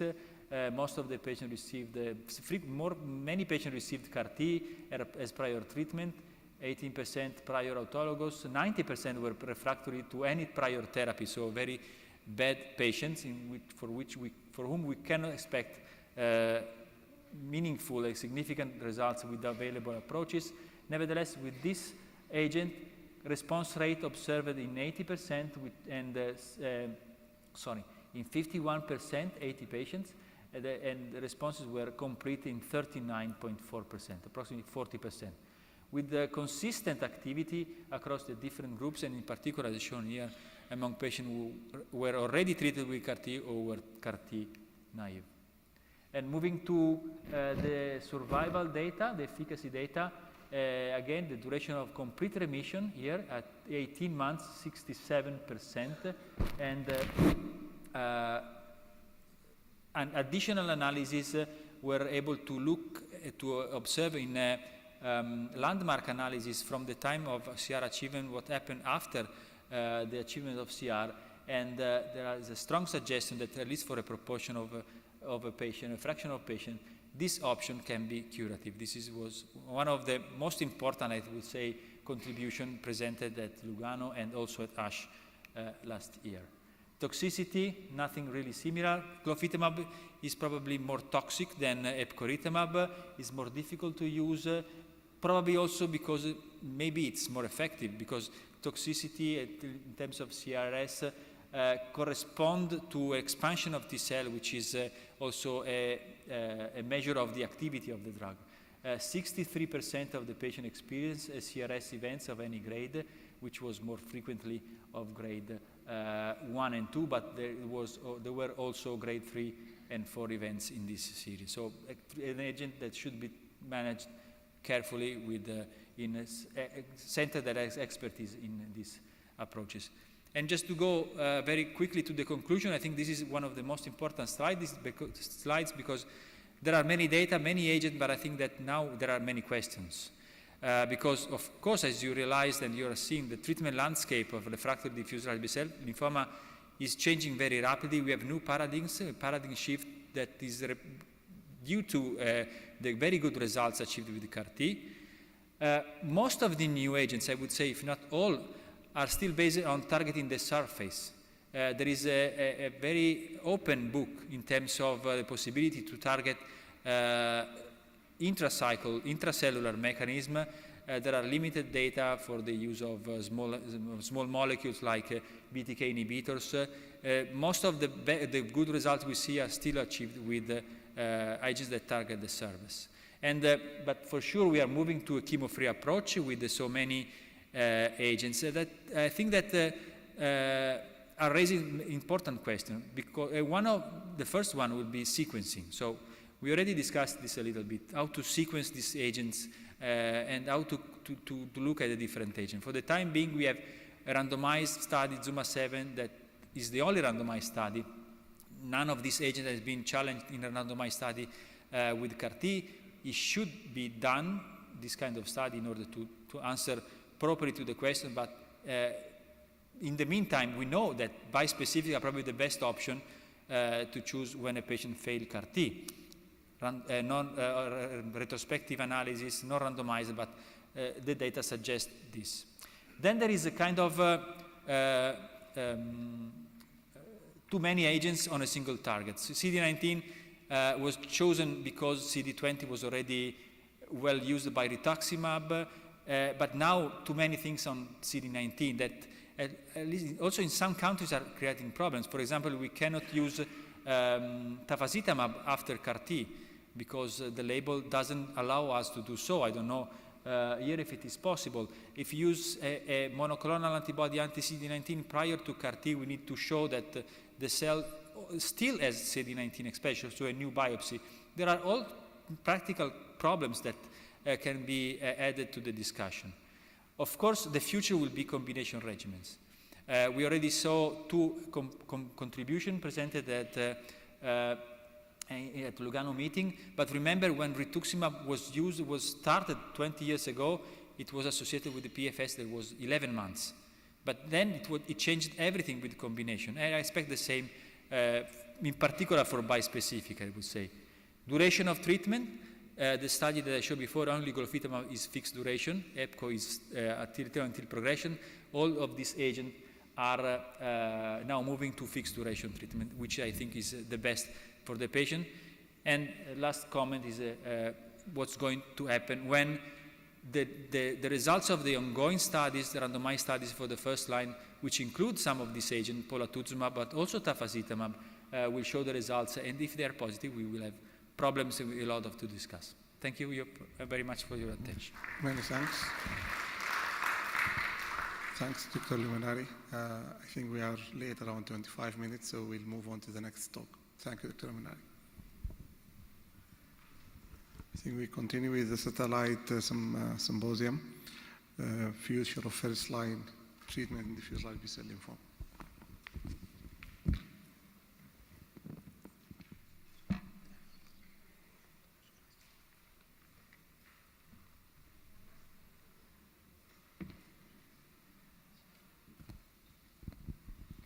Assalamu alaikum. Good afternoon, everybody. Would like to welcome you to this session sponsored by Rash regarding first line of diffuse large B-cell lymphoma between the current practice and the future. Our speaker will switch gears here where they're going to share with us their experience and reflect that on the most updated research and guideline. I would like you to welcome again Dr. Salim Al-Dadda. He will start and kick off the session discussing the current practice of diffuse large B-cell lymphoma first-line treatment. Welcome, Dr. Salim. Thank you, Dr. Iman. Good afternoon, everyone.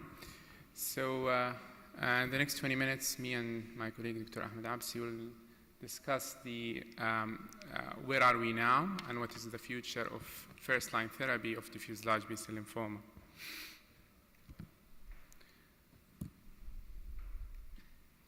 So I'll start with a case.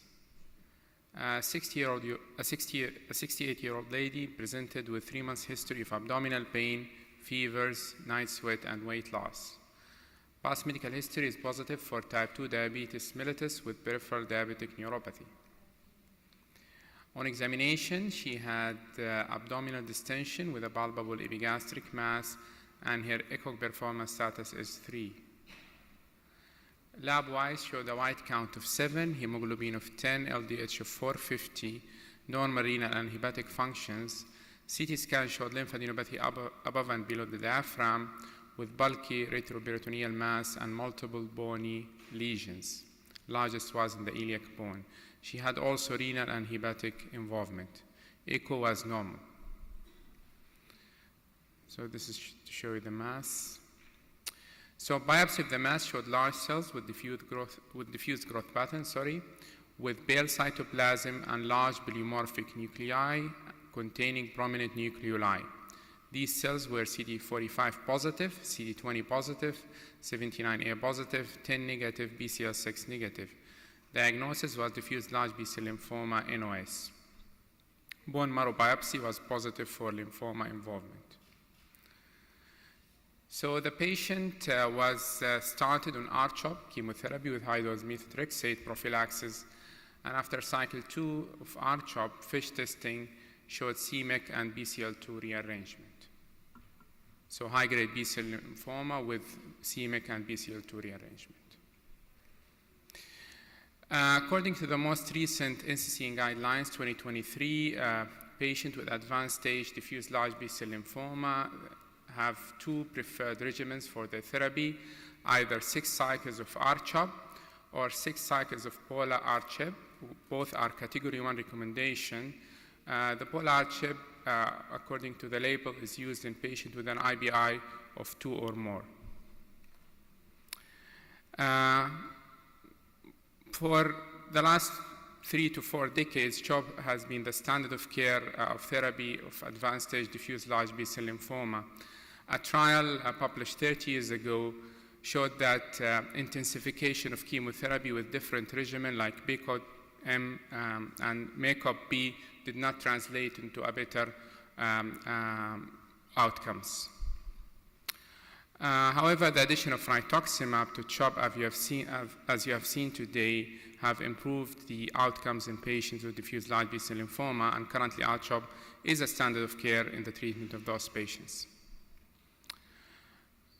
In the last 20 years, multiple trials and multiple efforts have been done trying to improve the outcomes in patients with diffuse large B-cell lymphoma. For example, enhancing the anti-CD20 antibody activity with the use of obinutuzumab, and this did not result in improvement in the outcomes.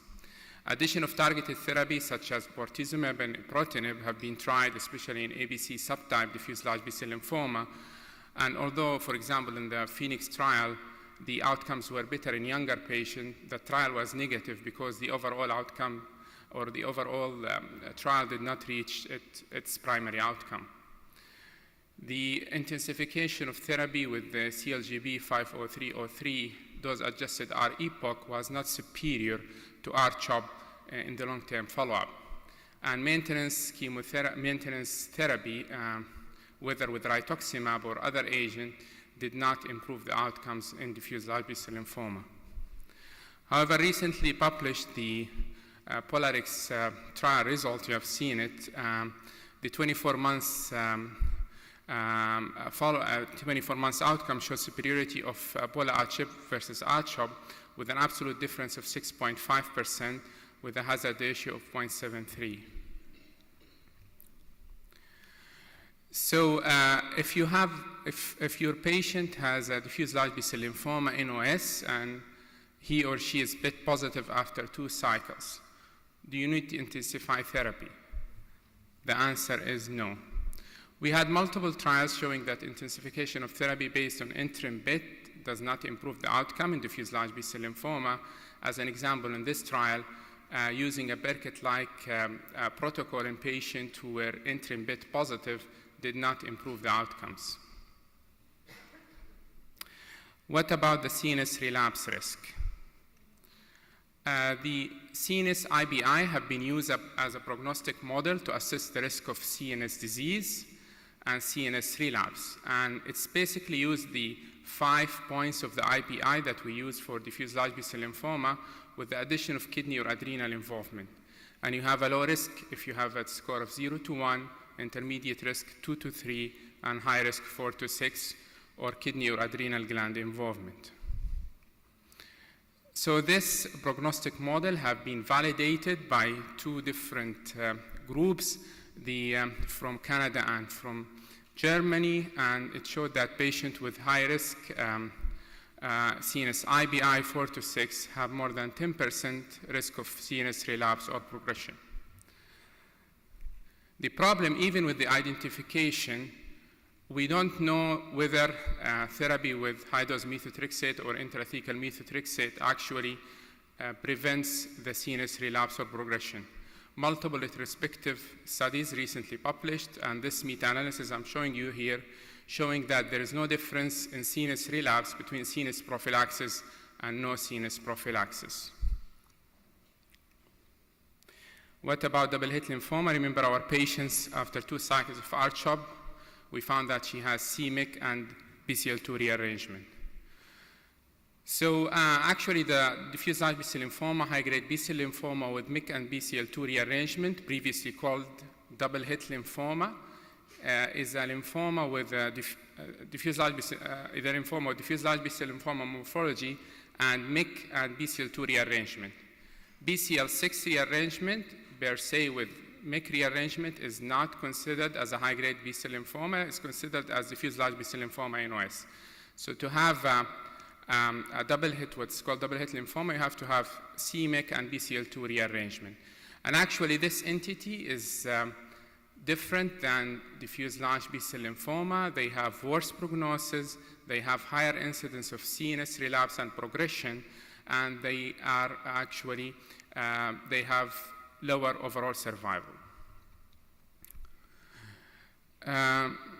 Multiple studies, including this one, showed that escalation of therapy in patients with high-grade B-cell lymphoma with c-MYC and BCL2 rearrangement, for example, using dose-adjusted R-epoch may improve the outcome with improvement in BFS. However, overall survival in this trial was not improved. So we know that we can improve the BFS, but there is no evidence of overall survival benefit. Thank you all for listening. Now Dr. Ahmed Absi will take off. Thank you, Dr. Salim. Thank you. Please join me to welcome Dr. Ahmed Al-Absi, consultant hematology and from National Guard Hospital, from Princess Noura Oncology Center, and he will discuss with us and share case presentation regarding future first line for diffuse large B-cell lymphoma. Thank you, Dr. Iman, for the nice introduction, and thanks for the organizing committee and Roche for this invitation today. So I will pick it up from where Dr. Salim has left it. So this is the patient that we've discussed. I just want to bring to your attention that this patient with immunohistochemical staining algorithm, she would have been ABC subtype. The intention here is to discuss with the new data of POLARIX. Well, first of all, this is supposedly an argument or counter argument.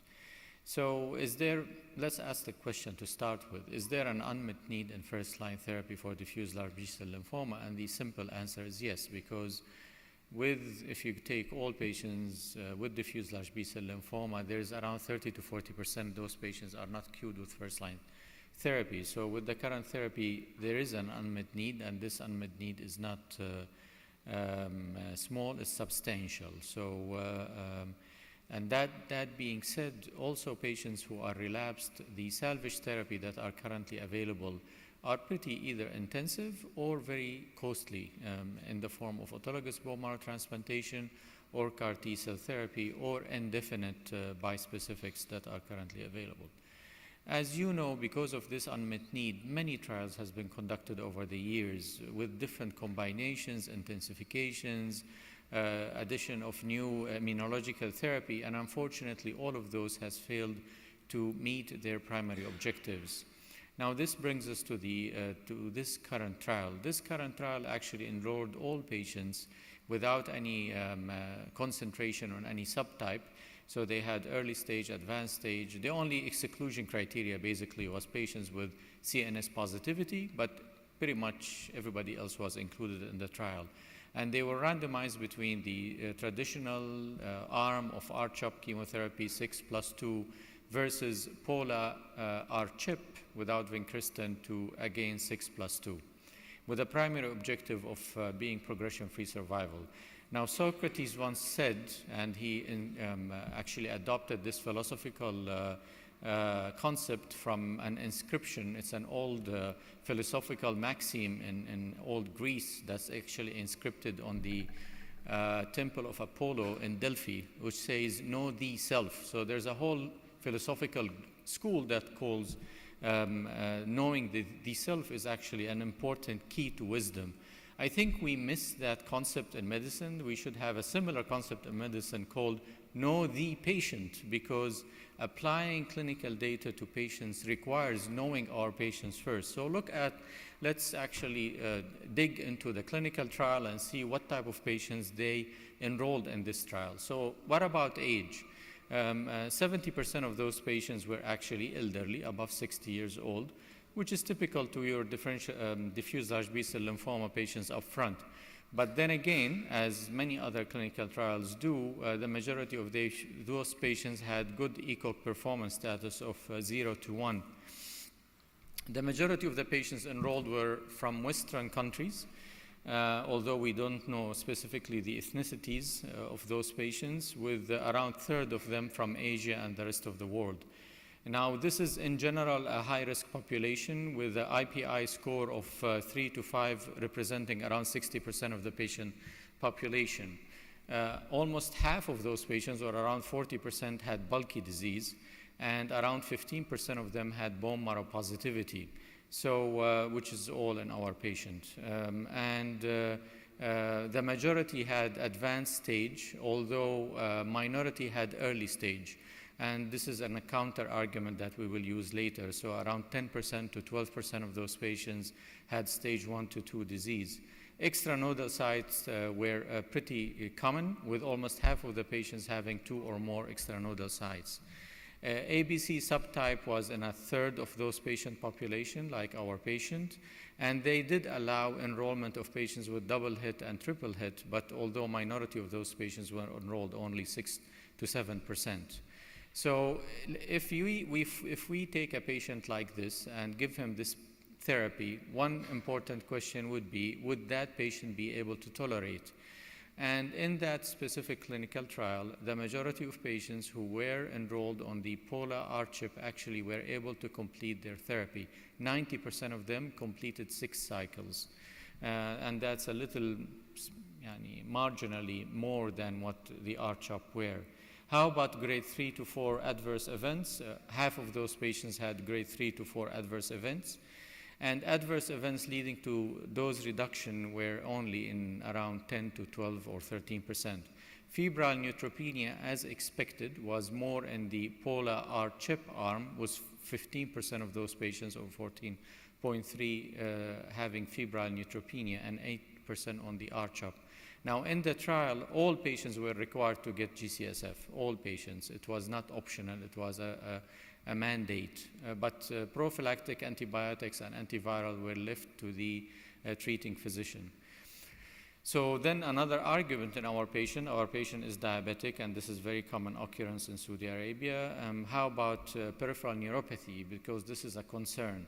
Now, in the trial, actually, peripheral neuropathy was the main reason behind the dose reduction in the R-CHOP arm, because peripheral neuropathy was more common in the R-CHOP arm than in the polar R-CHP. And not only it was more common, it appeared earlier. So for these 2 reasons, that probably led to more dose reduction in the R-CHOP, although, as I said, it's marginally more dose reductions.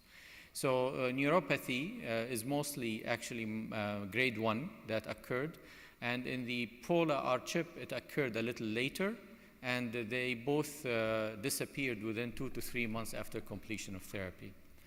So the trial did meet its primary objective, which is progression-free survival with a hazard ratio of 0.73, an absolute difference of 6.5. So 76.7 at 2 years versus 70.2%.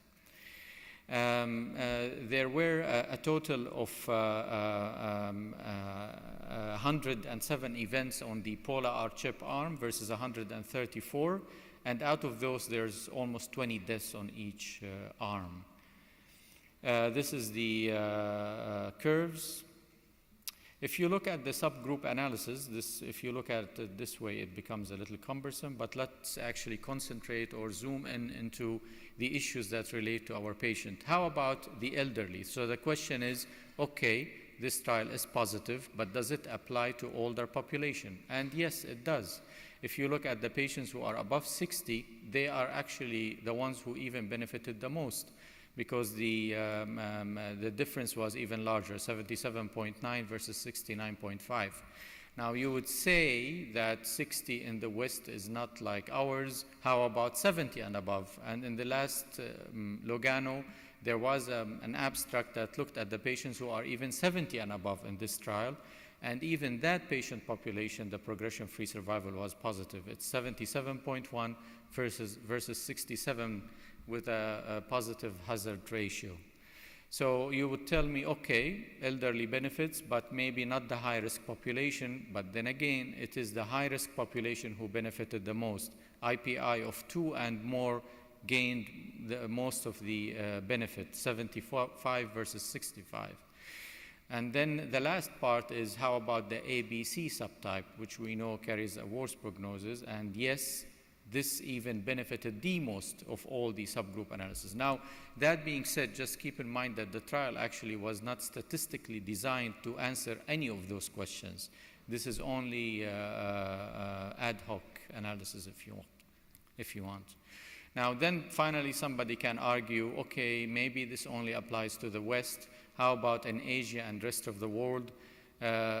There was a trend of being hazard ratio almost statistically significant, and the benefit looks similar to the world population as well as the West population. So no major difference. Somebody can argue this is only 2 years. Maybe over time that benefit will disappear. Well, in the last Lugano, they presented the patient population who were in CR at end of 2 years, and they looked at them what happens at 3.5 years. So that patient population, it looks like those responses are sustainable. So the patients who are in CR at 2 years, 90% are still in CR at 3.5 years. So what is the, like when you go and sign in the bank and tell you what's the fine prints, the question becomes, what are the fine prints here? First of all, you can argue there's no overall survival benefit. True, correct. But that being said, we have to ask ourselves what were the salvage therapy used. Around 39 patients required some sort of salvage therapy. And that salvage therapy was radiation plus something else. So patients did receive radiation, and you can argue maybe radiation only was required to salvage those patients, but if you look at the number of patients who also required systemic therapy, that number was still high. It was almost 30. So the number of patients who were only salvaged with radiation was less than 10. The majority still required systemic therapy. Either it's transplant, minority were CAR T cell, and the other some sort of systemic therapy. And then another explanation for the lack of overall survival benefit, in my opinion, would be the inclusion of early stage. Even though the number was low, only 10% were early stage, but I think that patient population should not have been included in this trial to start with, because we know those patients probably even don't need 6 cycles of R-CHOP. So then the other counter argument is the issue of bulky disease. This patient had bulky disease, and in the trial, the group with bulky disease, even though it was around 40%, did not actually have statistical significant improvement with the polar R-CHOP. Now you can argue that this is because less patients on the polar R-CHOP arm received the pre-planned radiation. More patients on the R-CHOP arm received the pre-planned radiation, although the difference was only 2% absolute, but maybe it is part of the explanation. Counter argument number 3 is that patients with positive CNS would not have been included in this trial, and high-dose methotrexate was not allowed. So the CNS prophylaxis allowed here was only IT. But the absolute risk,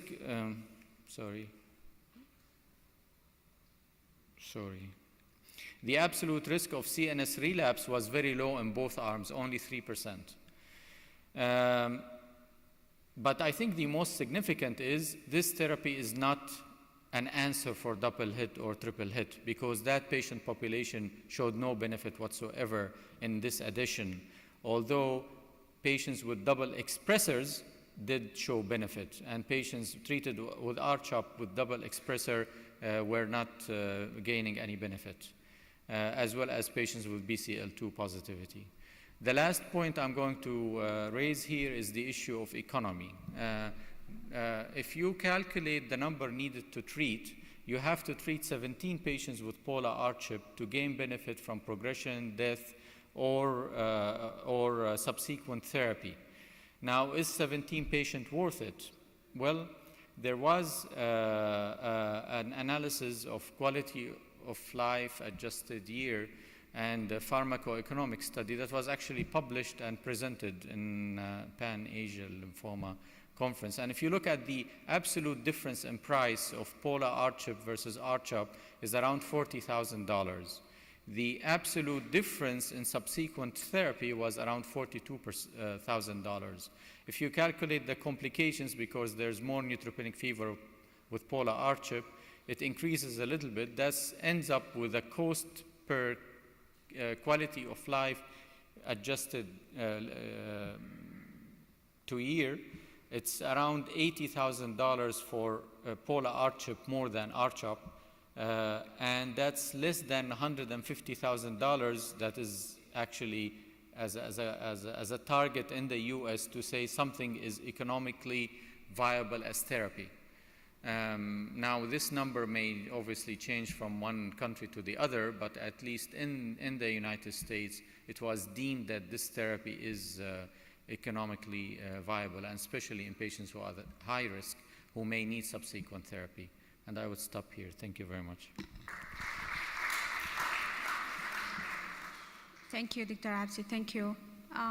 We'll see if the audience have any question for Dr. Salim or Dr. Absi. I think still we have time. We finished before even 20 minutes for both of our speakers. تفضل Dr. Majid.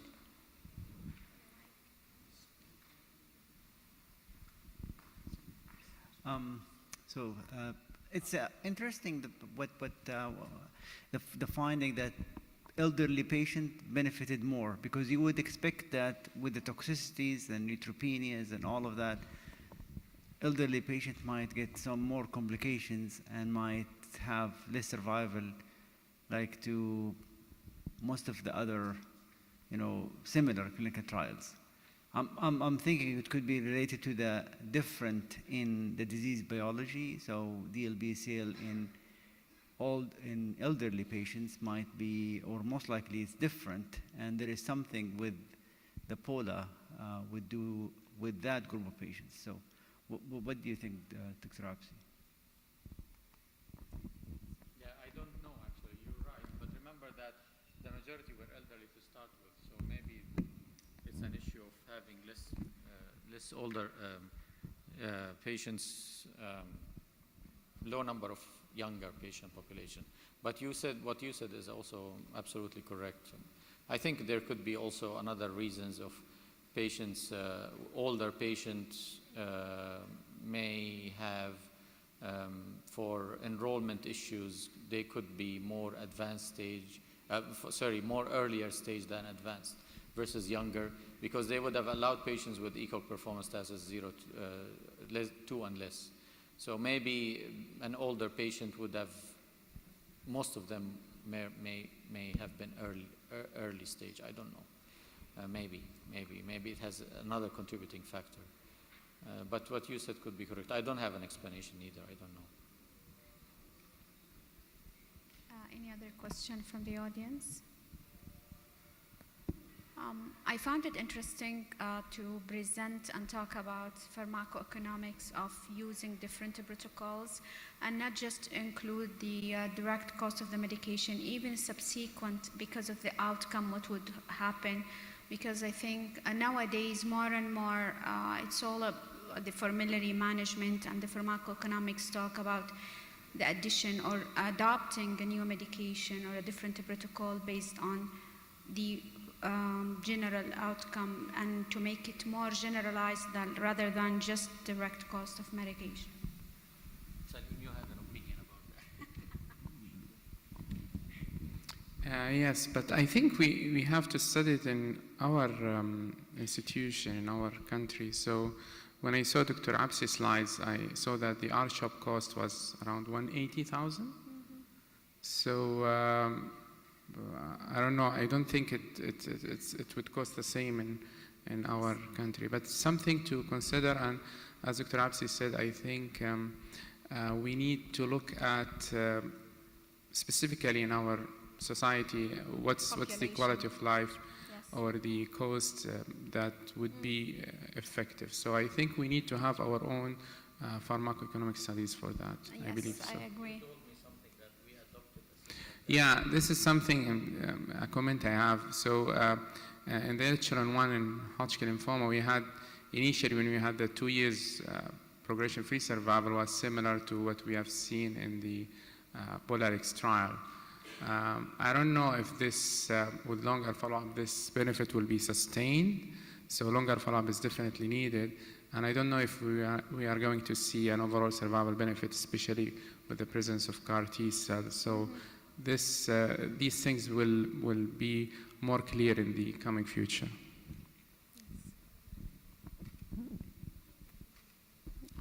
I think we can conclude the session. Thank you very much. Thank you.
Department and King Abdulaziz Medical City, Ministry of National Guard in Riyadh.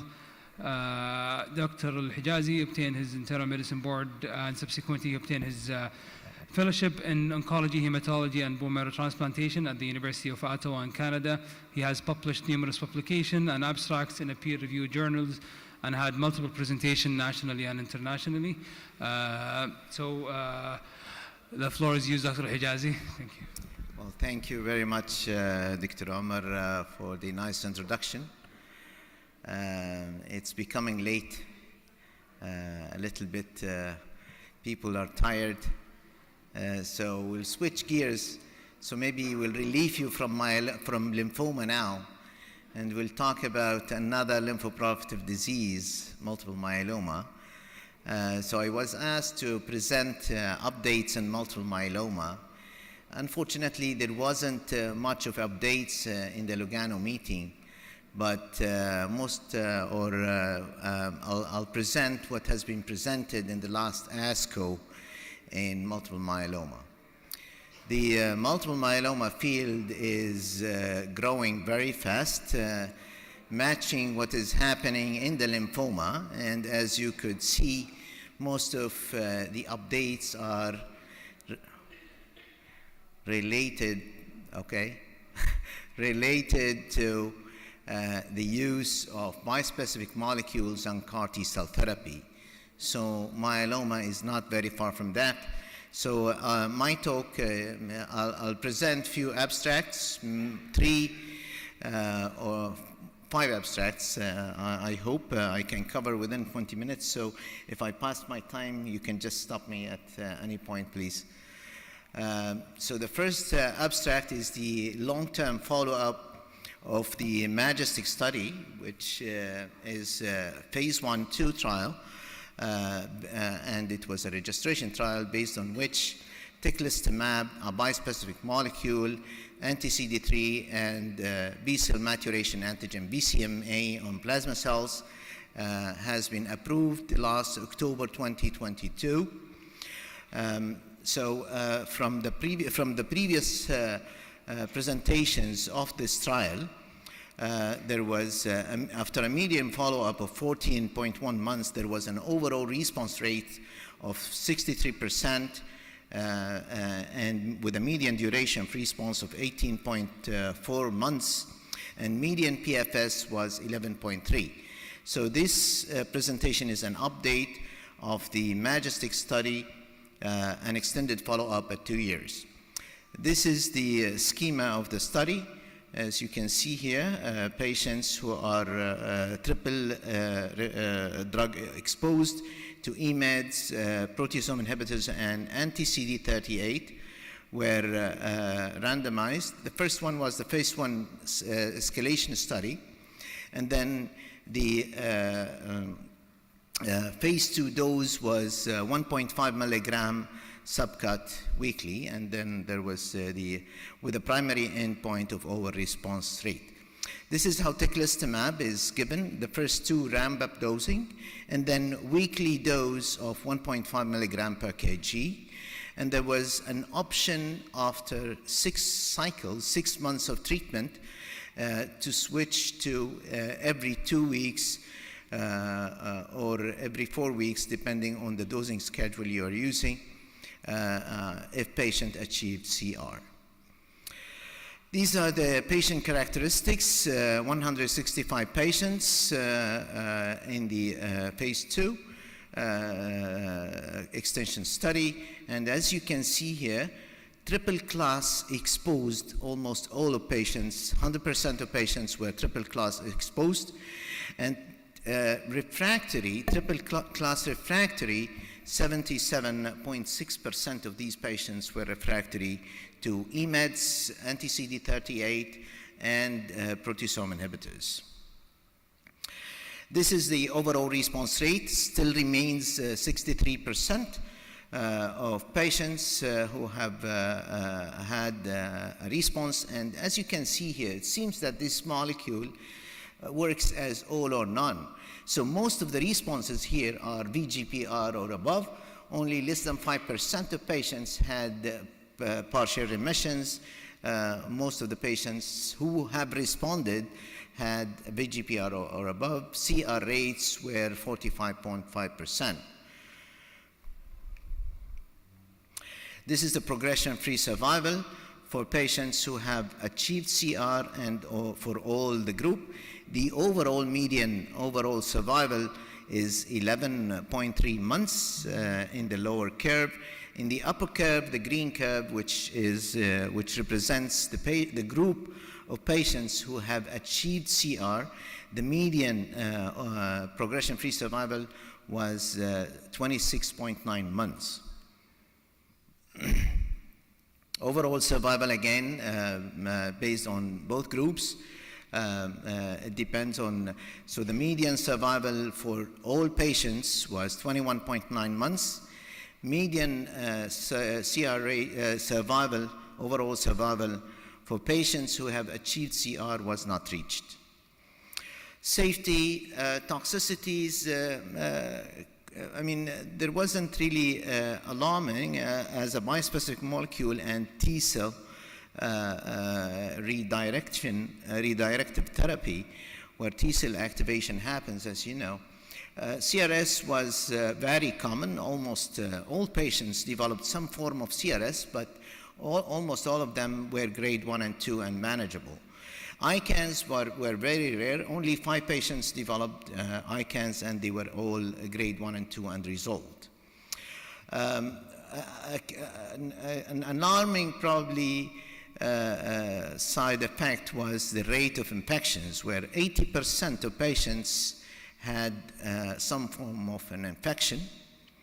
Again, grade 3 and 4 was happening in more than 55% of patients.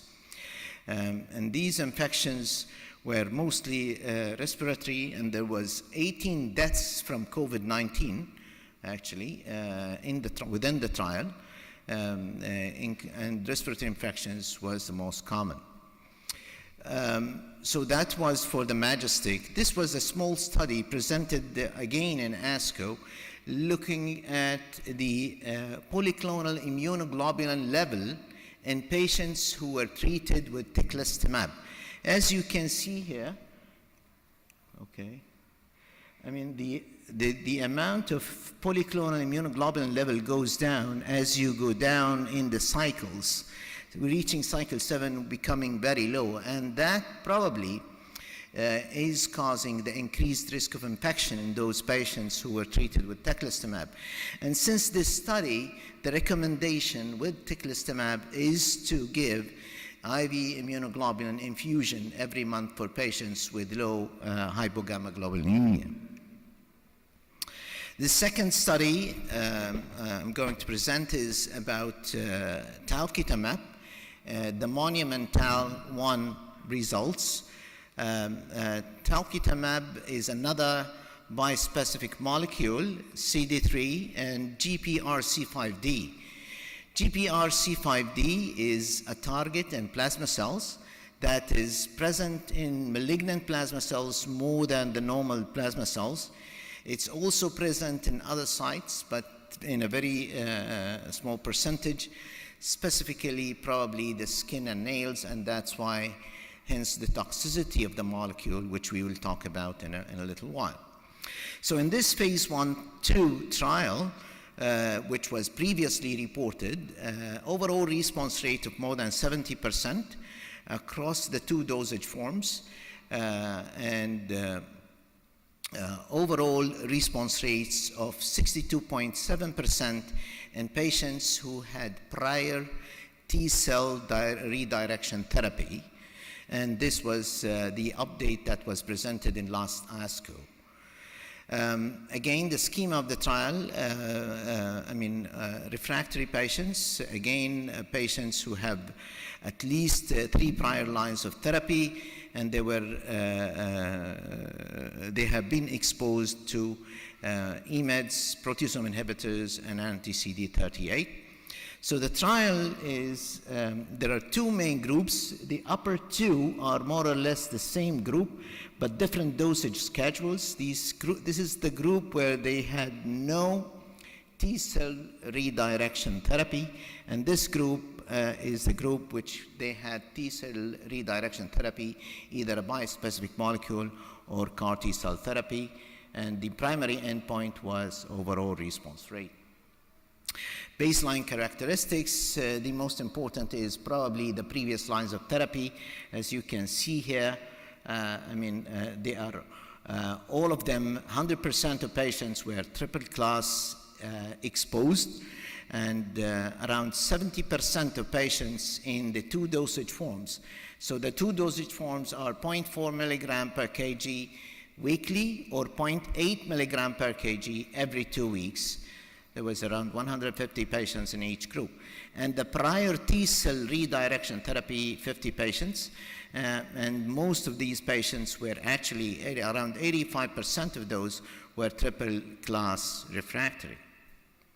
These are the results between the 2 different dosage forms and for the subgroup with the prior T-cell redirection therapy. So overall response rate of about 72% in patients who have not been exposed to T-cell redirection therapy, and around 65% in patients who had previous T-cell redirected therapy. And again, most of the responses were VGPR.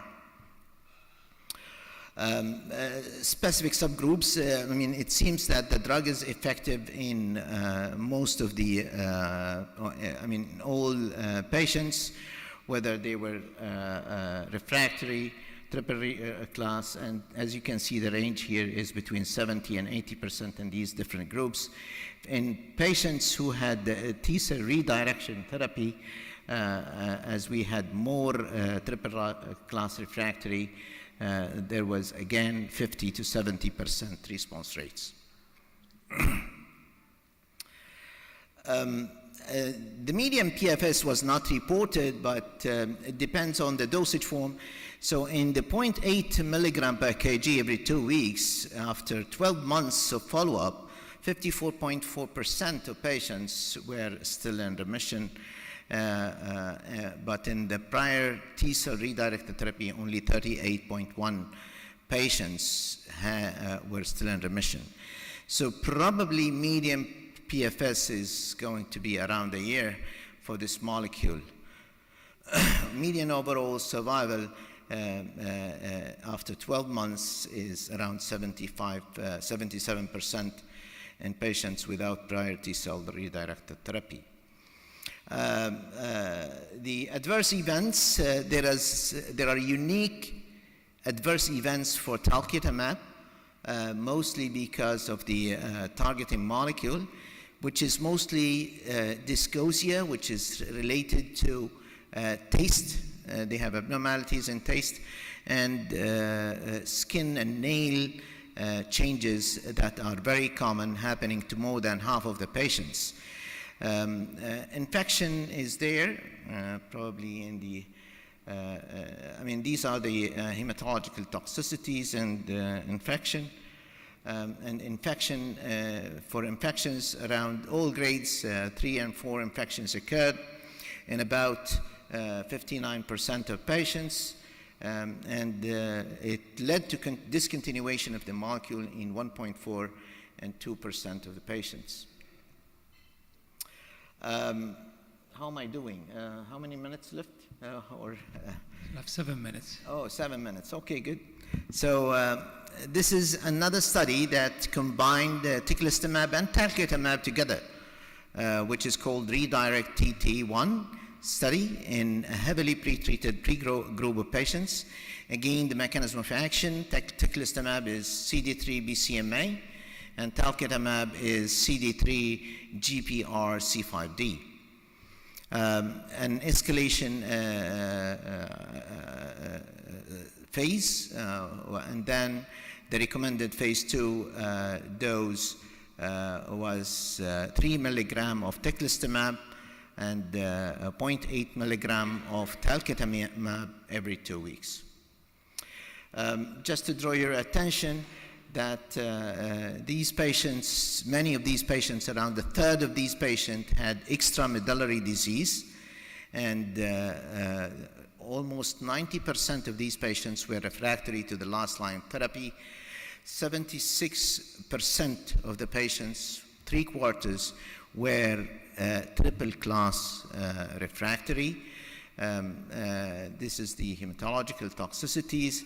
Again, the toxicity profile is a combination of two. CRS is common, but it's mostly grade 1 and 2 and manageable.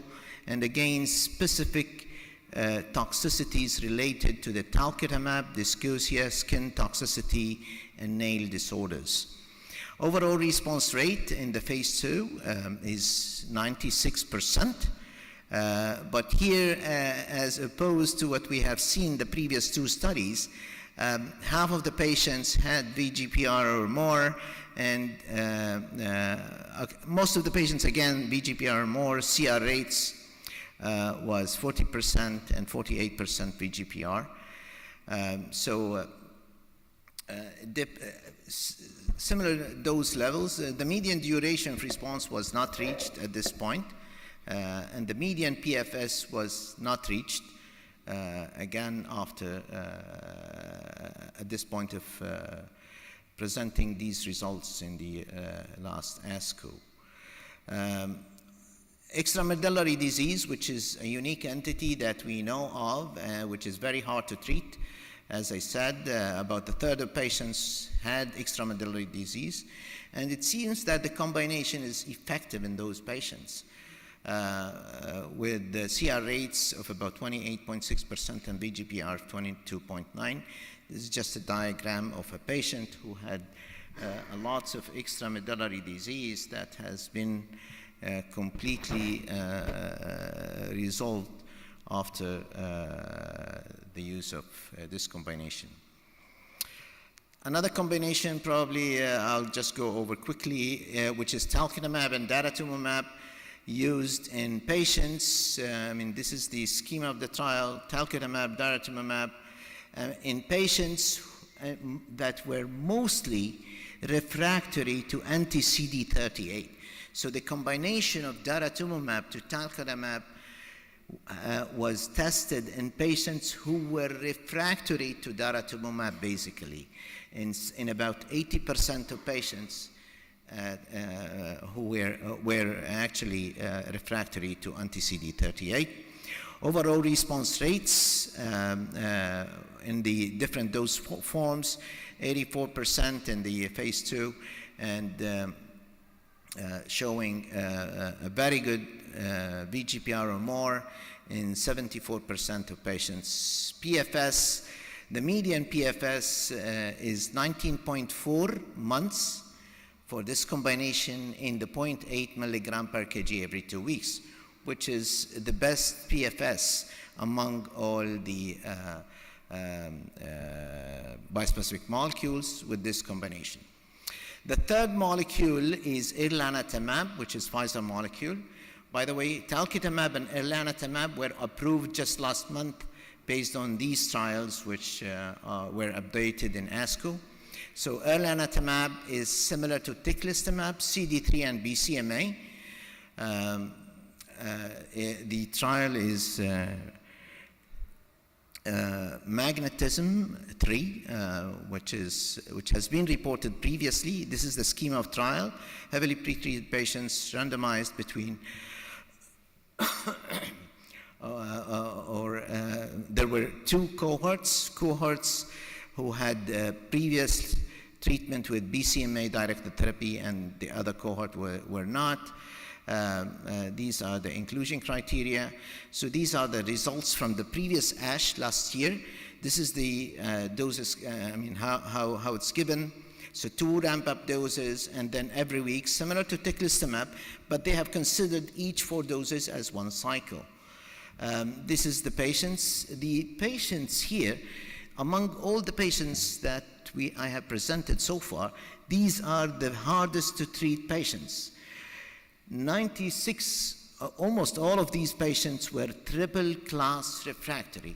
So patient group is, very hard to treat. Triple class refractory, almost all patients. 1 minute. So overall response rate 61%.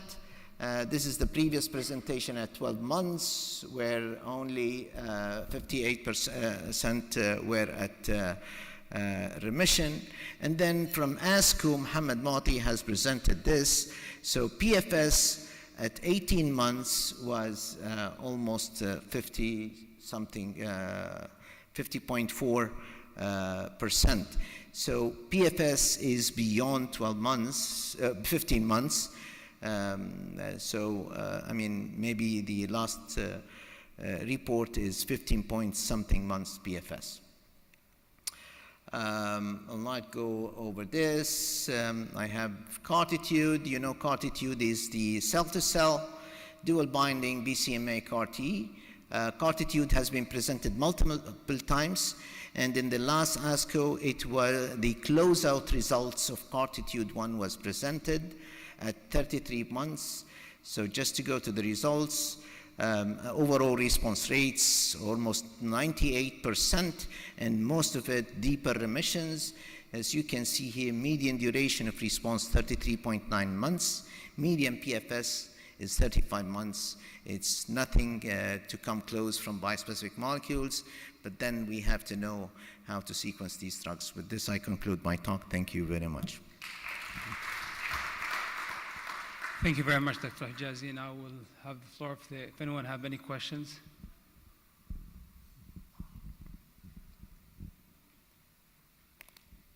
I guess if not, we can, yeah, Abdullah. Dr. Abdullah. Just one quick question. Why do you think the response is not durable compared to lymphoma and myeloma? Well, that's a difficult question to answer, to be honest. I mean, most of the bispecifics, you can see the best median PFS is probably with Erlanatamab, which is more than 15 months. Talquetamab is less probably than 12 months. Why they are not durable? This is very heavily pre-treated patients. I mean, such PFS cannot be seen with whatever we have currently. They are triple class refractory. I've used most of the, at least what we have so far. So against the wall. I'm sure when these drugs combined in the regimens in the frontline setting, you will see a much better PFS.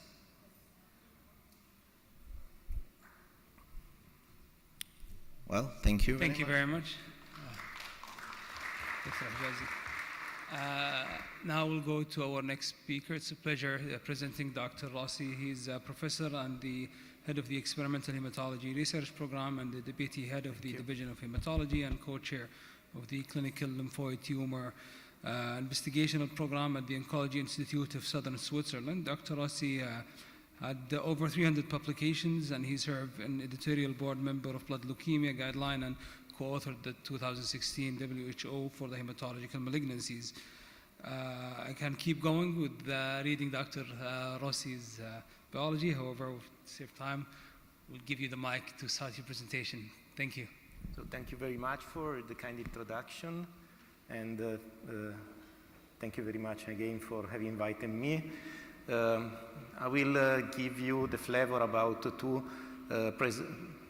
presentations that were made during the ICML meeting, one about CLL and the second one about follicular lymphoma. So let's start from CLL. The final results, final analysis of the CLL-12 trial, which was run by the German CLL study group, were presented by Dr. Langerbeins. This is a trial that wants to investigate whether the paradigm of surveillance or watch and wait can be overcome by the use of the so-called novel agents, in this case a BTK inhibitor, in CLL patients who are in early stage, so asymptomatic, but having biomarkers or features that indicate a highly likelihood of imminent progression. And indeed, this was the general design of the trial. So patients were with early stage A, according to the Binet criteria, and not in need of therapy, were screened, and then they were assessed for some risk features. The model that was used here, including 17p deletion, 11q deletion, IGHV mutation status, and beta-2 microglobulin, along with those strange for us, but not the German, thymidine kinase biomarker, and then sex and age was used to stratify the cohort. Nowadays, we wouldn't use any longer this model because we know that a few biomarkers, especially the IGHV mutation status, is the best to discriminate high versus standard risk early stage CLL. Nevertheless, low-risk patients were allocated to watch and wait, while high-risk patients were randomized to receive ibrutinib until progression or intolerance or placebo. So here we have really the chance of picking up what ibrutinib brings as safety compared to placebo. This is the main scientific aspects that this trial will show. So the primary endpoint is event-free survival, and the analysis was made after roughly 5 years of follow-up. Here are the characteristics of the study cohort, a bit for European standards, younger than what you would expect for a typical CLL patients. At diagnosis, they are in usually around 70 years. The prevalence of 17p deletion as expected in early stage is very low, and the prevalence of IGHV unmutated genes is around 40%, as you expect in early stage CLL. Then let's go to the adverse events.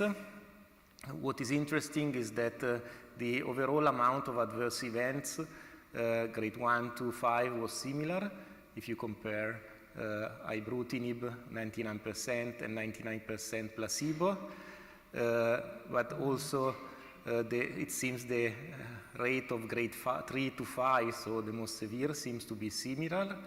This may argue that ibrutinib is relatively safe like the placebo. However, there are, and this is information that needs more careful evaluation and was largely discussed during the meeting, why patients who received placebo and not ibrutinib had a higher rate of second malignancies, as you can see here, 12% versus 21%. Then, if we go to the adverse events of clinical interest, of course, ibrutinib comes with side effects like bleeding, cardiac arrhythmias, diarrhea, and some more infections. So let's go to the outcome data. Event-free survival, primary endpoint, clearly superior when you treat compared to when you don't treat or give placebo. Not surprising. Progression-free survival, which is calculated until progressive disease, even not requiring therapy, so increase of the lymphocyte count or whatever. Huge difference, not surprising. So let's move to time to next therapy. So here the calculation is from start randomization to the start of second-line therapy. It's better if you receive ibrutinib, of course. The question was, does it impact the outcome after second-line therapy, after progression? It seems not the case, although this is an exploratory question and we have no power to say nothing, although the flavor that we can get from this. But the most important results here is this curve, overall survival, no difference. In early stage CLL, the goal, if you would like to anticipate therapy, is to improve survival of the patients. And of course, if you don't get this result, watch and wait still remain the standard of care. And this was the case also if you compare from survival from diagnosis and you contrast the survival of patients at risk of progression, treated or not, versus early stage patients without risk factors of progression, the green curve that were just watch and wait. So bottom line, I think we can go to the final slide. Watch and wait still remain the standard of care for early stage CLL, irrespective of whether they have some risk factor like IgHV mutation status or 17p deletion. Don't care about them, just observe the patient and await the clinical symptoms. So now I can move to the next presentation, which is on Rosenwood trial. The Rosenwood trial was a trial designed to assess whether the addition of a BTK inhibitor, in this case zanubrutinib, is superior than anti-CD20 monoclonal antibody therapy in relapsed refractory follicular lymphoma. What is interesting, I don't have the presentation here, but there is a trial run by the SKK and the Nordic group where with a similar design, where instead of Obino there was Rituximab, and instead of Zanu there was ibrutinib, and in that case the results was no difference. So with that combination we don't see difference. So adding a BTK inhibitor seems to not improve outcome if you consider ibrutinib. So let's see what happened with zanubrutinib. The study was presented by Pierluigi Zinzani. This is the design, key eligibility criteria, adult patients with grade 1 to 3A relapsed follicular lymphoma, at least 2 prior lines of therapy that have to include, as usual in the current inclusion criteria of such trials, an anti-CD20 and an alkylating agents, and so far and so forth. As you can see here, patients were randomized 2-to-1 to receive in arm A obinutuzumab plus zanubrutinib, or in arm B obinutuzumab monotherapy. And here you can see the schedule. Zanubrutinib was given orally, 160 milligrams twice a day until progression or intolerance, so it's a sort of continuous therapy, while obinutuzumab was given, of course, IV with the usual 3 doses, 1 per week, then 6 courses, 1 per month, and then every 8 weeks up to a maximum of 20 doses in both arms. So this is a sort of time-limited treatment without maintenance. The patient population, highlighting what has to be highlighted here, I think, is the FLIPI, 53% high risk, bulky disease, 15% more or less, high tumor burden per Guelph criteria, nearly a bit more than half of the population, refractoriness to Rituximab, 50%, refractoriness to last treatment, 32%, POD 24, roughly 30-40% of patients. So relatively enrichment of high-risk relapsed follicular lymphoma. So the primary endpoint here was the overall response rate, and indeed the endpoint was met and already reported in JCO, 69% versus 45%, so difference is statistically significant, and it comes also with more CR rate, 39% versus 19%. The overall response rate seems to stand in favor of Zanu plus obinutuzumab in all the categories of patients, so no biomarker to select or further investigate this combination. And the time to event were presented at Lugano, including duration of remission, which seems to be superior with the combination of Zanu plus obinutuzumab. The progression-free survival, either superiority is shown, and the time to next therapy, again, superiority is shown, and there is a trend, I would say, of an improvement for also the overall survival. As you can see, the hazard ratio is towards the direction of 0, so the confidence interval is not is crossing 1, so not yet significant. So the side effects, to me, this is very interesting and potentially useful to leverage when considering next combination with new antibodies, the bispecifics, because in CLL we already know, but also in follicular lymphoma, when you combine a BTK inhibitor with Obino, you drastically reduce the rate of infusion-related reactions, pyrexia, fever, which are all, now we call those events CRS essentially. So, and indeed you can see fever during the infusion, 20% versus 13%, and infusion-related reaction, 9% versus just 2% in the combo with zanubrutinib. This is the well-known effect of BTK inhibitors in blocking some inflammatory pathways that brings to the CRS. But with Zanu plus obinutuzumab, there are more other types of side effects, in particular infections and pneumonia. You are here depleting and blocking the B cells, and indeed pneumonia in general and COVID-19 were more frequent in those more immune-suppressive combination. So to conclude, this study shows benefit in several efficacy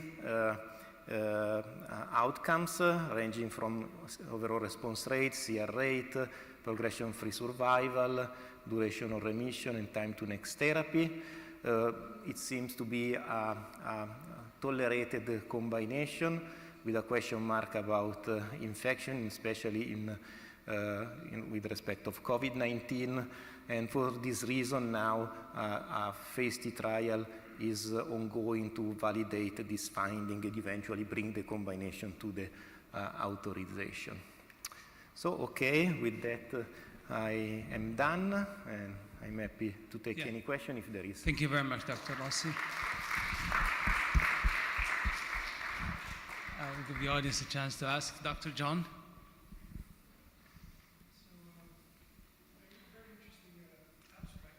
So I want to focus on zanubrutinib. So, I mean, we know that ibrutinib doesn't do much in follicular lymphoma. For many years we've known this, and strikingly, the Rosewood study demonstrated, surprisingly, that there's a difference in progression-free survival and possibly in overall survival in the combination. So I want to go to CLL now. If you want to extrapolate this data with zanubrutinib in patients with CLL, we have the Alpine study comparing zanubrutinib with ibrutinib and showing a striking difference in the efficacy. So if we forget the toxicity, the adverse events toxicity of these two agents, are you ready to say that zanubrutinib has something more extravagant in it that makes it superior to all other BTK inhibitors? To me, there are two aspects that comes from the pharmacology and preclinics of zanubrutinib, because with Zanu you have a longer exposure time than with ibrutinib, which makes a spike like this, and there might be even a better penetrance at the dose selected for the trials in the tissues. So if we remove the discontinuations due to adverse events that you are alluding to, which may be part of the explanation of the difference between first generation and Zanu, the pharmacokinetics, let's say, can be another explanation. A further explanation is that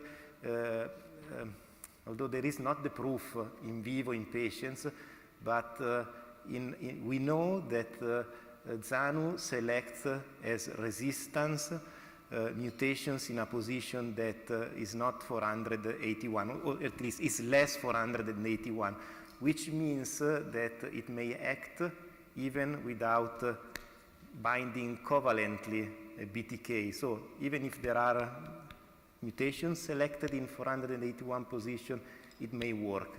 like pirtobrutinib. Indeed, the mutation that selects ZANU is the same selected by pirto.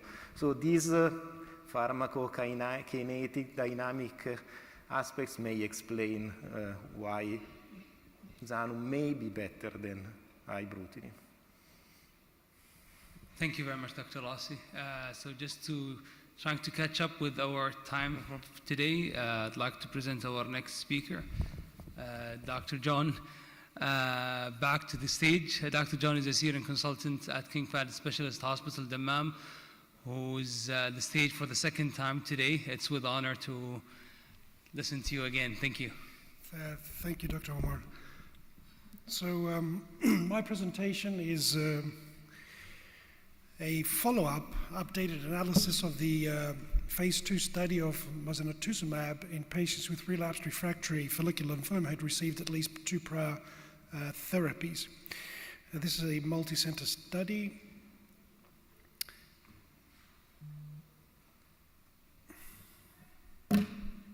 Sorry, I think this one. Okay, and Laurie Sen presented the abstract. Laurie Sen is a consultant at British Columbia Cancer Center in Vancouver. So follicular lymphoma, as we know, is the most common indolent subtype of non-Hodgkin's lymphoma. And practically, it's an incurable disease, and it has a relapsing remitting course, and these patients at some point have an increased risk of transformation to aggressive lymphoma, and if this happens, it's associated with, as we know, with poor outcomes. Now, mosunetuzumab is a first-in-class anti-CD20, CD3 T-cell engaging bispecific antibody that redirects T cells to engage and eliminate malignant B-cell lymphomas. It was recently approved by the FDA in the USA and by EMA in Europe for patients with relapsed refractory follicular lymphoma based on this study. So this is a phase 2 study, and the initial presentation, the initial results showed that fixed duration mosunetuzumab demonstrates a high rate of complete responses and durable responses in patients with relapsed refractory follicular lymphoma who had received at least 2 prior lines of therapy. So this is an updated analysis of the study, and it focuses on patients who had achieved CR at the end of treatment and with a median follow-up of 28 months. The key inclusion criteria were patients who had relapsed refractory follicular lymphoma grade 1 to 3A, who had received at least 2 prior therapies, including an anti-CD20 antibody and an alkylating agent, and it had an ECOG performance status of 0 to 1. Now, mosunetuzumab was administered in a 21-day cycle with a step-up dosing in cycle 1, as you can see. The step up in cycle 1 was practically to mitigate the risk of cytokine release syndrome. Must emphasize that hospitalization was not required for patients receiving this antibody. So the patients received a fixed duration treatment of 8 cycles. If they achieved CR at 8 cycles, they stopped treatment. If they had stable disease or PR, they continued treatment up to 17 cycles. The primary endpoint was the independent review committee determined CR rate as best response. Toxicity, including CRS, was also including the analysis. And there was an exploratory analysis looking at the association between total metabolic tumor volume at baseline and clinical efficacy. And this total metabolic tumor volume was derived by PET images at the study entry by using a artificial intelligence-based model. Quite interesting. I think we should get that. So this is the patient disposition at a median of 28 months.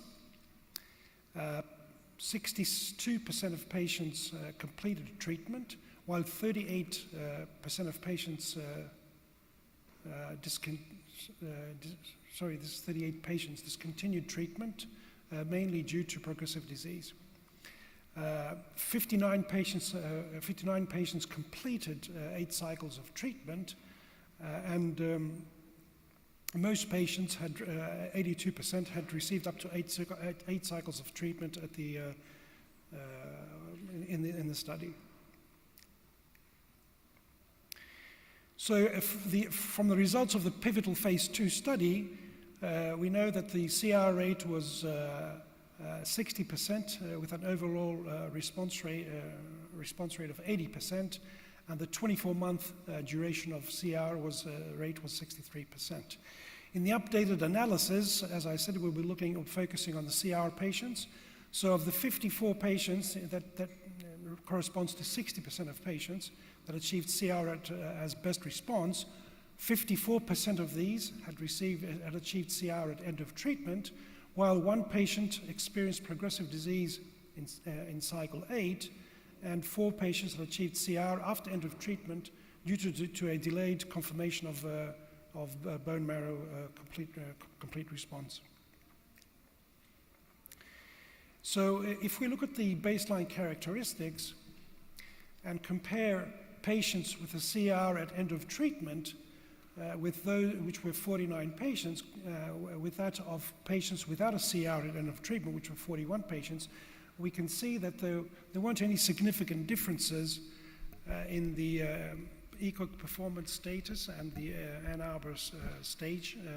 I think that the differences were mainly that patients who were refractory to their last prior therapy or who were double refractory were actually those who had a higher risk of not responding to the treatment.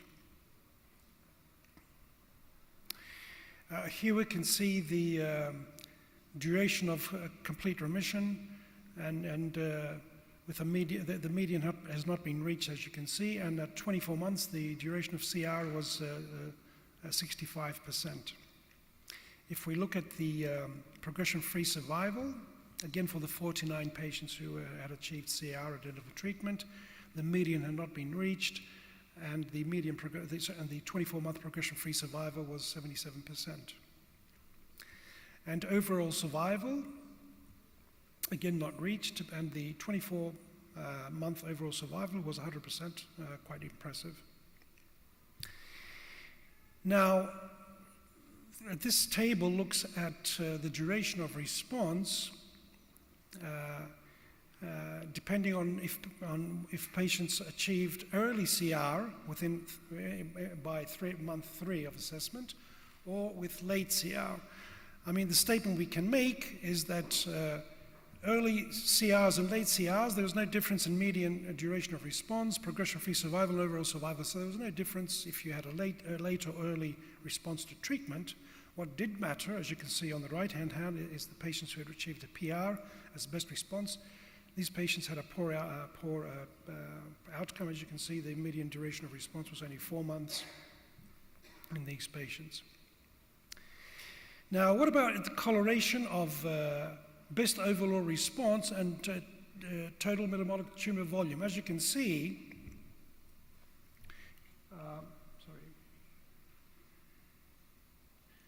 so CRs were achieved in patients who had a low and even a high metabolic tumor volume. And the same applied also for PR, stable disease, and progressive disease. So there wasn't any difference. So if you had a high total metabolic tumor volume, you still had a similar chance of achieving CR with those who had a low. Also, if we look at CRS, any grade, it was 44 patients developed CRS. Most, as you can see, was grade 1 or 2. And what they did is they looked at if there was a correlation they were looking at factors that might be associated with the CRS. What they did find is that if you had bone marrow filtration, the risk of CRS was higher, as you can see here. 33% of patients who had bone marrow infiltration had a higher risk of developing grade 2 or above CRS. While, 1 minute. Yeah. While patients without bone marrow infiltration had a risk of CRS grade 2 and above of only 13.8%.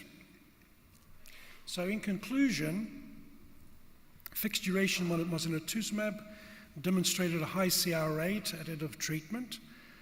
These responses, as I showed you, were durable, with the majority of these patients remaining event-free at 2 years.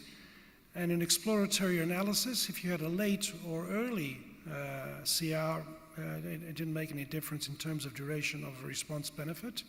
There was no correlation between total metabolic tumor volume at baseline and best overall response. And finally, CRS was predominantly low grade, but it was found that patients who had bone marrow infiltration probably had a higher risk of developing CRS grade 2 and above. Thank you.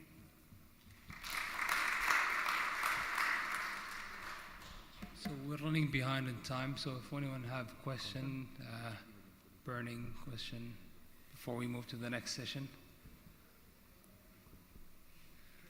Thank you. It's a pleasure to present our next speaker, my friend and colleague, Dr. Wal Anizi, who is a consultant at King Fahd Specialist Hospital, Dammam, who is also the program director of the Hematology Fellowship. So the mic is yours.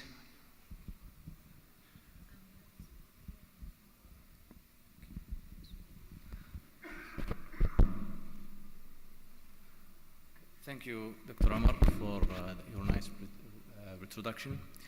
I would like to thank the committee again for giving me the opportunity as a present as speaker for the latest update about a new proton tyrosine kinase inhibitor, which is a highly selective proton tyrosine kinase inhibitor in a patient with mantle cell lymphoma, whether they are with prior prior therapy of use of proton tyrosine BTKIs or the BTKI naive.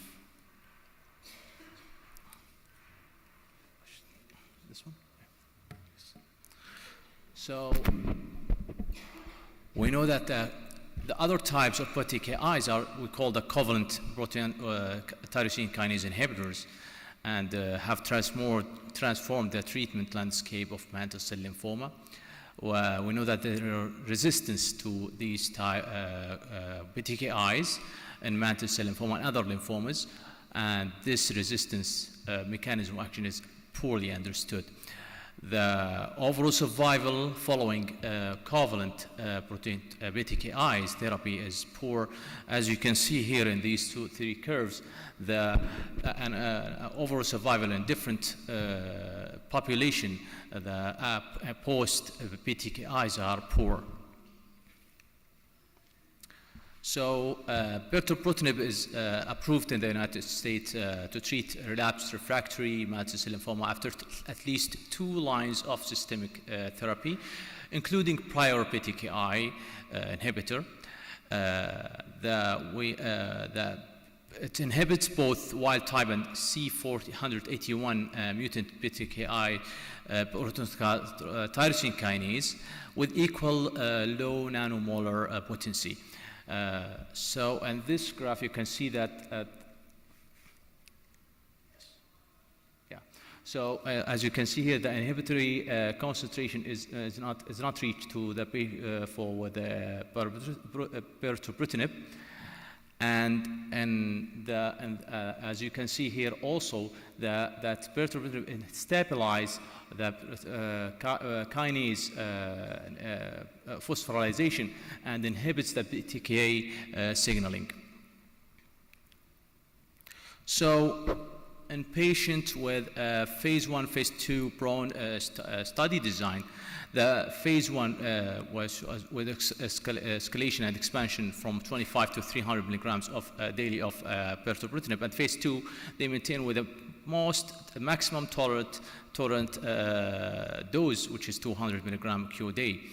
And then after that they end up with primary analysis set for 90 patients, and they enrolled first 90 patients who are enrolled for either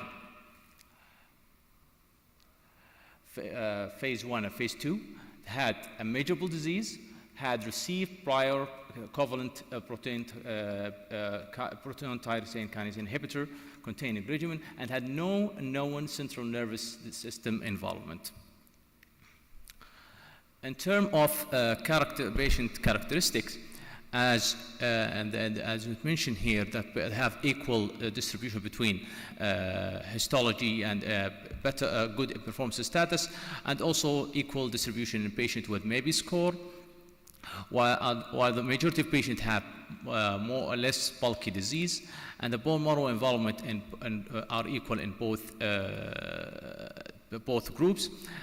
Median number of prior lines of systemic therapy was 3 lines and 2 or 3 lines including a BTKI or naive BTKI. The reason for discontinuation of any prior BTKI either because of progressive disease or because of toxicity, and the majority of patients were because of progressive disease. The prior therapy lines of therapy were including the BTKI inhibitors, the BTK inhibitors, anti-CD20 antibodies, chemotherapy, and other types of therapeutic modalities, including the transplantation, whether autologous or allogeneic. I want to also to emphasize about TB53 status because it's mentioned here, and the Ki-67, less than 30% or more than 30%. So the overall response rate in a patient with a peritoprotein efficacy, it was 56.7%, with a majority of patients are PR, and patients who are covalent BTKI naive, the overall response rate was 85.7%, with equal distribution between CR and PR. This slide is a very important slide that I would like to emphasize here, that the age distribution, the patient with younger patient, they have better response. And also the females are more predominant than males. And the term of the maybe score, the patient with high maybe score, unfortunately, they tend to be poor responders, while and the patient with bulky disease also tend to have a poorer response. I would, from the different histology, the blastoid or plasmidioformic, also they have tend to be poor, although that it was 50%, which is not bad, from the 58.6% in patients with classic mantle cell lymphoma. I want also to put a point in a patient who had prior lines of systemic therapy. A patient who had more than 3 lines, they tend to have better response than patients who have 3 or less lines. And I think because, as we mentioned earlier, there are some patients who discontinued the BTKI because of toxicity. And the other types of treatment like BCL2 inhibitor or stem cell transplant, they don't have any differences. But this is what also an interesting, that prior anti-CD20 monoclonal antibodies and chemotherapy, patients who receive treatment, they have a better response with overall response rate with 60%, while the patient who has no history of prior anti-CD20 monoclonal antibodies and chemotherapy, they tend to have only 27.3% of overall response rate. As we mentioned here, the patient who stop because of toxicity, they tend to do better than patients who stop because of disease progression. Now, in terms of TB53 status and the Ki-67, which is the TB53 status, it was a patient with positive TB53 status. They have 47.1 overall response rate compared to 57.9 patients with negative TB53 mutation.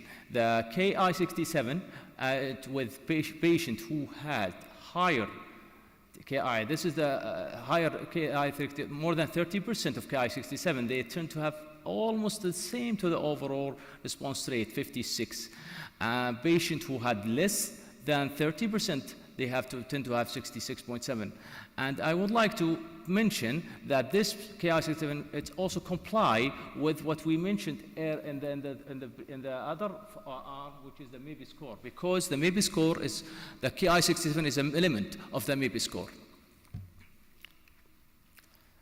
Now, in terms of duration of response, progression-free survival, and overall survival, the duration of median of duration of response of patients who have pre-treated mantle cell lymphoma, they had a median of duration of response 17.6 months with a median follow-up of 12.7 months.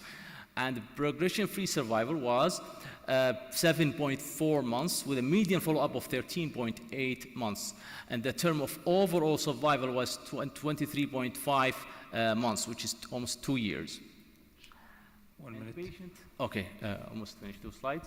The patient with naive BTKI cohort, they have 100% on 18 months duration of response, and progression-free survival was 92.3%, and the overall survival was 92.3%, which makes that maybe that this patient have a better response. But remember the difference of numbers in the 2 arms. So, duration of response in patient with Ki-67 and TP53, as you can see in the line here, that patient who had the Ki-67 more than 30%, they tend to have overall longer duration than patient with less than 30% Ki-67. But the progression-free survival, it was only 5.2 in an arm with a Ki-67 30% or more, while in 19.5 progression-free survival months in patients with less than 30% Ki-67. And the term of patient with TP53, as you can see here, that almost the duration are almost similar, although it is longer in patient with positive TP53, but progression-free survival, both they have almost the identical, although it is a bit longer in patient with negative TP53. So in the term of toxicity, most of the toxicities are acceptable. The treatment emergent adverse events is, as you can see here in this line, that they have less grade 3 or more adverse events, and treatment-related mortality that almost 0 in the other part. That discontinuation was almost only in 3%, while the dose reduction as a result of treatment-related adverse event was only in 6% of patients. So in conclusion, Brentuximab is approved in the United States. Actually, it was approved this year in January, with a median survival follow-up at a time of 2 years. Brentuximab continues to demonstrate promising and durable efficacy in heavily pretreated relapsed refractory mantle cell lymphoma who have been treated with prior covalent BTKIs. But we need more studies addressing a comparison between Brentuximab and other types of covalent BTKIs. And here I conclude, and I would like to thank you all for your attention. Thank you. Thank you, Dr. Weil. We'll move to the next session. If anyone have any question, can ask Dr. Weil, hopefully after. I would like to invite again Dr. Rossi back to the stage. Okay, thank you again. So now my task is to cover a broad topic ranging from relapsed CLL to Richter. I will try to be short in the sake of time because we are all tired after this whole day. So, so I will give key messages. First-line therapy, I think that today, given the improvement of progression-free survival seen with all trials comparing chemoimmune of different intensities with BTKIs or venetoclax, and also with the appearance of improved survival with a longer follow-up in some of those trials, chemoimmunotherapy should not be longer considered as the first-line choice in the setting of symptomatic untreated CLL. So the question about relapse CLL is nowadays about the right sequencing, or if there is a right sequencing, provided that we don't consider chemoimmuno as first-line therapy. So if you start with ibrutinib or a BTKI, we can discuss later, in first line you would expect more or less 7 years of duration of remission, pretty long I would say. Then the patient would skip to a second line, and you would like to switch eventually to Ven plus Rituximab, and again you would expect a long duration of remission. It's around 5 years, so if you sum up 7 years plus 5 years is around 12 years of disease control. That is, for a typical CLL patient, is enough. So with 2 lines of therapy, the situation, the management of the CLL patient is done. The question that there was around was, okay, Murano data showed enthusiastic results, but virtually all patients were not BTKI pretreated. So now there are data coming from post-marketing studies, which are observational, and in this setting, venetoclax plus rituximab is performing similarly to what expected based on Murano data, also in BTKI pretreated CLL. So it could be a safe option. You don't expect a detrimental effect of the previous BTKI therapy on the outcome of venetoclax. Then you may want to start the other way around with venetoclax plus obinutuzumab, a time-limited therapy. Again, now we have a bit longer follow-up of the trial that points towards 7-8 years of disease control, PFS. So not that far from what we see with ibrutinib, but we have to await the readout of CLL 17 to see whether Ven-G or ibrutinib is better or they are the same. Then you switch and move to BTKI. The longer follow-up we have is with ibrutinib in RESONATE. And again here, even if the population was really heavily more treated than what you would expect, not just second line here, but 4 or 5 years of duration of remission. So again, you sum up 7 plus 4, 5, again 12 years of disease control, very good for a typical CLL patient. Okay, what we have less in terms of scientific information is whether BTKIs can work after previous treatment with Ven-based therapies. Scan data here and there from retrospective studies, from small analysis within trials. The response rate and the duration of remission seems to be good, so I have no concern of using this kind of sequence.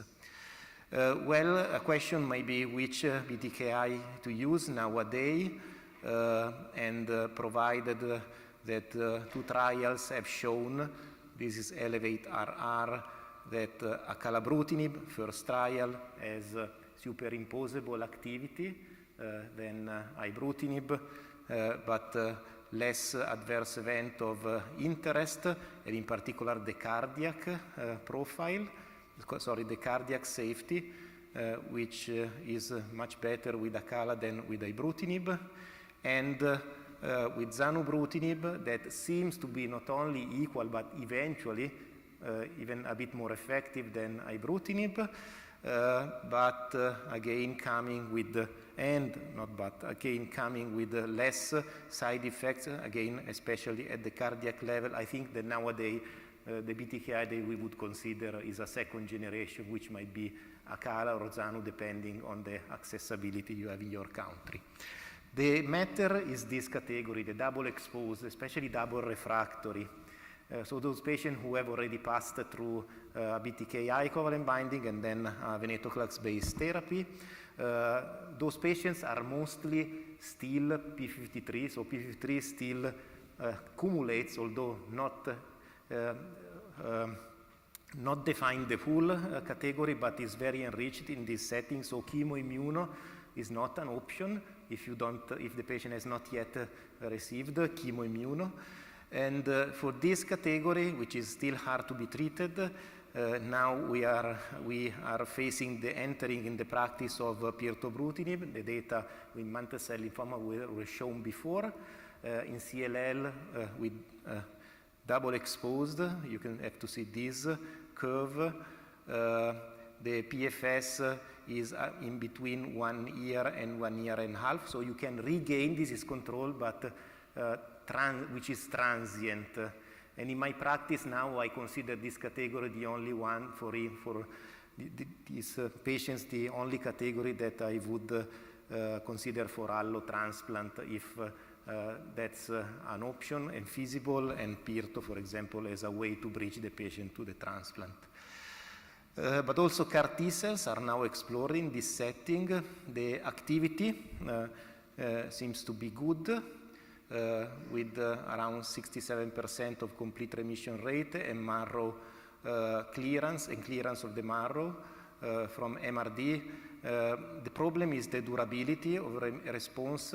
With the phase 2 trial that came after this pilot, we know that there is a bunch of patients, roughly 20 to 30%, who stay in long remission after CAR T cell therapy, even if they've been pre-exposed to several treatments. We don't know who they are before, so you have to infuse and wait whether the disease relapse. And in particular, MRD seems not to be a biomarker of duration of remission. The best biomarker is, it seems to be complete remission rate, so the clearance of the tissue by CT scan. Then, Richter. I think that the key aspect in the first key aspect in the management is the proper diagnosis, because it's not easy nowadays. The first situation is whether you are dealing with a typical large B-cell lymphoma or with a Hodgkin. Why? Because this is important. It's a very important biomarker, because the Hodgkin histology indicate that you are dealing with a de novo Hodgkin lymphoma in a CLL patient. So you have to treat the patient according to Hodgkin lymphoma guidelines, forget transplant and whatever. When you are dealing with a non-Hodgkin lymphoma, the DLBCL, where the situation is not always bad, because again, here in large B-cell lymphoma, 20% of cases, and this is proven molecularly, are de novo lymphomas, and their outcome is good, is validated in multiple retrospective studies. So again, histology, Hodgkin versus large B cells, and in the large B cell histology, clonal relationship between CLL and the transformed disease are critical for guiding therapy, because for a DLBCL that is arising de novo in a CLL patient, I would use R-CHOP or whatever without considering transplant. Then I think that this is the most challenging scenario nowadays, especially because with the pathway inhibitors, the histology of relapsed CLL is a bit more aggressive, and indeed we have this accelerated CLL. Is a CLL that is more progressive, sometimes always have complex cytogenetics, and most cases have also P53 abnormalities.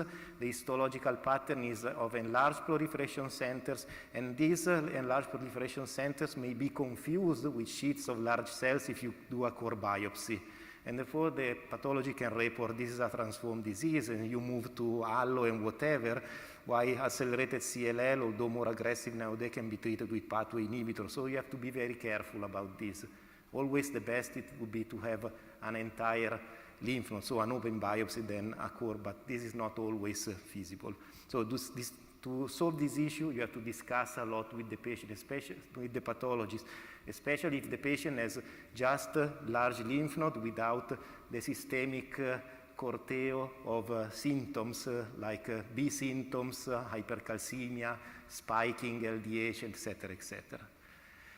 Then, coming to treatment, it's a disaster, I would say, with chemoimmuno, because the remission rate are very limited in number, 4 to 50%, irrespective of whether you use chemo for lymphoblastic leukemia, intensive chemo for large B-cell lymphoma, or R-CHOP, or DI-HIPOCAR, whatever. And the duration of remission is short, in the range of 3 to 6 months, I would say. Based on this data, we know that CHOP plus Rituximab or DI-HIPOCAR, depending on how you would like to invest in terms of toxicity, are the most widely used first option for treating Richter transformation. Moving forward, on this backbone, now is tested the combination of venetoclax in order to overcome the chemorefractory disease due to p53 mutation, which is very common in Richter.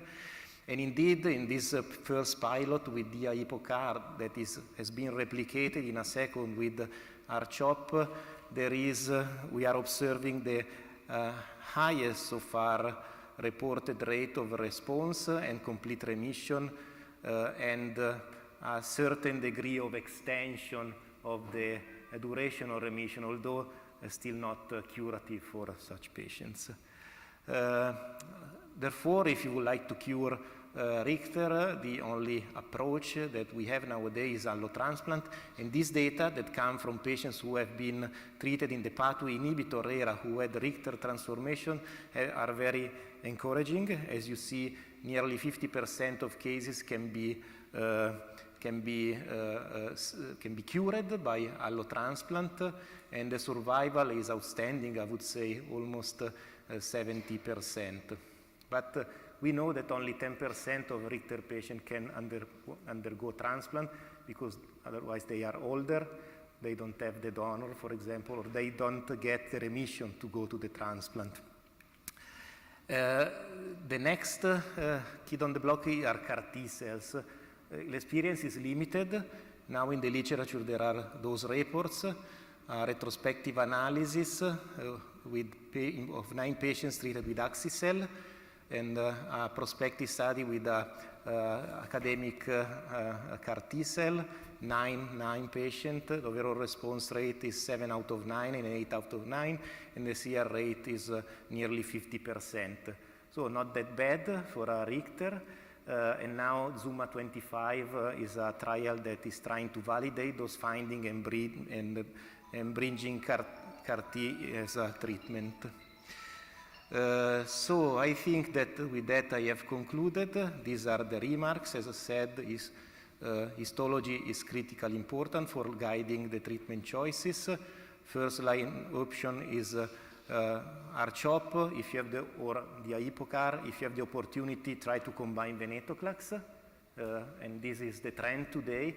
And then move or to allotransplant or to CAR T cells if you would like to get a cure. So thank you very much for your attention. Thank you, Dr. Rossi. I guess the fun.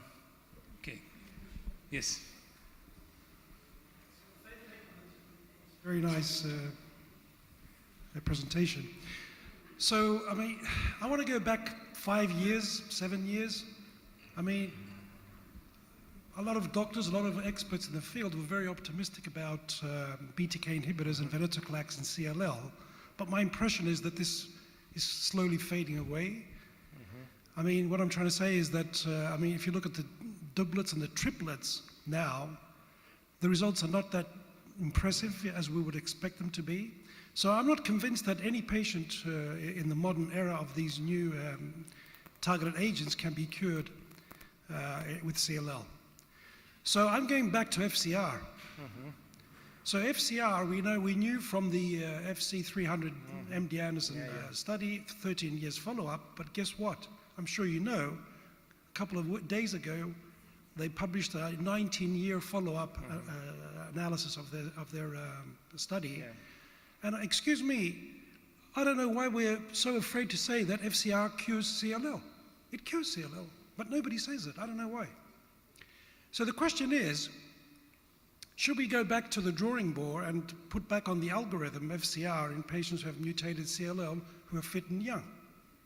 Yeah, I agree with you that there is this space for this kind of chemoimmuno, but just at first, the plateau in the PFS curve is seen only with FCR, not with BR, not with chlorambucil plus obinutuzumab. So this narrows the population to young and fit patients, less than 60, 65 and fit. Then it is further restricted to those who can be cured are those that are IGHV unmutated, which are around 30%, so you further narrow. There are several calculations. Overall, those patients are around 10% of all CLL requiring first-line therapy. So in that setting, well, you can discuss, you can say this is an option that has a 50% chance of curing your CLL with a certain risk of developing an MDS or an acute leukemia, or you can go slower and say, okay, we have BTKIs and venetoclax, like you will live with CLL, you will gain an expected survival similar to that of the general population by switching to just 2 lines of therapy, and then without having serious risk of second malignancies. And this is indeed the discussion that always we have. Although I have to say that nowadays when you speak about chemoimmuno with any CLL patient, they come already educated by internet and want to move away. Yeah, they want to move away. But if a patient with those characteristics, young, fit, IGHV mutated, who tells me I want FCR because I saw that can be cured, I would give him FCR without a concern. I think we'll take 2 more questions. Dr. Wal and Dr. Mohsen. Thank you, Dr. Ross. You know, with the evolving of CAR T-cell therapy in all types of lymphoma, including the CLL, do you think that the targeted therapy have a losing battle against CAR T-cell? You mean in CLL? In CLL. Well, we have a big problem in CLL. The problem is the exhaustion of the T cells that are less effective than in any other kind of lymphoma. And this is shown by the fact that the cure rate of CLL with CAR T-cell is very small, around 10 to 20% in the largest series that we have. If we will find a way to reboost those T cells before the leukapheresis or after or whenever, or to use allo cells, the NK have been published on New England but are not moving forward for a number of problems, not time to discuss now, but those are the only way to bring CAR T into the CLL scenario, to me. Dr. Mohsen. Thank you, Dr. Rossi. Now, if you decide to start with the BTKI inhibitor as first line, and we know the treatment is until disease progression, which may continue for years, is there any group of patients at some point you may stop the treatment, like if they are very deep molecular response, or for whatever reason the patient stopped by himself? Well, will you? My practice is, since I believe, based on some pharmacodynamic data and clinical data, that after you have gained a good disease control, you can safely reduce the drug, that if in any little evidence of an adverse event, even very little, some diarrhea even, I start reducing the dose first. And then, now I'm not stopping, you know. Maybe in the future we will learn, like in the CML field, that we can give a treatment peripheral to the patient. But in my clinic, I have patients, especially those with IGHV mutated genes, that after stopping ibrutinib because of, or other BTKI, because they had some side effects, but they were already in a good remission, they are staying in remission for a while.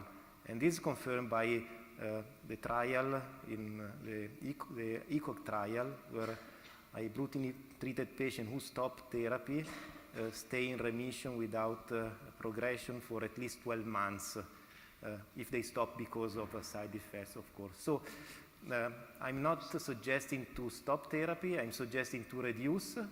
Don't be scared about reducing the dose. And if you stop, you can stop and await, just then moving to a next treatment immediately, because you are not risking too much in first line. I mean, flare of progression. First line, they do not occur. Thank you.